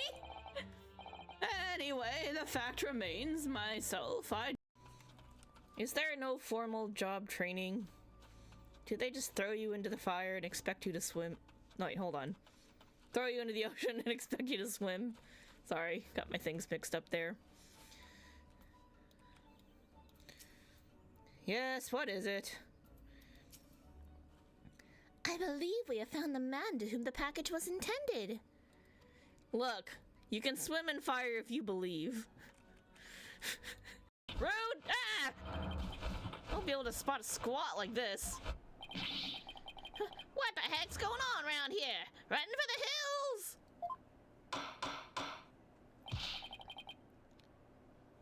hills! No pets or other animals allowed in the courtroom.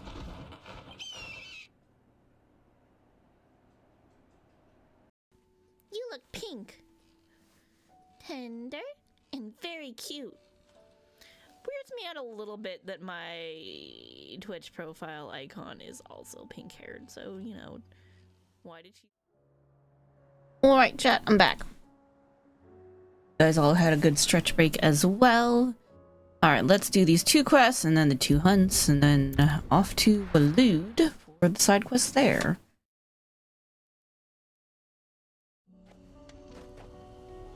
What are we doing here? Oh, I didn't even realize there was a whole other area right there. Ants Hill?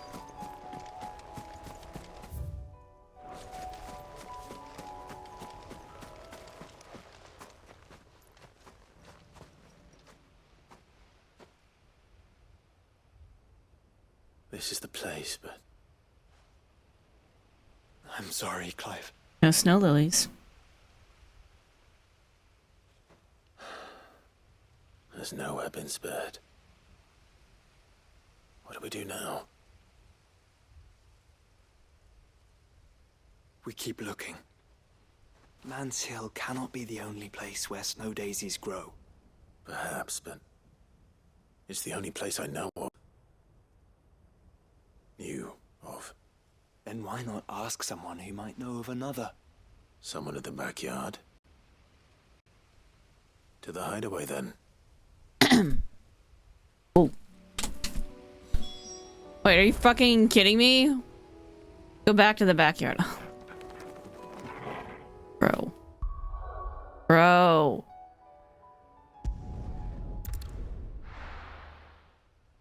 I like side quests, but the thing I hate most in quests is when you have to go back and forth to like places you just were. Like, that's a huge pain in the ass.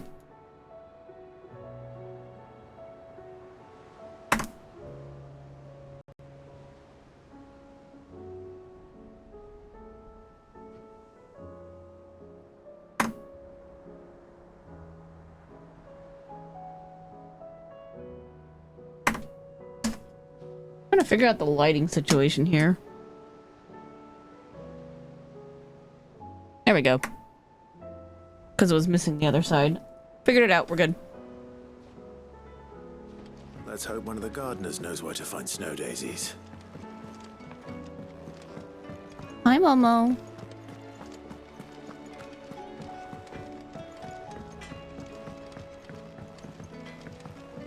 Say what you will, Lady Karen has seen ourselves haven't gone bare. I'm gonna need to charge that light later for Momo.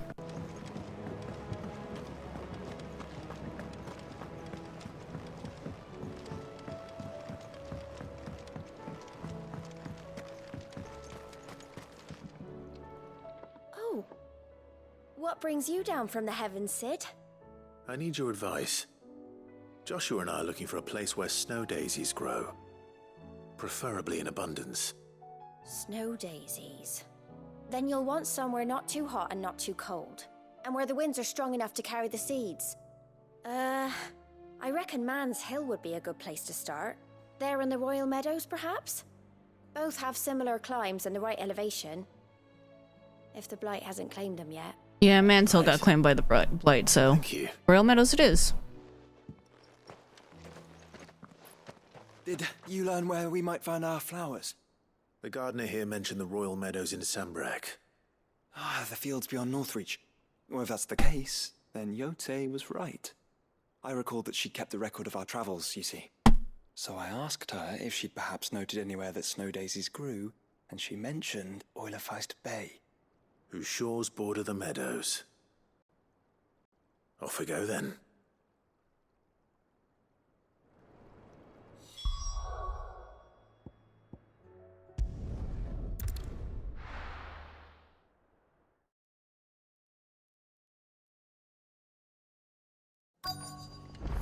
Let's hope one of the merchants here has what Gav needs.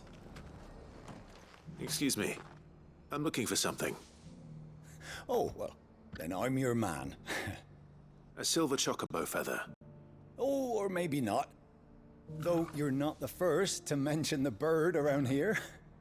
There was a man stopped by the rest not long ago, claiming he was attacked by a silver chocobo. Oh, where? Near some gutted hovel, not far from Eastpool.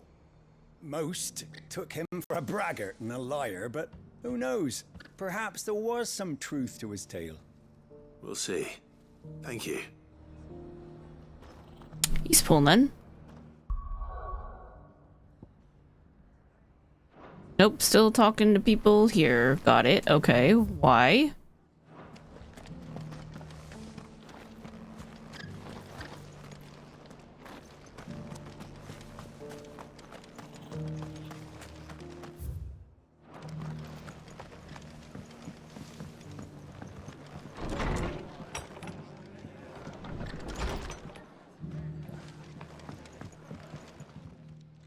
Good to see you.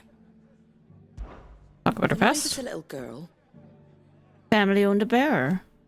They let her sleep in a corner of the barn and had her play with me and teach me letters. We never ate together or slept under the same roof, but even so, she was like family. I was with her on the day she died. She held me in her arms and whispered in my ear, "My darling Martha, I'm so glad you didn't awaken." It was only years later that I found out she wasn't just a servant. She was my grandmother. That's fucked up! My grandmother?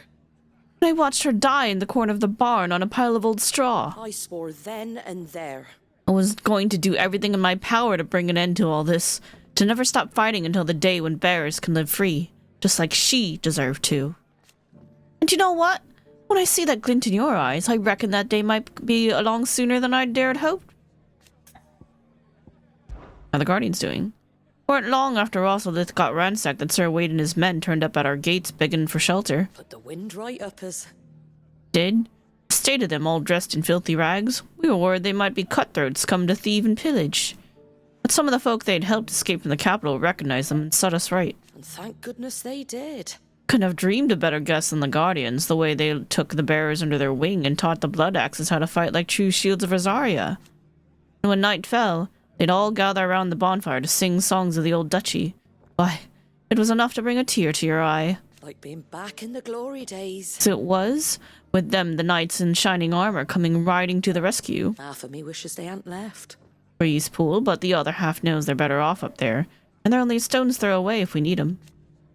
And we're just down here if they need us, 'cause that's what Rosaria's about. Not preening knights and mooning maidens, but proud, hard-working men and women helping one another out. It ain't exactly a bed of roses. Right now, we've got aetherfloods cropping up all over, and new arrivals turning up at the gates near every day, begging for us to take them in. Ever since the skies turned, it's been a struggle just to survive, but you won't hear any of us complaining. Not least 'cause we're finally free of the Empire's grip. The garrison's been pulled back east and the few remaining black shields have gone with them. Which also means we don't have to fear for our bearers no more. We can even treat them like human beings they are, just like they're doing up in Eastpool. That's just the start. If we can make a good go of Eastpool, it'll show the rest of the realm you can live without magic, without slaves, that we can all be free. Stop by for an ale any time, eh?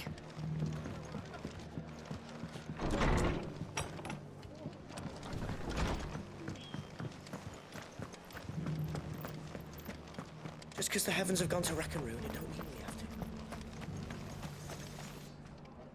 How do, traveller? Silver chocobo feather, Look where? of a man who could do with a new whetstone? Or perhaps a bawdy etching of the Vicerine? No. God, no. Maybe another time. I'm looking for a silver chocobo feather. If that's the case, rumours are all you're likely to find. No one has seen a silver chocobo for years. Word is they were all hunted for their feathers. Some northern nonsense about bringing good luck. Didn't bring them much, nor their bows. If any are still out there, I reckon they'll be doing their damnedest not to be discovered. You're probably right. Thank you anyway.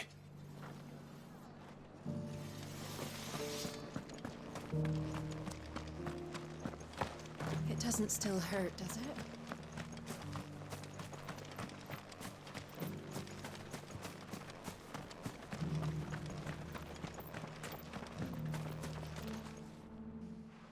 Can I help you with summit? You wouldn't happen to sell silver chocobo feathers, would you? I deal in fruit, not fancies. But if it's fancies you're after, I suggest you try Rhiannon's ride. Was a silver chocobo seen there? Oh, yes. If you believe the ravings of a madman. It wouldn't be the first time. A silver chocobo sighted in the hills near Rhiannon's ride. It sounds almost too good to be true. But since I'm already here... Love restarting the app. Sound got a little scuffed.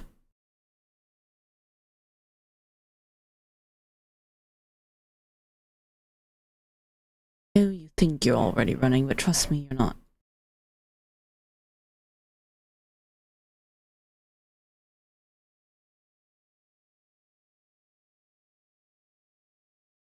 Oh, bloody hells.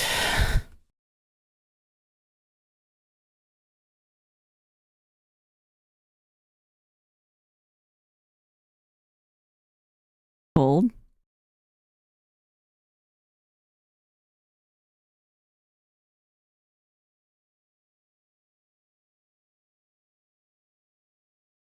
Why are you like this? Come on.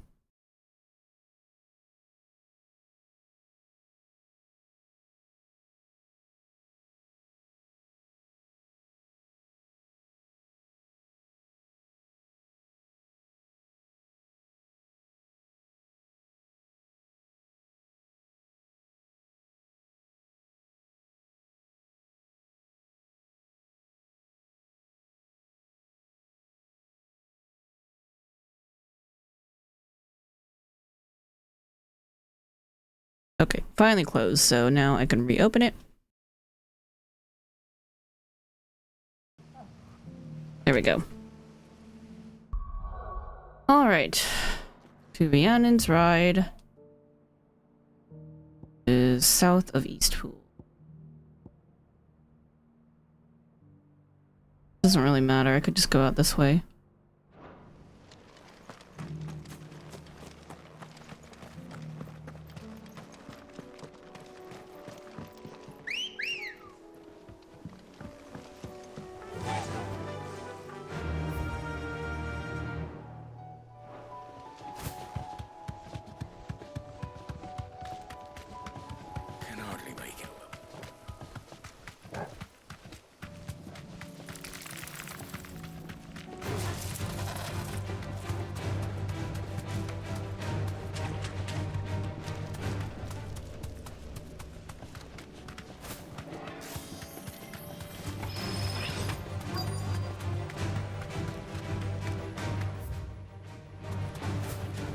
Tracks. They're not left by bandits for a change.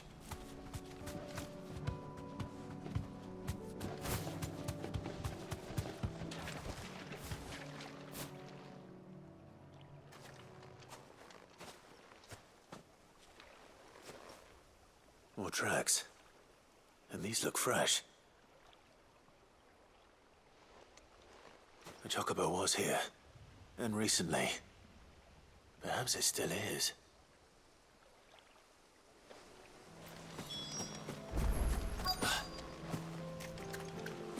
I don't need to find the actual bird, I just want one of its feathers.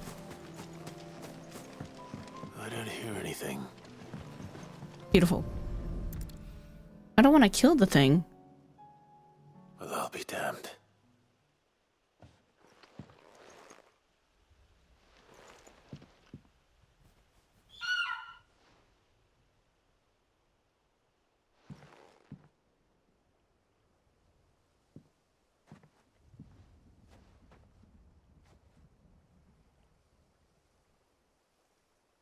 Oh, a pair of them. How nice.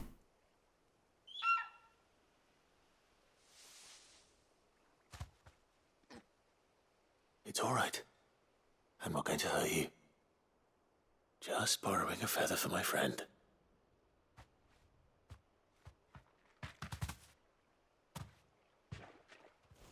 Thank you. Nice. Let's get this back to Gav before they change their minds.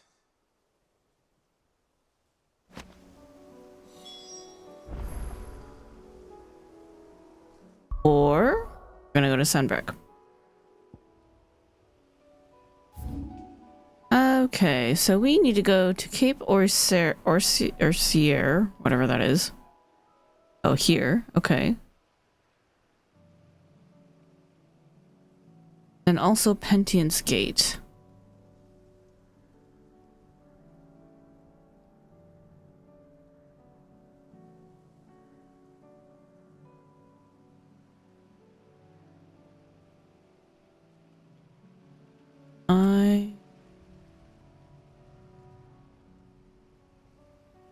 Fitness Gate, Hanged Man.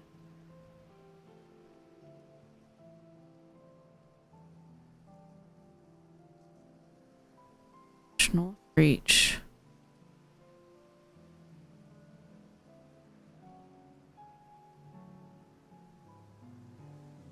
Oh, it's right here.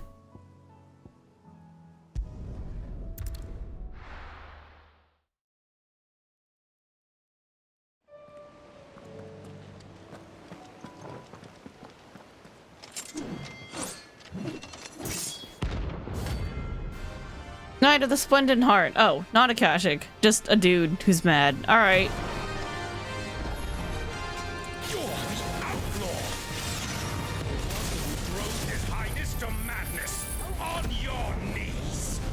You know he's still hanging out with me, right? We're buddies now. He hasn't heard. And he doesn't look like he's willing to listen.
Ow.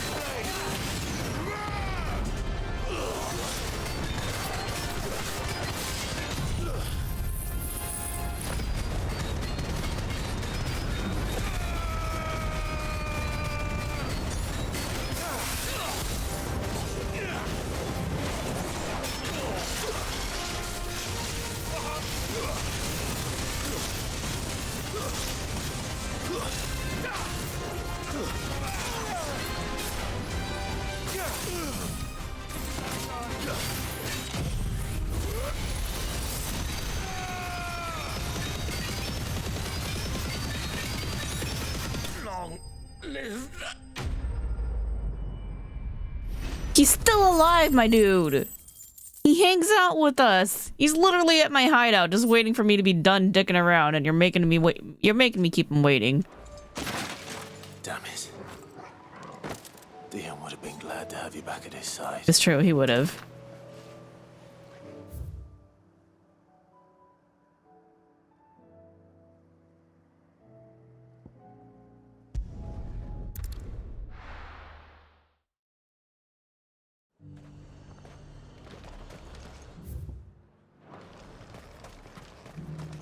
And how might I help the garrison today?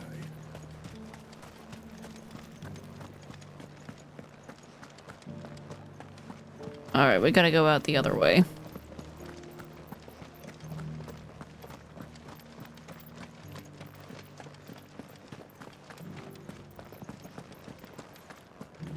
Haven't seen any of those beastly blue-eyed...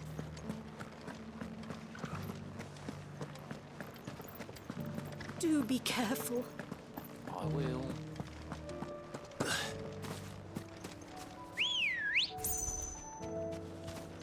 Ready, go? Yeah!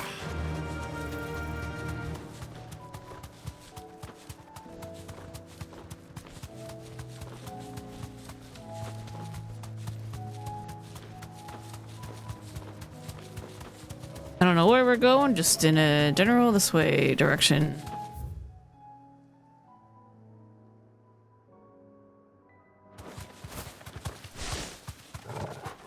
The meadows are vast.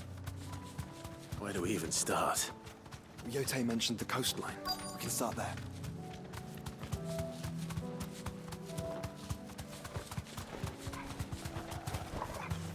Have care. Look, brother. You see them?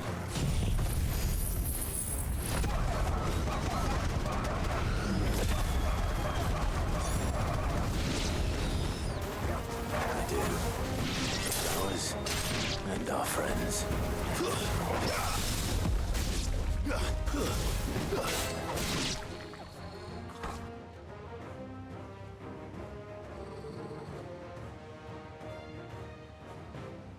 What do you see, boy? Oh, great. Let's hope this is the last one. Only one way to find out.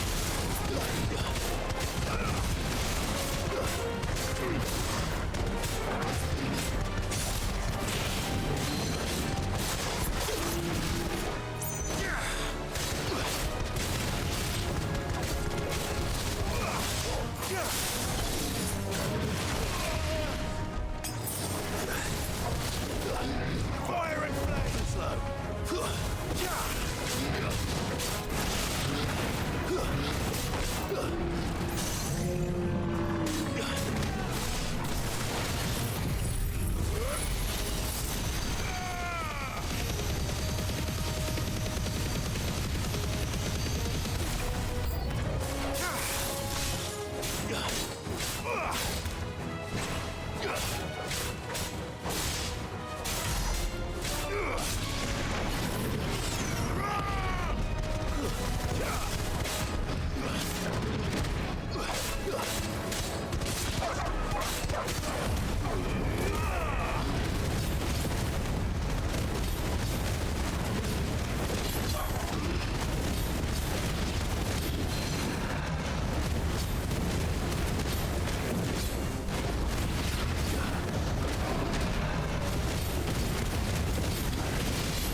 Stupid dogs.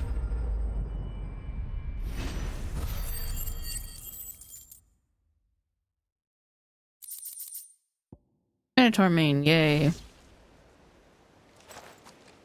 That was harder than I expected.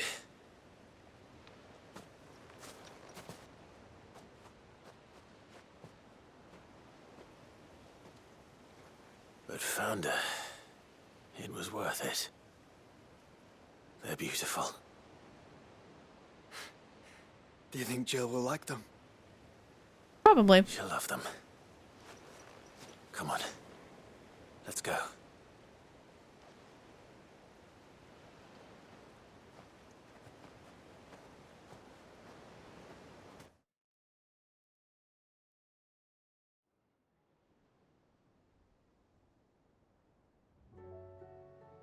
Oh my god, I didn't want you to take me out of the... Oh, son of a bitch. It appears my work is done. The rest, as they say, is up to you. Well, you and the skies. We wouldn't want another thunderstorm now, would we?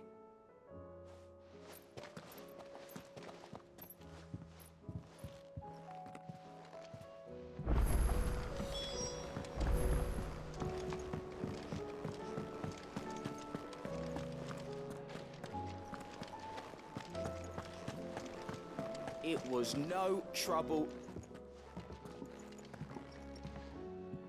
Clive, you're back. How'd you get on? Any luck? Any luck, you say? Here's your silver chocobo feather. To the people of the north, silver chocobos are symbols of good fortune. The mere sight of one potentially meaning the difference between a failed harvest and a bumper crop. According to Gav, at least.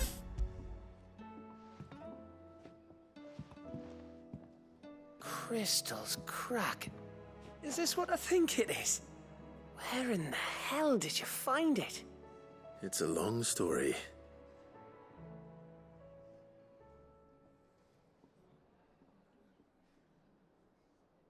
Right there on the road to Eastpool. Who'd have thought it? Everything up there's been abandoned for years. The empty cabin made for the perfect shelter. Though I fear my presence may have forced the poor creatures to look elsewhere. Don't blame yourself, Clive. The Blight's right on Eastpool's doorstep. They'd have had to move on before long. Even if you hadn't have turned up, they'll find a new home. Trust me, after all. That's what us endangered animals do. Anyway, what matters is, you managed to nick us one of their quills before they could run off. And now all that's left is to fix it to the carving. I didn't know you could carve. Reckon there's a lot you don't know about me. Like the fact I'm as good with a whittling knife as I am with a sword. And Nice. that bone Ember gave me's a dream to work with. What did you say it was from again? An Avis? Oh my god. It weren't your Avis, Sid. Oh, okay. I slew one of my own at last. Very nice. Good job, Ember. I'm proud of you. Nights in the pit finally bore fruit. I'm proud of you, Ember. Don't speak too soon. I ain't done my trial yet. There we go. Oh. What do you think? I think if you ever hang up your scouting cap, you'll be able to make an honest living. Oh, will I? I should go and see if Ed is awake. Give it my best. You can give it to yourself. Come on.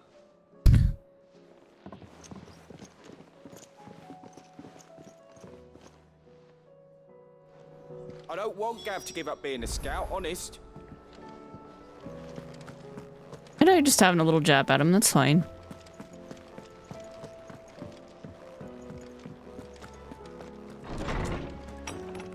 Alright, since I'm here, we're gonna read these. Treasure hunt. What do you think? What? You think I wasn't gonna say stuff about hiding my engine, did you? Wouldn't you know I've already a fine spot picked out and everything, but if you're going to go on this grand adventure, you'll need to be quick about your business with that ruddy god of yours. Take too long and somebody more clever might beat you to the prize. I suppose in that case, I could borrow you one of my lesser inventions. Goddess knows I've countless. Bringing together 3 men from different backgrounds was not to be without some difficulty. However, come together we did for better Valisthea. The triunity was but a first step. A long, more bitter journey awaits us all, one that will almost certainly end in hardship. Yet what matters most is not the destination, but what we can learn from one another while on the road there. You have paved that road for us with your courage. Clive. Now we must have the courage to walk it. Signed, your loving uncle. Beautiful.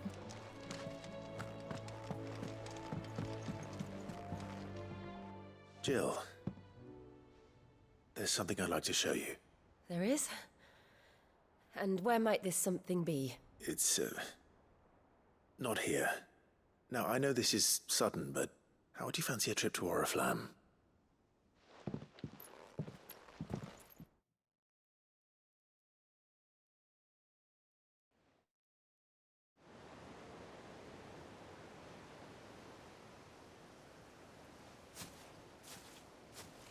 There are so many.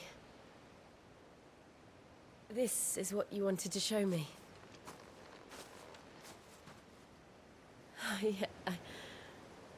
I don't know what to say. You don't need to say anything.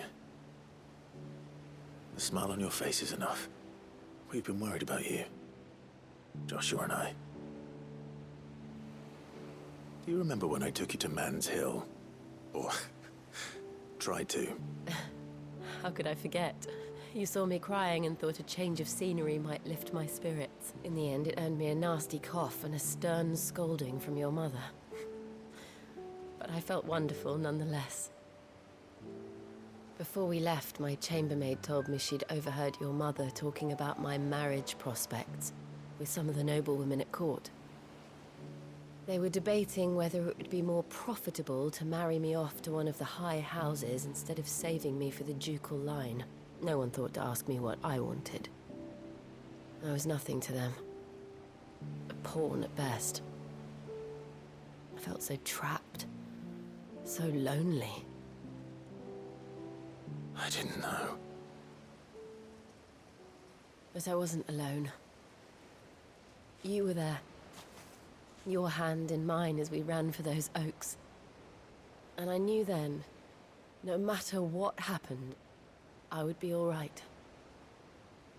I'll never forget that feeling.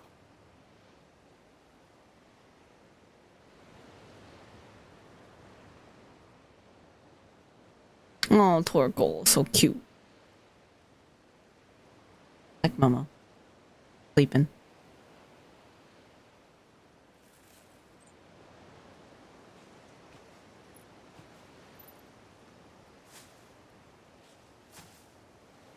Before we broke camp, the morning after the storm, do you know what I did? No? What? I slipped away from my governess to climb the tor. And from there I saw a sea of petals, all reaching for the sun. And I realized that no matter how terrible the night, dawn would always come.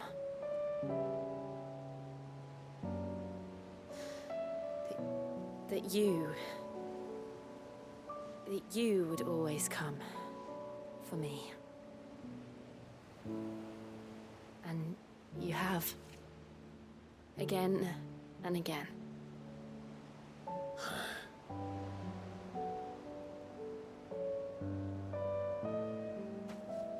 Where do you see us? When all this is over?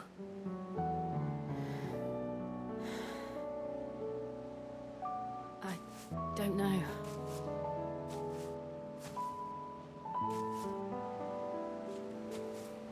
Not here, though. I think I've outgrown the twins.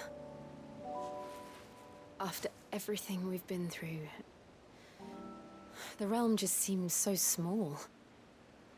I'll need some space to spread my wings.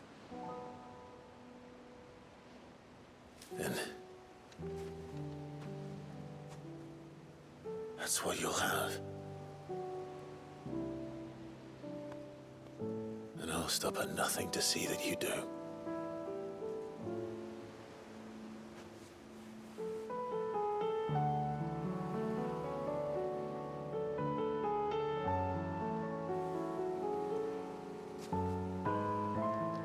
I never was much good at garlands. But it'll have to do. Please let me keep this in the room. I'll treasure it forever.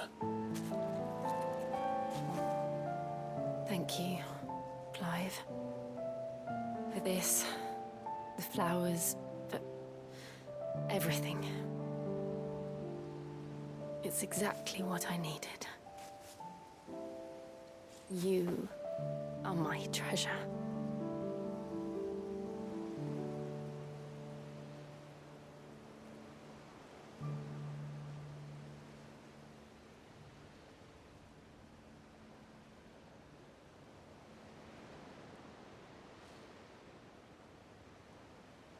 Josh was a good wingman, gotta say. That worked out well.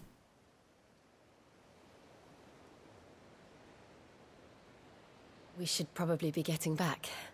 I expect the others are wondering where we are. You're right. There's still much to do. And we'll do it together.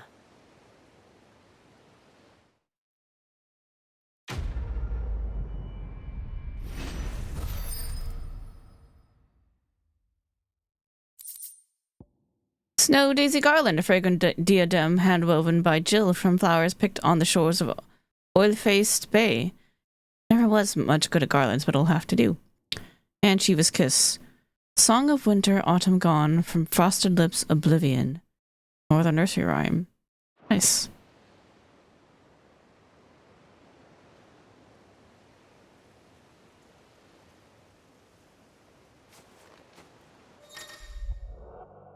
Joining us is Jill. Jill has joined Clive's party and will remain with him until departing for Origin. Nice. Wait, what about Joshua? Not here right now. Okay, well, you and I are gonna go fight a thing.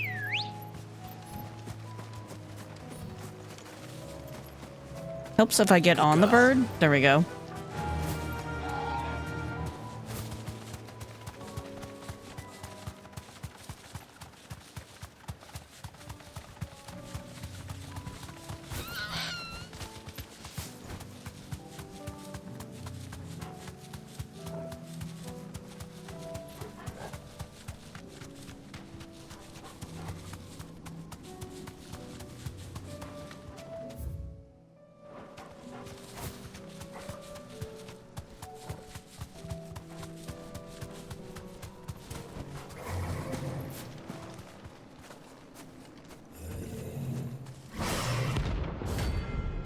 Prince of Death.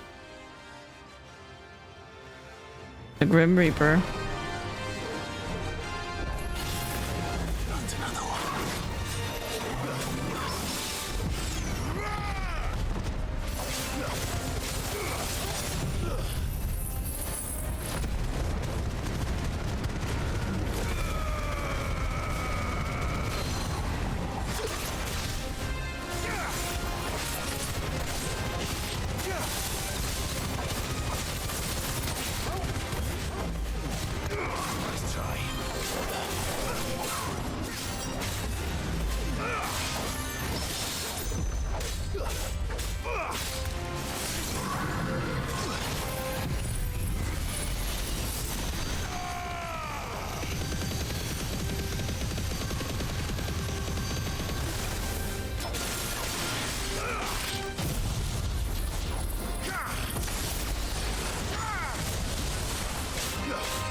There we go.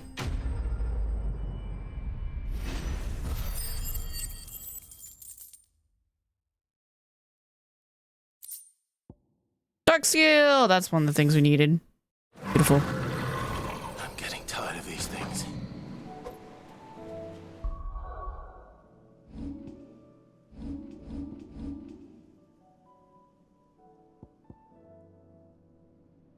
I needed to learn this.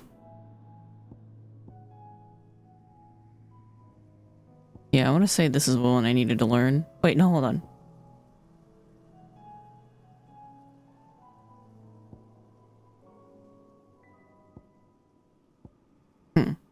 Maybe it is that one. I don't know. Don't remember. Either way, we're still far ways away off. But Joshua was coming with us, though.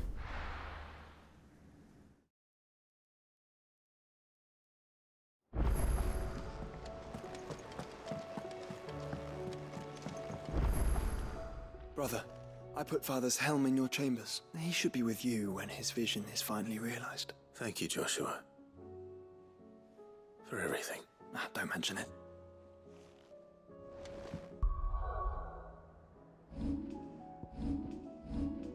Ah, there we go. All of them. Good.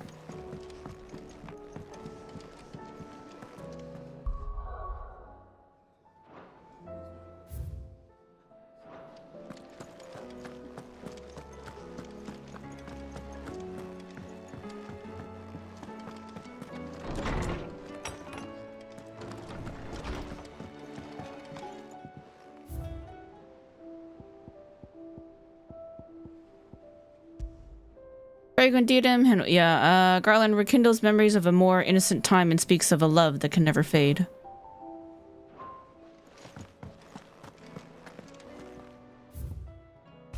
Greatest gift. It feels like a lifetime ago. It was a lifetime ago. That afternoon on Man's Hill was our very first adventure. But somehow, I knew even then that it would not be our last. I'll never forget that day, and the simple fact that you have not either fills my heart with a joy so fierce I cannot describe it.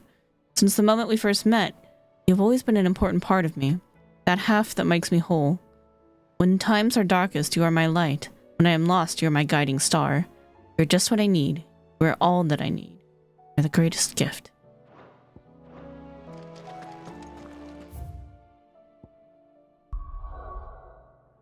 Oh, wait, there's a turn in here. Oh, right, the infirmary.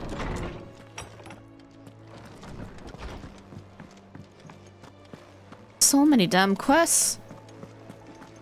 Just can't catch a break.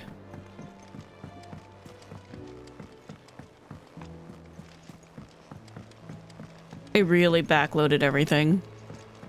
Like right before the final fight, you're gonna do everything, which is not uncommon.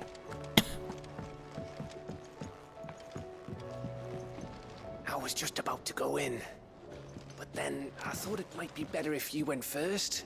What with you being the head of the family and all. Alright, Gav. Whatever makes you happy.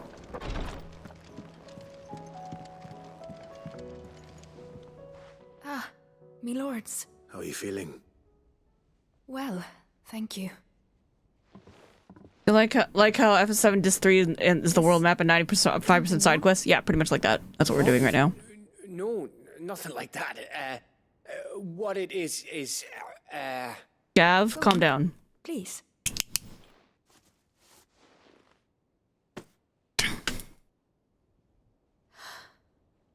It's beautiful. Did you make it? Do we have an airship? No. We did. Aye. She started making one and then was like, this is a bad idea. Hideaway, your new family, like. It's a good luck charm. We may come up north when a band's on the way. I mean a baby. To let him know that they're part of the family too. Oh, I hope you like it. I don't know what to say. I thank you, me lords, for everything. If there's anything you need, just let us know. I will. Clive, fancy a swift off? I'm thirsty. Yeah, let's go. Could be convinced. Like, I need a drink. That was intense. Too many emotions for me.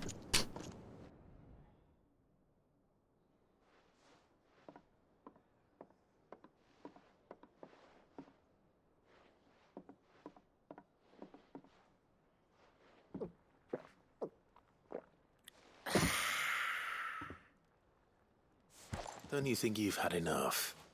No, we're celebrating. I'm gonna be a father. Gav, that's not how this works. Edda might have something to say about that. You know what I mean. Bit of light in these dark times.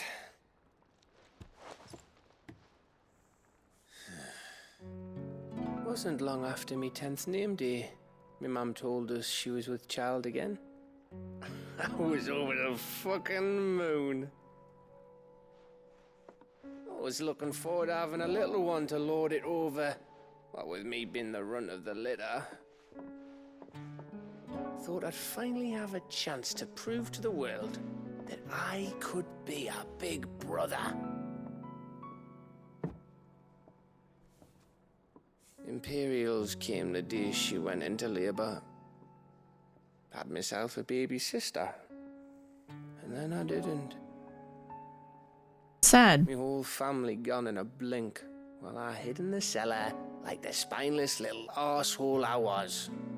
But you survived. Great brother I turned out to be.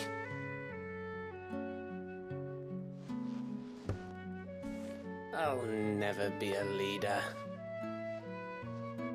And I'll never be a hero.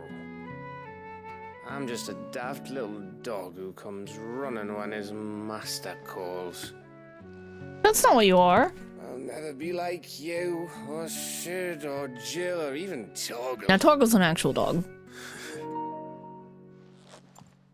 Have you finished? Maybe.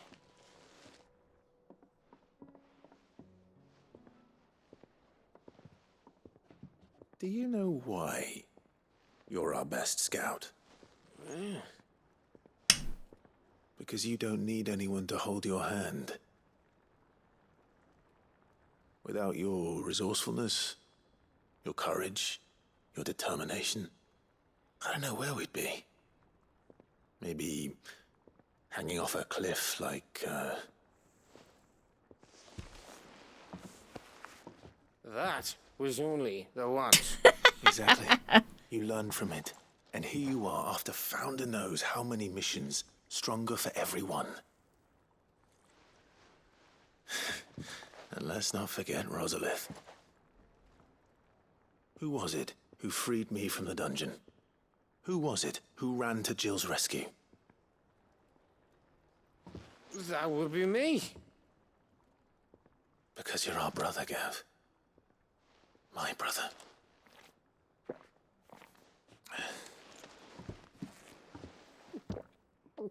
Oh, Gav. Gav's one of the best characters.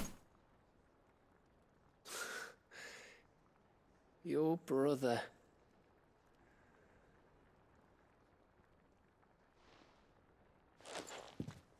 Which means that when the time comes, I get your room. And your sword. Wow, okay.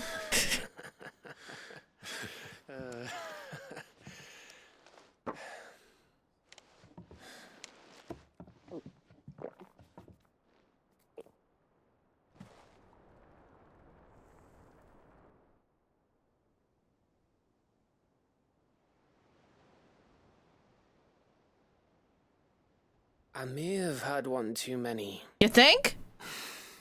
You may have had 10 too many. That's a lot. I said I was thirsty. Better get back to work anyway. After I walk this off. Clive? What is it? Thanks for, you know. I know.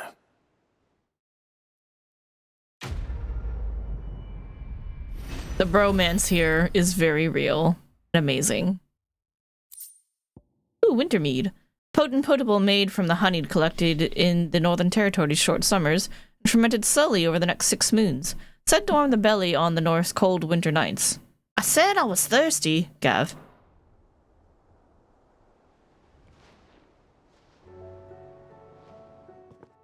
One of these days. One of these days, I swear it's gonna be me who drinks you under the table. Good luck with Under that. the table, you mean retching on my boots half the night. I reckon one of those days was yesterday. Ha ha, you think you're so funny. But just wait till we crack open the bottle I left in your chambers. That stuff's strong enough to burn the horns off a behemoth. You sure we should be drinking that?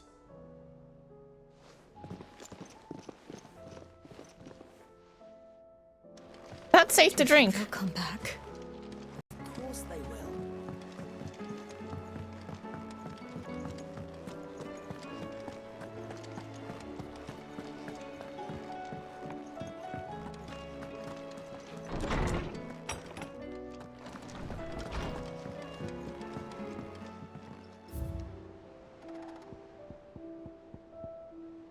Winter's Mead. Despite an obvious inability to hold his drink, Gav has insisted that he be allowed to share this bottle when the time comes to crack the seal.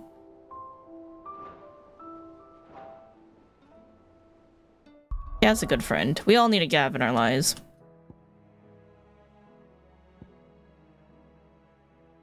Alright, I think we'll start from Aisla. Aisla? Down to Halfcombe. Or we could go up from the edge of infinity. That might be the better way to go. Then we'll go there. Quite a bit to do.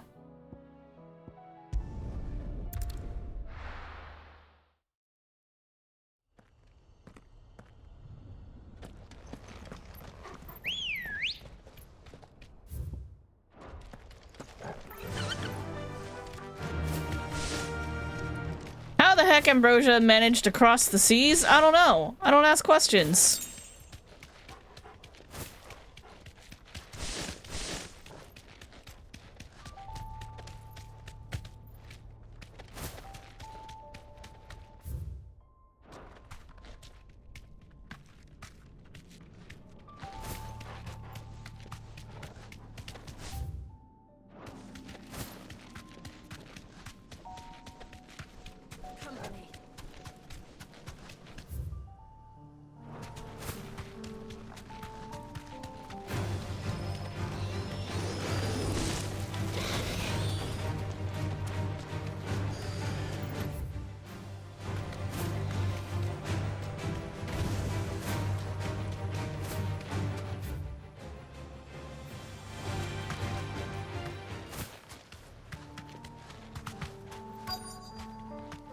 This be Nickelbug. Be safe.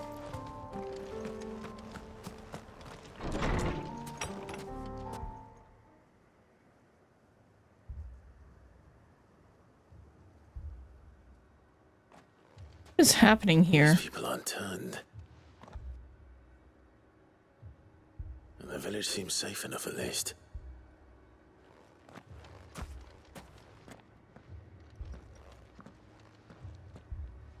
What is going on here? Ah. Did you, too, heed the call? Heed the call? No, I came here looking for someone. To be honest, I wasn't sure I'd find him here. Let alone all of you. Is that so? What are you doing here? Is this where you live? It is my home. The others, they heeded the call. You keep saying that. What do you mean? They came here to perform the rite, just as King Barnabas instructed. What? This village is their altar, where they shall cast their souls upon the gentle waters and give themselves to the Lord. Give themselves?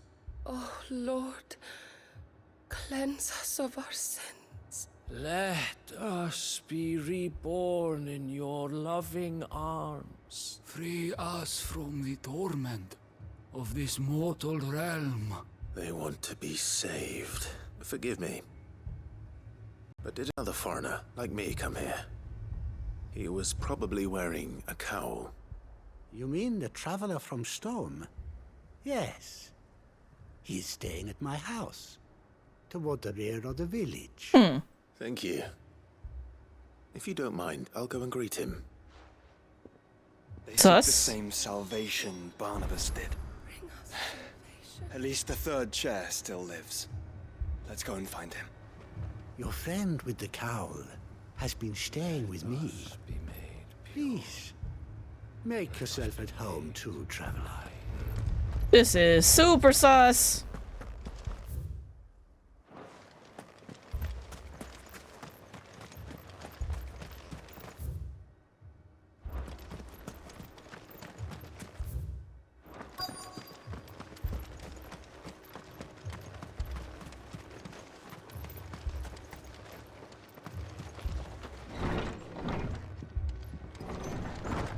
Okay, you're alive, so that's something.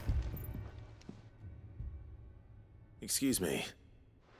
Are you with the Undying? I am. And so it would appear, are you? Lord Rosfield, if I am not mistaken. You know Josh was right behind me, right? And you must be the third chair. I am. Cyril was worried for your safety. He sent me to find you. Then I must apologize. I did not mean to trouble the bearer of the burning quill. Much less you, my Lord Marquis. He said that you had failed to report. Is there a reason for that? I came here to study the followers of this new faith. But the more I learned of them, the more my own faith began to falter. You have seen them at their prayers, have you not? They devote themselves to the veneration of their Lord with a fervor I have never seen before, praying night and day that they might be rid of their wicked wills and reborn in their Saviour's light.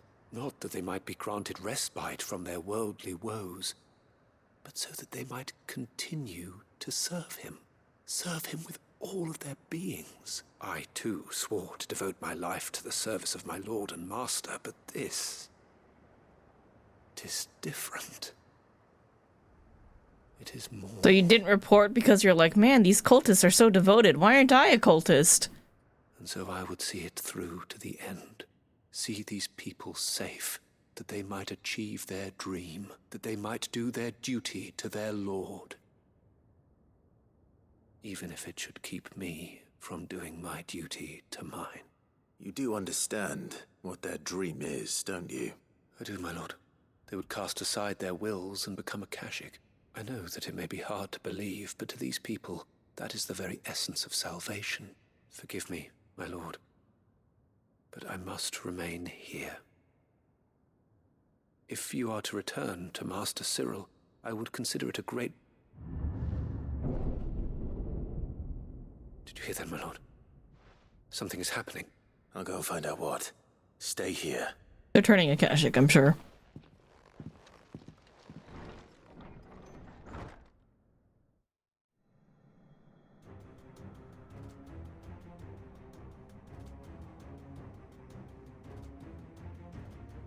Ah, it's been flooded. Flood. Oh no. There must be something I can do. Oh look, the Fallen. Echoes as well. Found her. Ready, brother?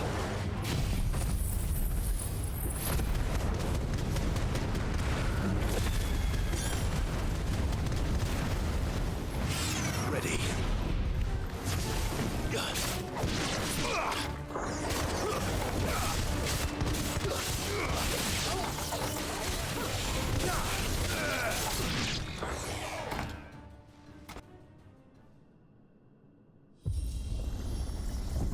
Oh, they're gonna get their wish. What now? What?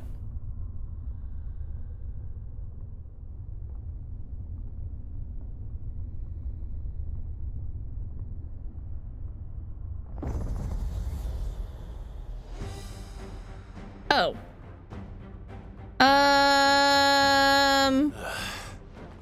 We meet again. Titus? Oh my god.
What a name to pick for this guy.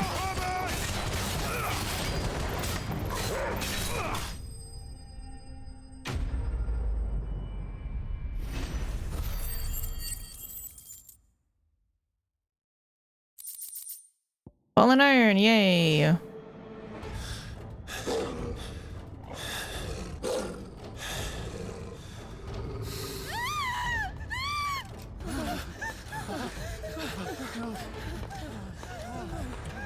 Oh, good, another one.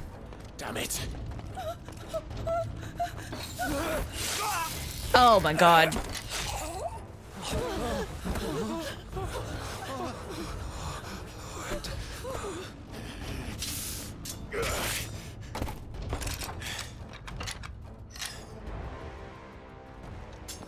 Don't you die. Come on, speak to me. I had to save them, that they might have a chance to find true salvation by devoting themselves to the service of their Lord, just as I did when the Undying plucked me from the gutter and gave me a cause to believe in, a duty to serve was everything to me, and I would not deny them that fulfillment, even if they must become a Kashik. That's fucked up. To achieve it. Forgive me, my Lord Marquis. I did not mean to trouble you with this. I mean, that's just the truth of the world, though. My findings. Could you deliver them to Master Cyril for me? Of course. Of course. Your duty will be done.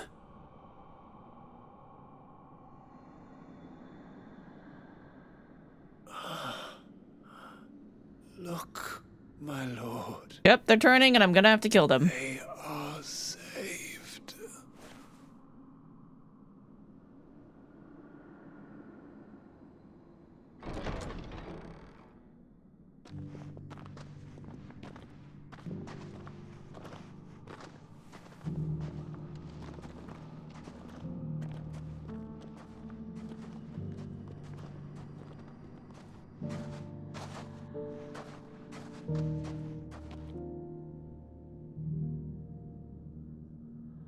Okay.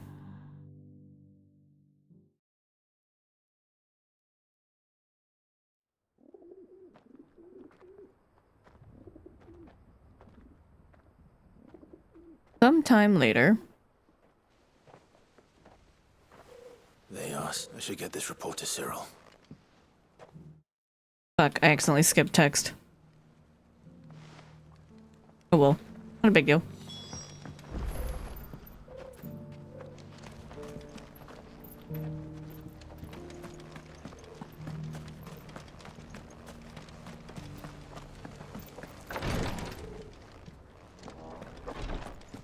Here you go. My Lord Marquis, welcome back. I am glad to see you hale and whole. I met with your third chair, Cyril. He bade me deliver his findings to you. Nickelberg report, the third chair's report in the teachings of the Ashen Savior cult. Its outer edges stained with the same man's lifeblood. Thank you, my lord. He remained in Ash? He died protecting the villagers from an echo. I buried him in Mickelberg. I'm sorry that I couldn't save him. If you could not save him, no one could. The villagers, they were believers in this savior cult. They prayed to their god that they might be unburdened of their wills.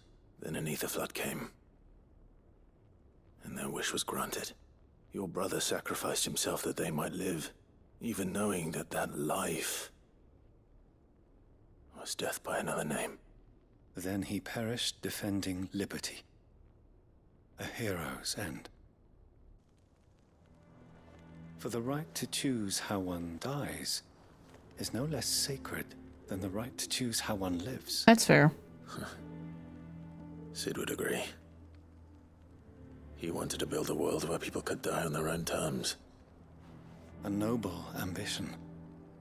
To die for one's cause is the most perfect expression of one's faith. It matters not how misguided others might judge one's decision to be, only that the decision is one's own. We live according to the teachings of our order. We believe in them, we protect them, and yes, we die for them. For better or worse, that is our creed. But he didn't die for your creed. He died to save them, and you still believe that what he did was right. I believe that he believed it was. We of the Undying are not slaves, but willing servants. And this was his will, the ultimate expression of it. All right. I'd like to know this man's name, Cyril. To know the names of all the Undying who've fallen in the line of duty. They died serving my house. It's only right that I remember them. That is my duty. Of course. I shall fetch the Book of Martyrs at once. My lord, wow. It has been, and shall ever be, the greatest honor of my life to serve House Rosfield. Though our duties may differ, yours is no less important. I mean, I'm just doing the bulk of the saving the world. Success. No big deal. And were they here, I have no doubt but that every one of my fallen brothers and sisters would feel the same. I just gotta do all the combat part of saving the world. It's not a big deal. There, it's a small part. Small part. Gotta go fight. I gotta attack and dethrone God. Clay Hearth Signboard, the emblem of the Undying's headquarters in Tabor. The village is home to the finest leatherworkers and lapidaries in Dalmekia, who are little aware that their affable new neighbors are members of a secret society sworn to serve the Phoenix.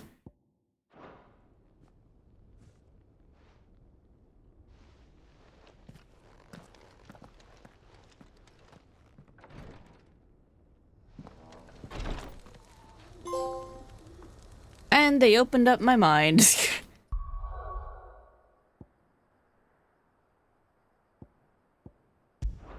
Alrighty, Ravenwit Walls. Yep, that is where we're going next.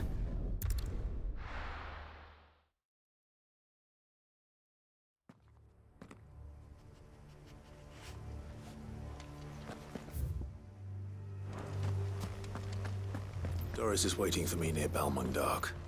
The longer she's out in the open, the more likely she is to be found by a Kashik. I need to hurry. Like that dude right there.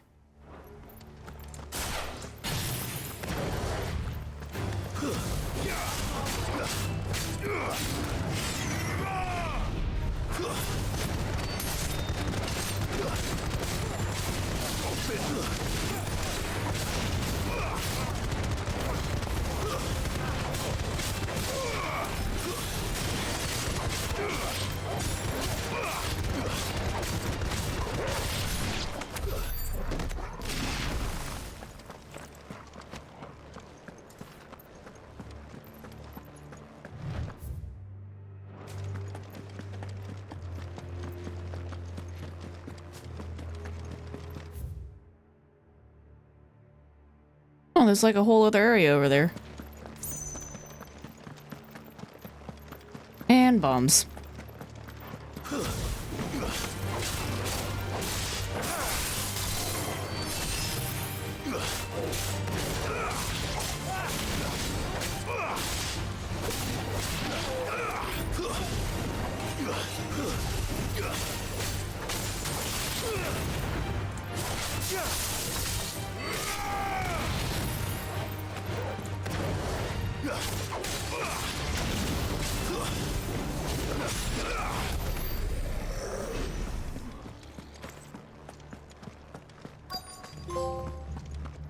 Here be Rosfields.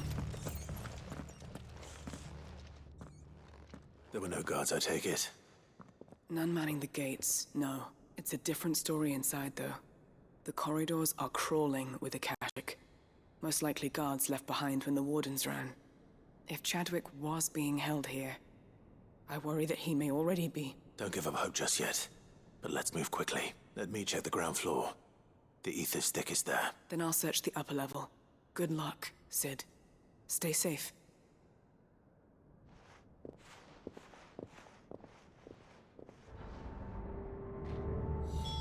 Just how bad are the floods inside the walls? Bad enough to turn a bearer? I hope not.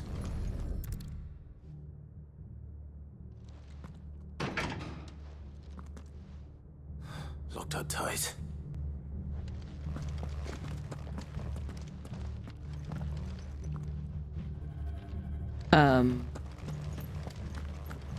If all the doors are locked. Oh. Go around.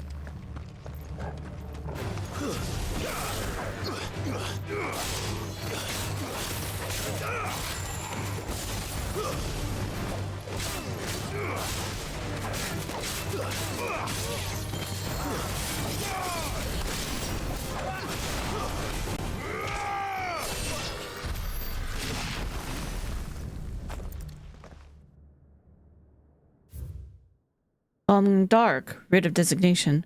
Kingdom of Alud hereby designates this facility a prison for the detainment of bearers, both foreign and domestic. The purpose of this facility is to rear and train a Kuza beast for deployment in the field. The aforementioned purpose is the matter of strictest secrecy, and any mention thereof is to be punishable by death. Captive bearers have been provided solely for the pursuit of aforementioned purpose. Express permission is required for use of any bearers in other capacity. What the fuck is a Kuza beast? Was no ordinary prison, and I doubt they'll have taken the creature with them when they fled. What in the heck is a Kuza beast?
Recommendation concerning Kuza beast deployment.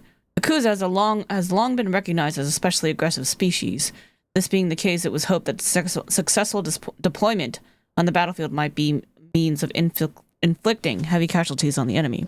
An exercise is conducted thus far, however, the beast has proven incapable of distinguishing between allied and enemy combatants.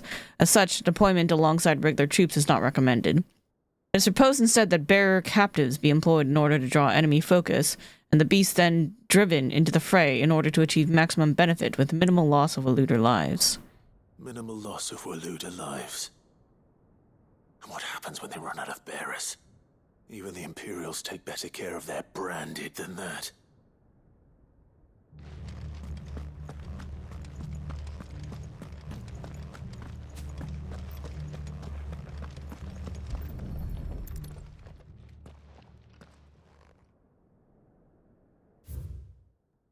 Memorandum on Kuza beast feeding. Recent supply shortages left us with insufficient resources to feed the Kuza entrusted to our care. Fortunately, the creature was observed to kill and consume the bearers assigned to fight beside it in a mock battle conducted as part of its training. The beast was further observed to enter a state of visible contentment upon feeding in this way, suggesting that live bearers may even be its preferred source of sustenance. While this behavior is unexpected, it is not unwelcome. Bearers no longer of use for training purposes can now be repurposed as required. They were feeding bearers to it. This is even worse than I'd feared. Yeah, that dude might be, like, long dead. Nothing but a Kashyyyk down here. Hopefully things are looking better upstairs. I should go and see how Doris is getting on.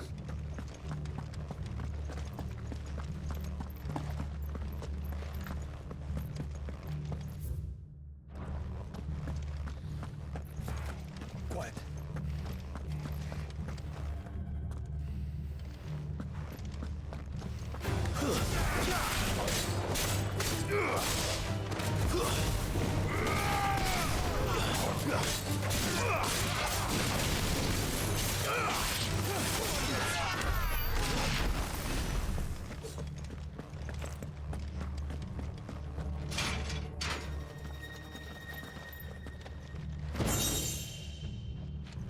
money.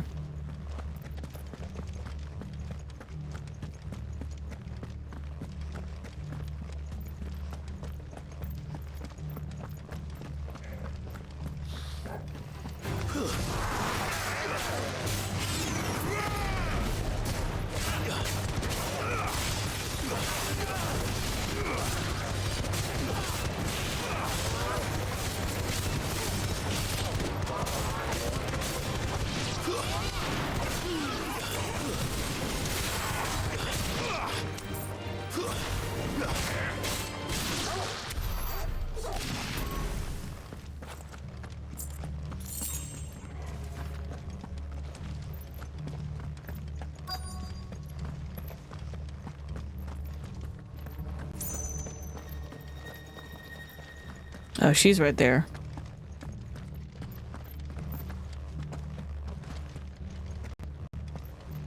Doors. No lock downstairs.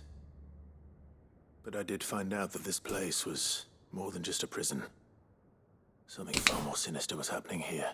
I know. I've been reading some of these documents and... it can't be true, can it? Bearers die every day in service of their masters, but this is so much worse. Pitting bearers against a wild beast armed with nothing but their wits? And all in order to bring about more death. And not just those who could fight, but the elderly, children even, and those who wouldn't or couldn't were disposed of. Whatever that means. Yeah, do you sure you want me to tell that?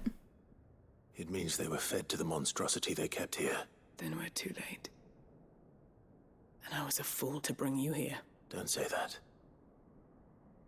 Did you find anything else? A key. But it doesn't fit any of the locks on this floor. Perhaps it will fit one of the doors downstairs. There's a corridor I haven't searched yet. Finish up here, then come and find me when you're ready. All right. I'll be there in a moment. If we don't find any survivors, we've risked our lives for nothing. Take care. That creature might still be here somewhere. Probably is.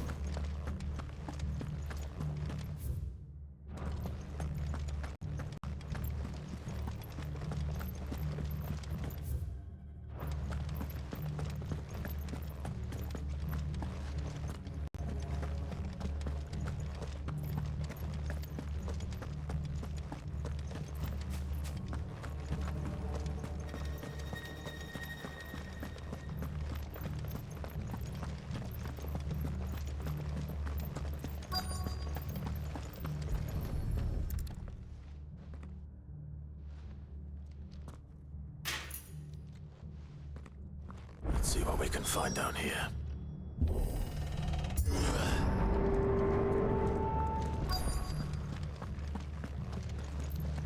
I'm sure I'm gonna have to go in the middle of that and fight the thing.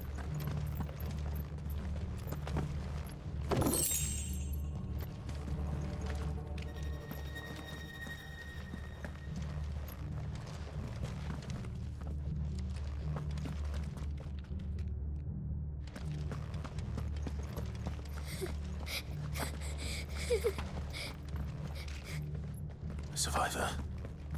And she sounds close.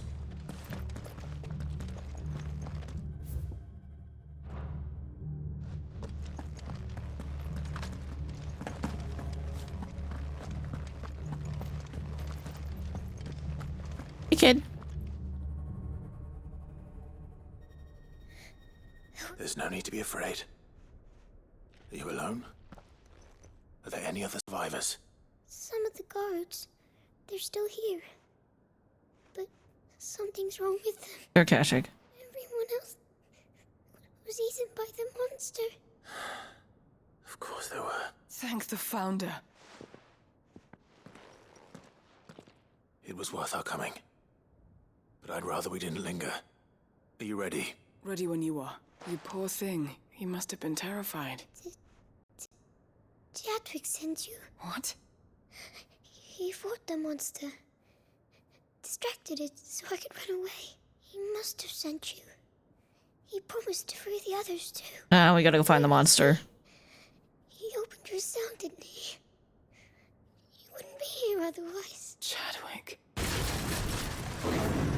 We gotta go. We gotta go fight that. We gotta go save a man. Monster's back. Chadwick, help! We have to get out of here. Doris, keep the girl safe. All right. You put that bearer-eating bastard in the ground.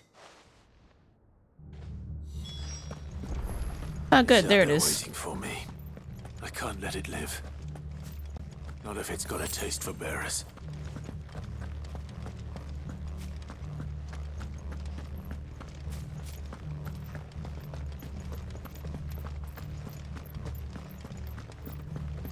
All right, where's my hole in the gate? There it is.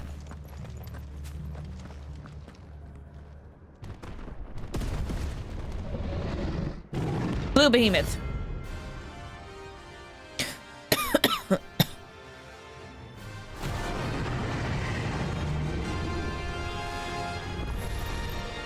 beast will wreak havoc if it ever leaves the prison. I can't let that happen.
God, that killed it.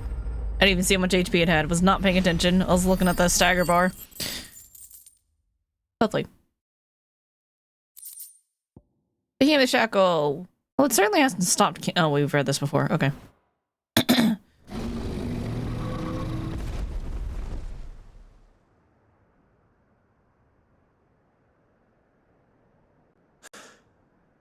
Finally.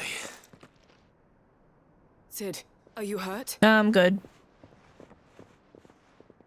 I'm fine. I think.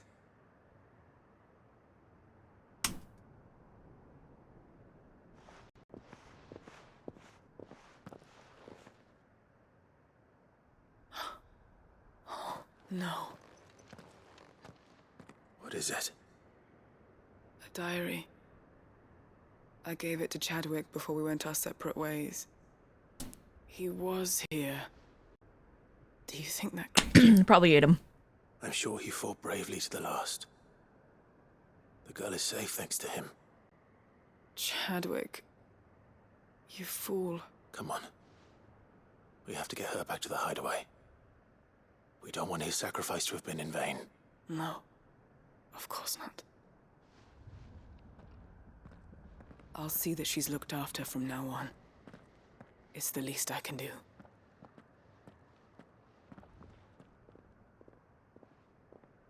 Please don't teleport me there. I have other shit to do.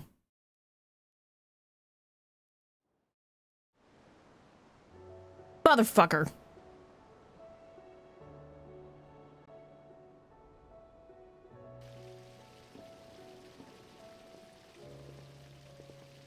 From what I hear, you've barely left the girl's side in days. I hope she's recovering from her ordeal. She is. Slowly but surely. She's far tougher than she looks. I thank the flames we found her. If we hadn't... I know. But we did.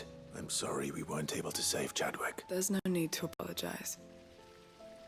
Without your help, I would never have found out what happened to him. How he fought to the bitter end to save her. To save Haida Marie. That's the man I remember. The man I thought of as a brother. I wish I could have met him. I'd like to hear more about your past. If you don't mind, that is. Of course. You already met my former master. She trained Chadwick and I to do two things. Kill and obey. Why are we looking at the laundry tub? That's just weird. The highest bidder when the time came. But no bid was ever high enough to convince her to part with us. For years, we were her daggers in the shadows. But we could never quite shake our doubts about the things she made us do. And then, one day, we just couldn't do them anymore, so we escaped. But staying together was out of the question. They would have found us too easily. After so many years of training, the pull to serve was always strong. It scared me to think he might have taken another master, become a dagger in someone else's hand. But even in captivity, the battles he fought were his own, and he died not as someone's tool, but as a hero. Haida Marie is proof of that. Bearers can cast off their shackles, and the curse breakers will show them how. I'll fight until my dying breath to see it done. For Chadwick, and for all of us.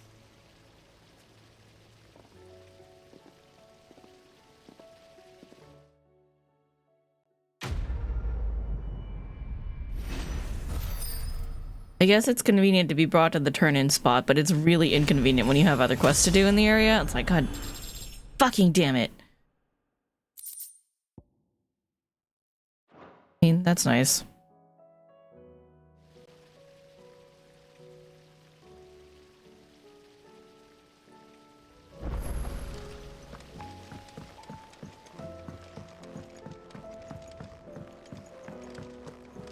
More hunts. What do we got now? New one. We already killed that thing.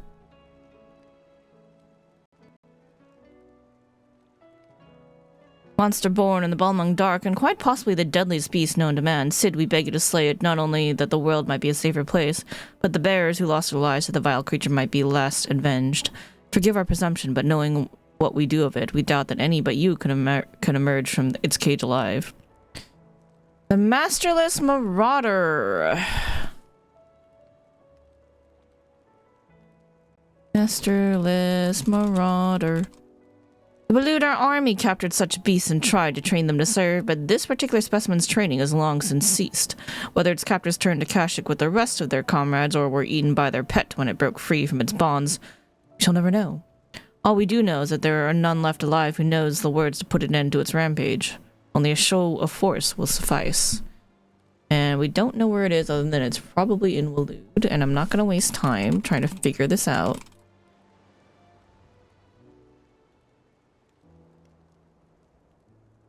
North of Vidagrace in Waloed, close to the obelisk.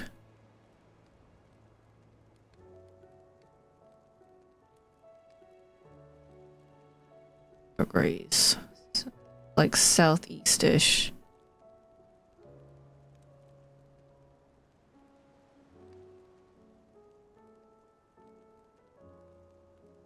Of Vidagrace obelisk. Okay.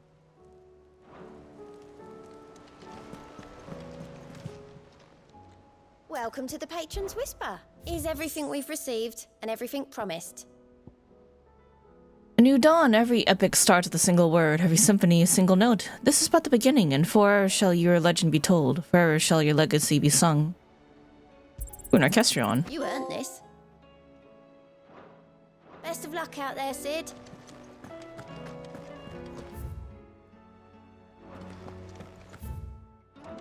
I gotta restock.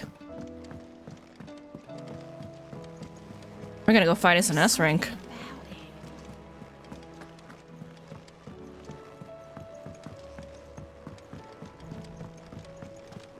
I also gotta check the forge. Aye, it's a dangerous world out there. It'd better all be here. You're rubbing me blind, you know. I'm pretty sure I'm not. It'd better all be here. So what do I owe the honor? What do you want? I have enough. Should last you a good while. Fuck yeah. Anything else?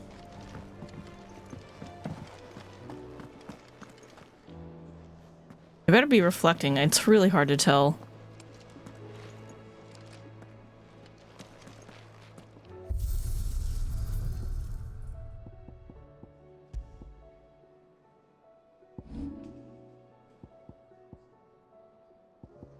No glam. Yes.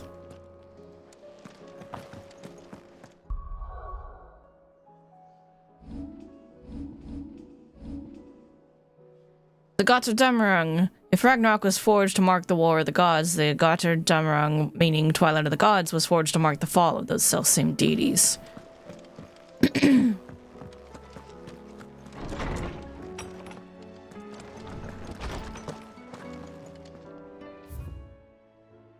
Note of thanks.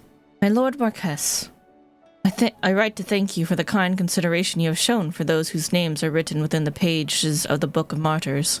I know that it would move them deeply to know the first shield of the Phoenix laments their passing. Though each and every member of our order stands ready to sacrifice their lives in service of the Phoenix, do not doubt that those who are taken before their time go with regret for the long years of duty left undone. That they should live on in the memory of the proud son of the House Rosfield, such as yourself, shall surely go some way to soothing their sorrows. May the Phoenix's flame burn ever in your heart. Cyril, bearer of the burning quill. How do I welcome? Etta seems fond of the silver bowl we gave her, so much so she's been taken to setting it atop her belly as she rests. To hear her tell it, the rascal kicks something fierce when she does too. Sounds like we've another fighter on our hands, and none too soon. Can hardly wait to teach our newest little cursebreaker everything I know. Though I suppose we can all celebrate first. No need to get ahead of ourselves now, Gav.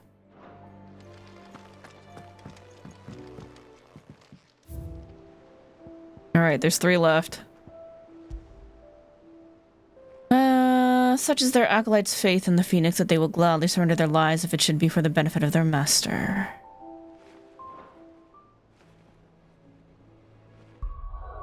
Alright, first things first, save.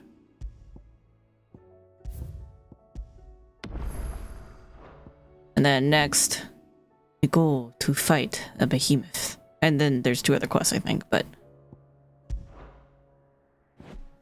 Oh shit.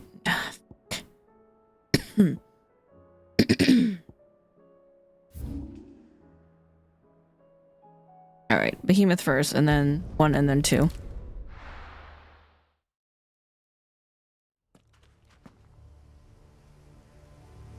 Oh, that seems like it's probably it. Well, that looks cursed.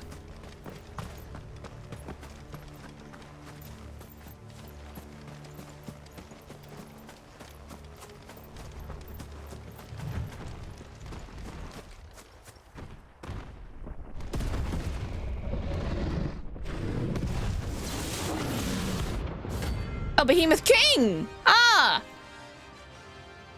Yup. That's cursed. Another of the wireless scar dogs. Quite a specimen of these two.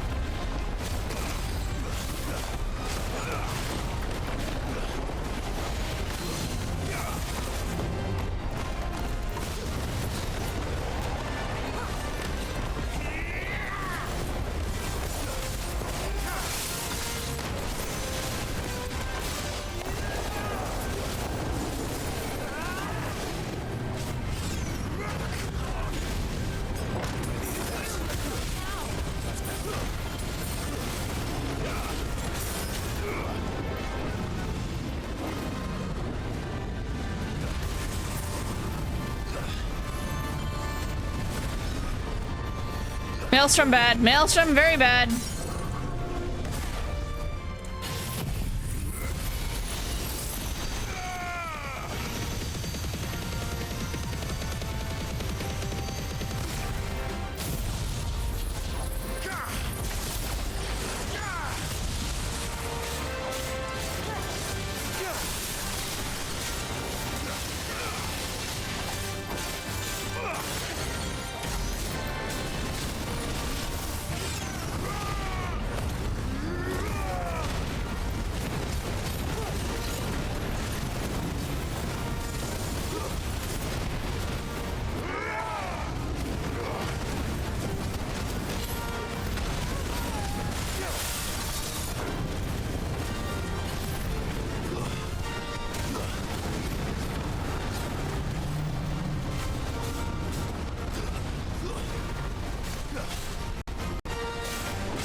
Fuck.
Spicy.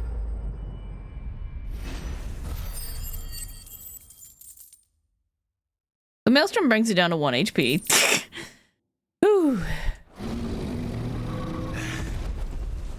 No match for you, eh, Torgal? Yes, thank you, Torgal. It was all Torgal. Beautiful, beautiful Torgal.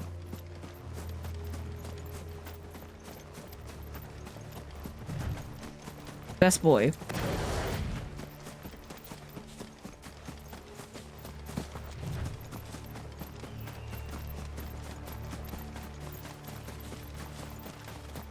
Alright, hopefully we don't need too many potions for the other shit we're about to get ourselves into. The entire village looks abandoned. Now, which house would a bookworm live in?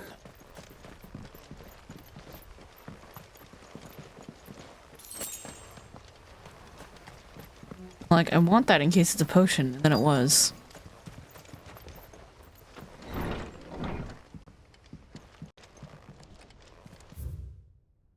Royal Intelligencer Training Report. In the wake of the tragic fire at Kara Norvent in 873 V, the subsequent depletion of our most highly practiced intelligencers, all mainland strongholds were instructed to redouble training in clandestine maneuvers, improvise weaponry and assassination techniques, and dispatch promising volunteers to Stonehere for inspection. This report details progress made by the stronghold at Garnick in reinvigorating Waloed's rank of esteemed intelligencers. This is a Royal Army logbook. Did he take this from the local barracks? A complete botany of Banes. H. Fotida, or tail of wyvern. White of flower and black of root, the latter of which gives out an inky gall when cut or crushed. The tribesmen of Northern Storm prick their skin with the oaken needles soaked in such, drawing curious patterns about their arms and legs in honor of their heathen gods. The gall is passing toxicate, that a single drop taken by mouth may result in cramps most painful for 5 days and 5 nights, or if applied to a wound, certain death. Should a slip of the needle end a young warrior's life, it is said that his skin print failed to find favor among the heavens. Oh, this is how they do the, bear mark. His interests were certainly varied. Folklorus fabulary, the Moogle. No spirit or sprite appears more often in Valisthean folktales than the humble Moogle. Though they are occasionally painted as mischievous souls akin to pixies or imps, most stories depict them as clumsy yet congenial spirits who delight in helping mankind with their daily labors. They are said to have sweet tooths, leading to the common superstition that one might not leave cakes or other sweetmeats uncovered overnight, lest naught remains in crumbs, but crumbs come morning. In appearance, they are described as being covered head to toe in soft white fur, except for the small dark wings by which they are somehow able to take flight, the brightly colored pom-poms that protrude from the top of their heads. Yet there's one detail regarding the Moogle that most find more remarkable than even the orb that attops its brow. The fact that the creatures actually exist. Preposterous, I hear you say. Everybody knows that Moogles are the stuff of legend. I quite agree. But every legend has its basis in truth, and in case of the Moogle, the fact may be not so dissimilar to fiction. Ancient bestiaries list white mole whose feet do not touch the ground among the beasts of the realm.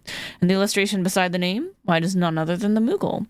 Of course, it's true the creatures are not known to still survive in the twins in the modern day. Perhaps their miniature wings carried them to other climes. Perhaps they were hunted to extinction. Or perhaps, just perhaps, they do still live among us, hidden away, far from human view. From a distance! Ooh, we found it. Chapter 16, The Fall of the Bearers. The emergence of the first magic adepts was widely heralded as a gift from the gods. Indeed, the title with which those who with the gift came to commonly be known is most likely a contraction of Bearer of the Heavenly Blessing, the word used by the tribunes of the time. Those born with the blessing were lauded as living crystals and granted high office and plentiful reward for their status as chosen ones. Over the years, the reverence for their kind would become a full-fledged religion led by the bearers themselves, development that would prove fateful. The divers nations of the time were unanimous of their disapproval of the founding of the church. While the authorities had for years welcomed bearers into positions of power in their own structures of state, they were mistrusting of an organization led by bearers for bearers. Efforts were immediately made to chasten the church and its followers, banning members from holding office, evicting adherents from their homes, and breaking up meetings by force. The church responded by forming a volunteer army to resist this persecution, and yet it continued, creating a cycle of ever-increasing bloodshed and rancor, growing a rift between those born with the blessing and those without. What began with beatings and street clashes would eventually spill over into an all-out war that consumed the greater part of the twins for nigh a generation, and decimated the population of men and bear both, the deluge of blood, that stained the land crimson and left an even more lasting mark upon the minds of the Valisthean people. After the Bears' last resistance was crushed, the nations of Valisthea came together to sign the Continental Accord that initiated the system of slavery that persists across the realm to this day.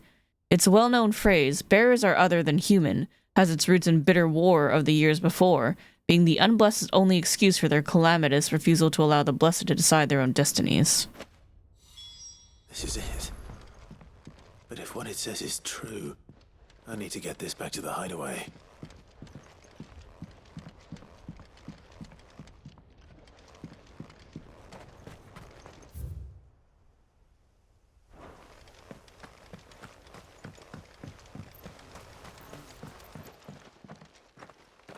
We're gonna have to fight the executors, aren't we?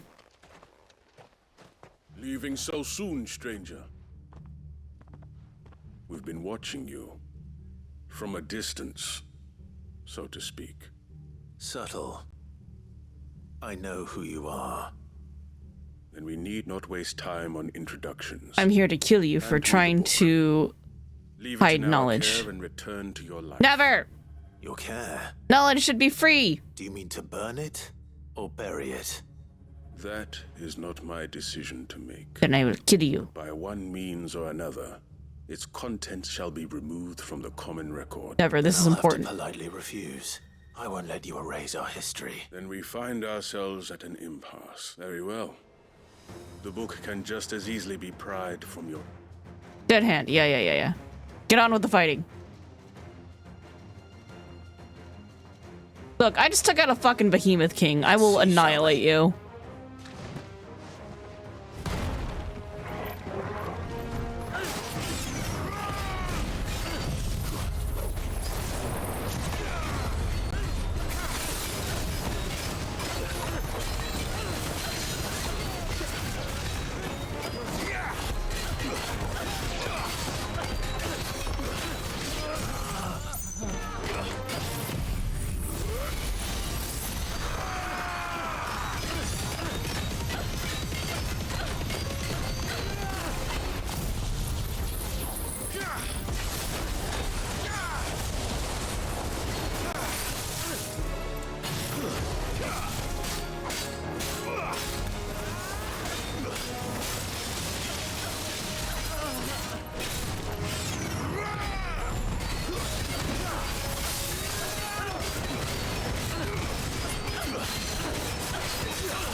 Easy peasy.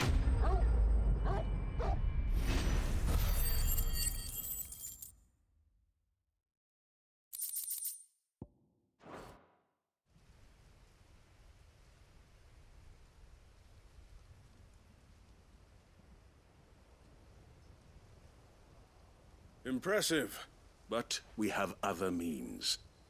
We shall claim the... Why do you want it so badly anyway? It lays out in no uncertain terms the vanity and it tells the shameful history of the persecution and oppression of a gifted few by a giftless many. Would you say that this interpretation was correct? None of your business.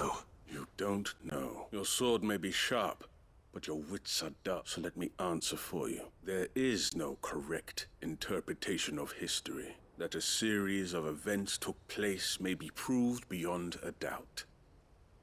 But there can be no single, immutable explanation as to why they came to pass. It is a question of numbers and of belief. If enough people believe that a set of events occurred for a reason, that belief becomes... History is written by the victors. Yes, that is correct. To control the truth. We are trying to protect people from themselves, from knowledge that would bring them naught, but that is all.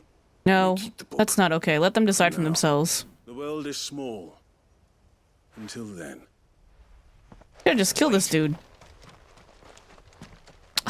Should just kill that dude. Damn it. Oh well. Let's get this back to Vivian. Perhaps she can explain what that was all about.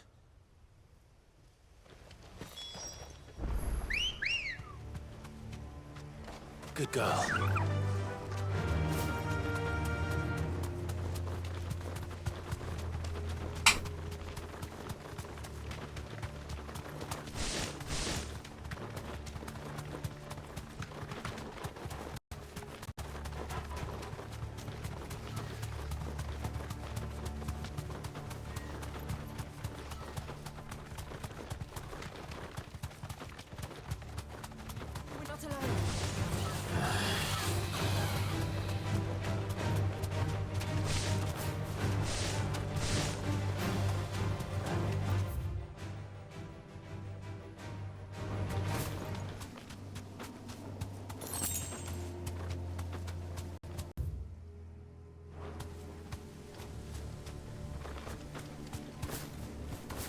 Am I stuck on rocks? I cannot see them.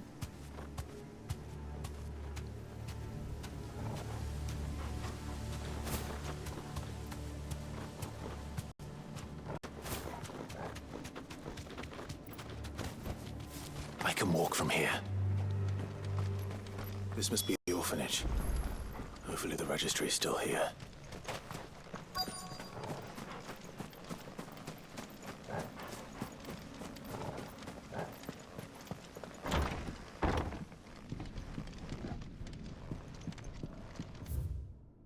Conditioning schedule. Today's exercises will consist of the press yard, 20 sandbags for such duration as instructor shall dictate, the furnace, burn intensity to be gradually increased, live combat, 1 to 3 hellhounds depending on performance.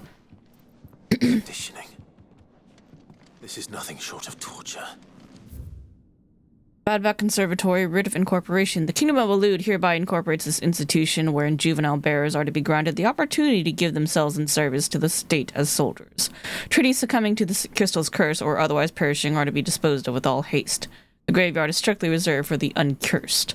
Bearer disposal within its bounds is punishable by death. Disposed of? Herman wasn't exaggerating. It's a wonder he survived this place. I need to find that registry. I've recently learned that my own daughter was among the children turned to stone by the brutal training I subjected them to. I had not so much a thought of her since handing her over to the authorities as a babe, but inquiries with the military confirmed it. It was her. I'd been torturing my own flesh and blood. Now I see her everywhere. Today one of the children smiled at me in the hope of receiving a few scraps from my table. It's her smile. The smile she inherited from her mother. The mother I killed for giving birth to a bearer. Their ghosts have all come back to haunt me. My daughters, my wives, all of them, all those children. So many have died at my hand. Bear the guilt no longer. As I've decided, tomorrow I too must die. It'll be the last order I give these poor wretches, the last torment I subject them to. I'll command them to tear me limb from limb, and inter my accursed corpse beneath the white tree, whose crooked hands reach to the sky in supplication. Beside me, my shame, my curse, the record of all their names, all those I have wronged. Oh. Oh, gotta go find the tree. Like a suicide note. Did the director go through with his plan? There's only one way to find out.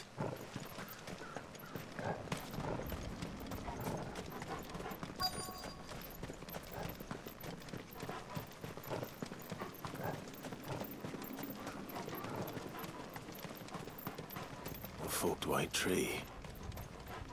This must be the place.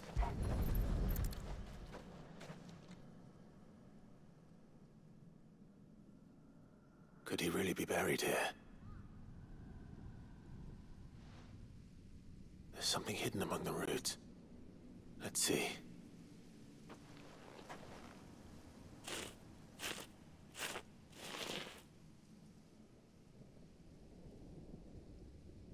This must be the registry. Badback Conservatory, Registry of Bearer Losses, 846. Plans, 10 years old. Lithification, Alfred, 9 years old, succumbed to conditioning. Friends, 12 years old. Lithification, Paulina, 10 years old, emaciation. 846, 8E17D. Oh, okay. Bruno, 11 years old, disciplined for attempted flight. Johanna, 12 years old, disciplined for attempted flight. Reynard, 9 years old, succumbed to conditioning. Marta, yep, conditioning, lithification, emaciation. Yikes. So many names. This place was a slaughterhouse. But where is the architect of all this misery?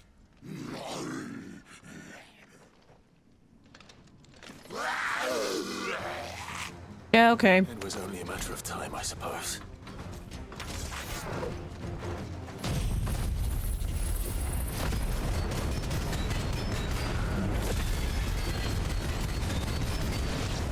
This place is cursed.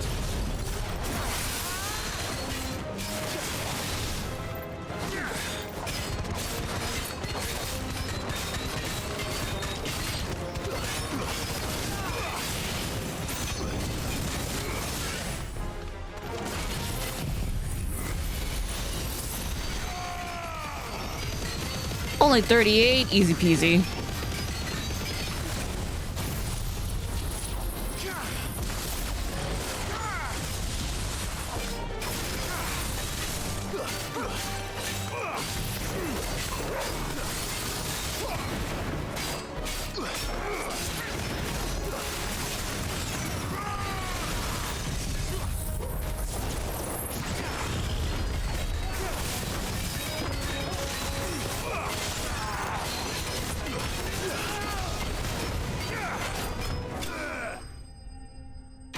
Easy peasy. Everything was easy after fighting that behemoth.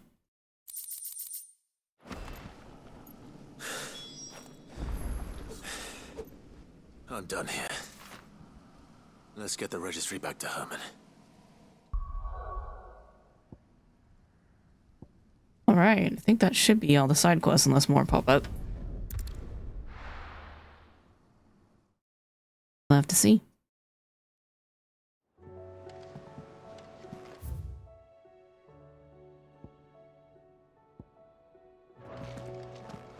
Let us restock and check the orchestrion.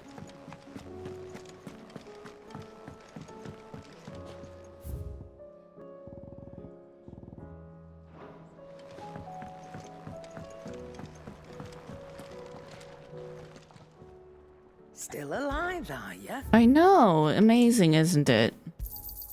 You'll not find a better price than that. It'd better all be here.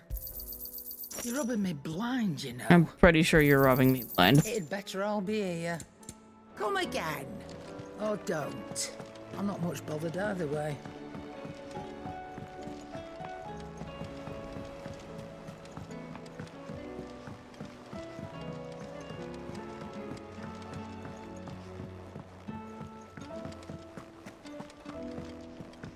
Vivian?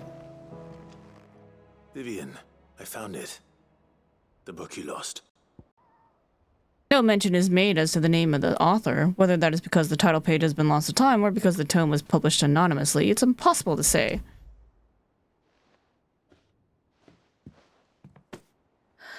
You found it. Thank you, Clive. Even though I asked this of you, I was not entirely sure it would be possible. I feared the executors had seized every copy. I met with one of these executors, and I convinced him to let me keep it. He told me something, that the truth is just a matter of collective belief, and that if enough people believe a lie, that lie becomes the truth. It does, but it also means that the truth is not immutable, that it can be changed, provided that those who wish to change it can convince enough people that their perspective is the correct one. Yep. As the sad history of the bearers prove. You said that the book inspired you to become a scholar. It did. Or its author, rather. Who was the author? She was a heretic, you see. A firebrand and a dissenter. A gallows stood ready for her in every corner of the realm. And by shunning society, or perhaps being shunned by it, she stumbled upon a truth so potent that an entire realm trembled at the prospect of its utterance. I, too, have always felt somehow set apart from the world of men. A stranger to my own species. She taught me that my solitude was not a curse, but a gift. And that, though my journey to the truth might be a lonely one, what I found at my destination would be more than worth the cost. Do you still feel that way?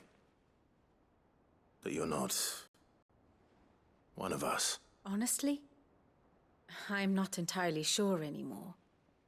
Since coming to the hideaway, I find my thinking somewhat clouded. Perhaps the result of studying mankind from a rather closer perspective than I had intended. But the more I study, the more I find value in this perspective. In looking not from the outside, but from within.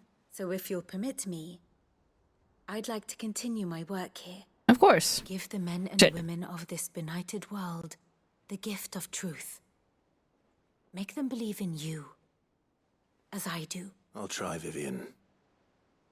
I'll try.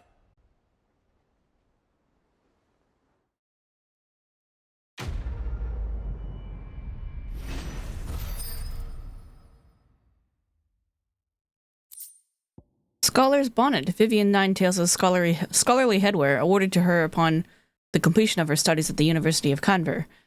Give the men and women of this benighted world the gift of truth. Make them believe in you, as I do. Wonderful.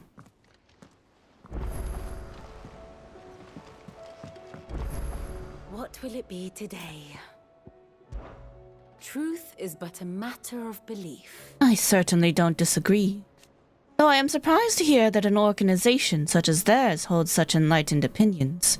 They put the scholars at the university in Convert to shame. Alas. They shame themselves in turn by bearing evidence of a truth they would rather mankind did not know. Exactly.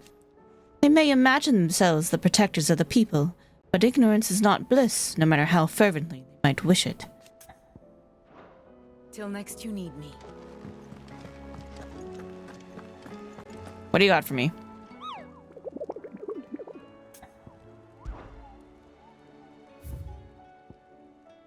Another one? The Wailing Banshee. Cursebreakers came across this creature while searching for survivors near the abandoned village of Garnick. Wailing Banshee. Garnick. Misled by the abomination's appearance into thinking she might be a local woman, they went to offer their help, but soon it was they who were seeking salvation. Survivors say they can still hear the screams, both those of the white and those of the fallen comrades. How fun. Garnick in Waloed.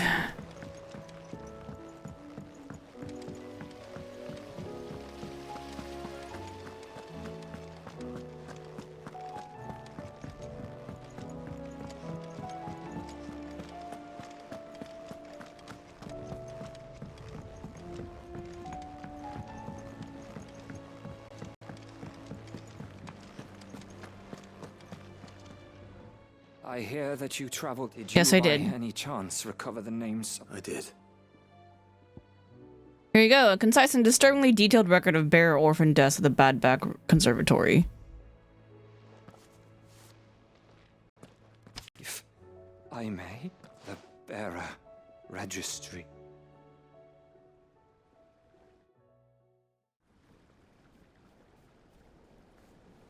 The director was a brutal man. The registry was all I found beneath the tree. There was no sign of a body. Nor any record of what happened to the children after the orphanage closed. I pray that at least some of them survived. All their names are here. The ones we lost. My friends. My light in those dark times. I can still remember their faces. Like it was yesterday. Children who were taken from their bunks in the morning. Never to return. No explanation ever offered. They'd be happy to know that you survived, Herman. But why did I make it out alive? When so many others died in that awful place? It's not your fault. And blaming yourself won't bring them back. Honor their memory. See that their names live on. That way at least. They're never truly gone. Thank you. Sid, I'm going to write a book. An account of the horrors of Badbach. And the spirit of those its custodians sought to crush. All of Valisthea will know of our suffering. Oh, I'm here for that. The name of those I lost. I will not let it happen again. Neither will I. These records would have been buried for all eternity. Were it not for you. Thank you.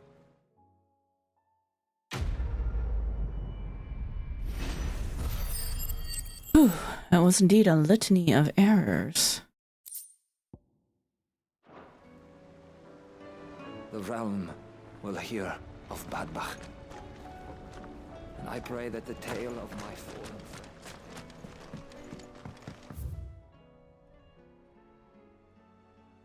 Well, I gotta get to my room, apparently.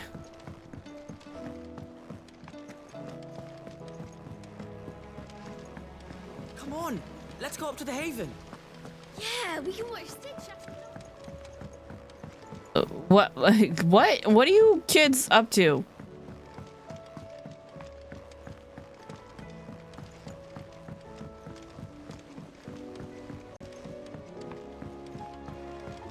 Say what you will, Lady Karen has seen ourselves out. First the skies, then the crystal. Oh my god, there's more quests. Of course there are. I don't have all the mementos yet.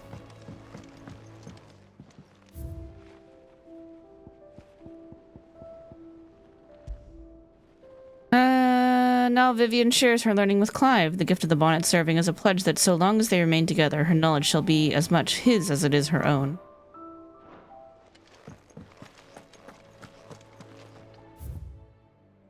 Making amends. Master Clive, I am aware there are matters of much greater import which demand your attention, but should you find yourself a moment, I bid you visit me in the shells that I might ask for a single favor concerning His Highness Prince Dion. Sure. It's usually me making demands of Hippocrates. I wonder what this is about.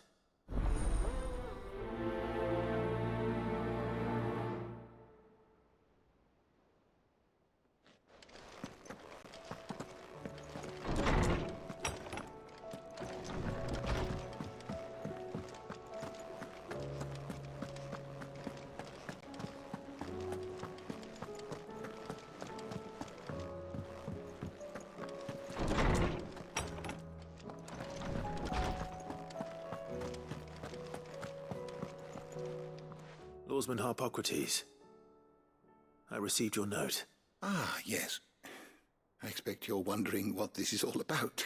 You spoke of making amends with Dion, but I can't imagine what for. Then I should begin by telling you that I was once his tutor. Oh! This was some years ago, of course, before I joined Cid in his hideaway. At that time, I was counted among the foremost scholars of Oriflamme, and was accordingly invited to the palace to supervise the young prince's education, all to ensure that the future emperor had a firm grounding in, well, everything an emperor should. History, religion, commerce, government. Alas, our time together was cut short when Dion left to join the Dragoons, his studies no longer being deemed necessary. I had not expected to meet with him again, least of all here. Good, I want more Dion's story, gimme. No, I have yet to find the right moment. His Highness always seems so preoccupied, especially when alone. I would not wish to disturb his ruminations. He's just a broody dragoon. It's fine, go talk to him. I know he dwells upon the evil Ultima had him commit in the Dominion. The guilt weighs heavily on him, I know. But as you say, that was Ultima's doing. Surely you can't blame yourself. When I first met him, it was not guilt, but his people's expectations that weighed heavily upon him, and I did nothing to ease that burden. He bore it alone, until the day he could not bear it any longer.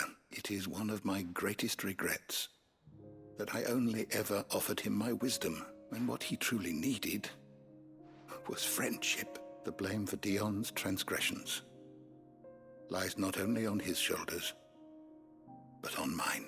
I see. I'm ready to help you in any way that I can. Then I beg that you bring me a wild wyvern tail. Apothecaries across the ages agree that even to glimpse such a flower is to be granted inner solace. Fabulists and fraudsters all, of course. But there is oft a seed of truth to be found, where even the most outlandish opinions align. Well, it can't hurt to try. Where can I find this flower? And how will I know it? You have seen cultivated wyvern tails before, I trust. The lily-white blossoms from whose roots the poisonous ink for the brand is distilled. Yep, and I read about them too. Those which grow in the wild differ only in their purple hue. The harsher the environment in which they are raised, the deeper the color. There is a waterfall in Rickmal's Roost across the strait, where the flowers once grew in abundance. Whether they still survive there, I know not. But try as I might, I can find no likelier location. It's all right. I'll find you a wyvern tail one way or another. Thank you, Clive. And please, be safe.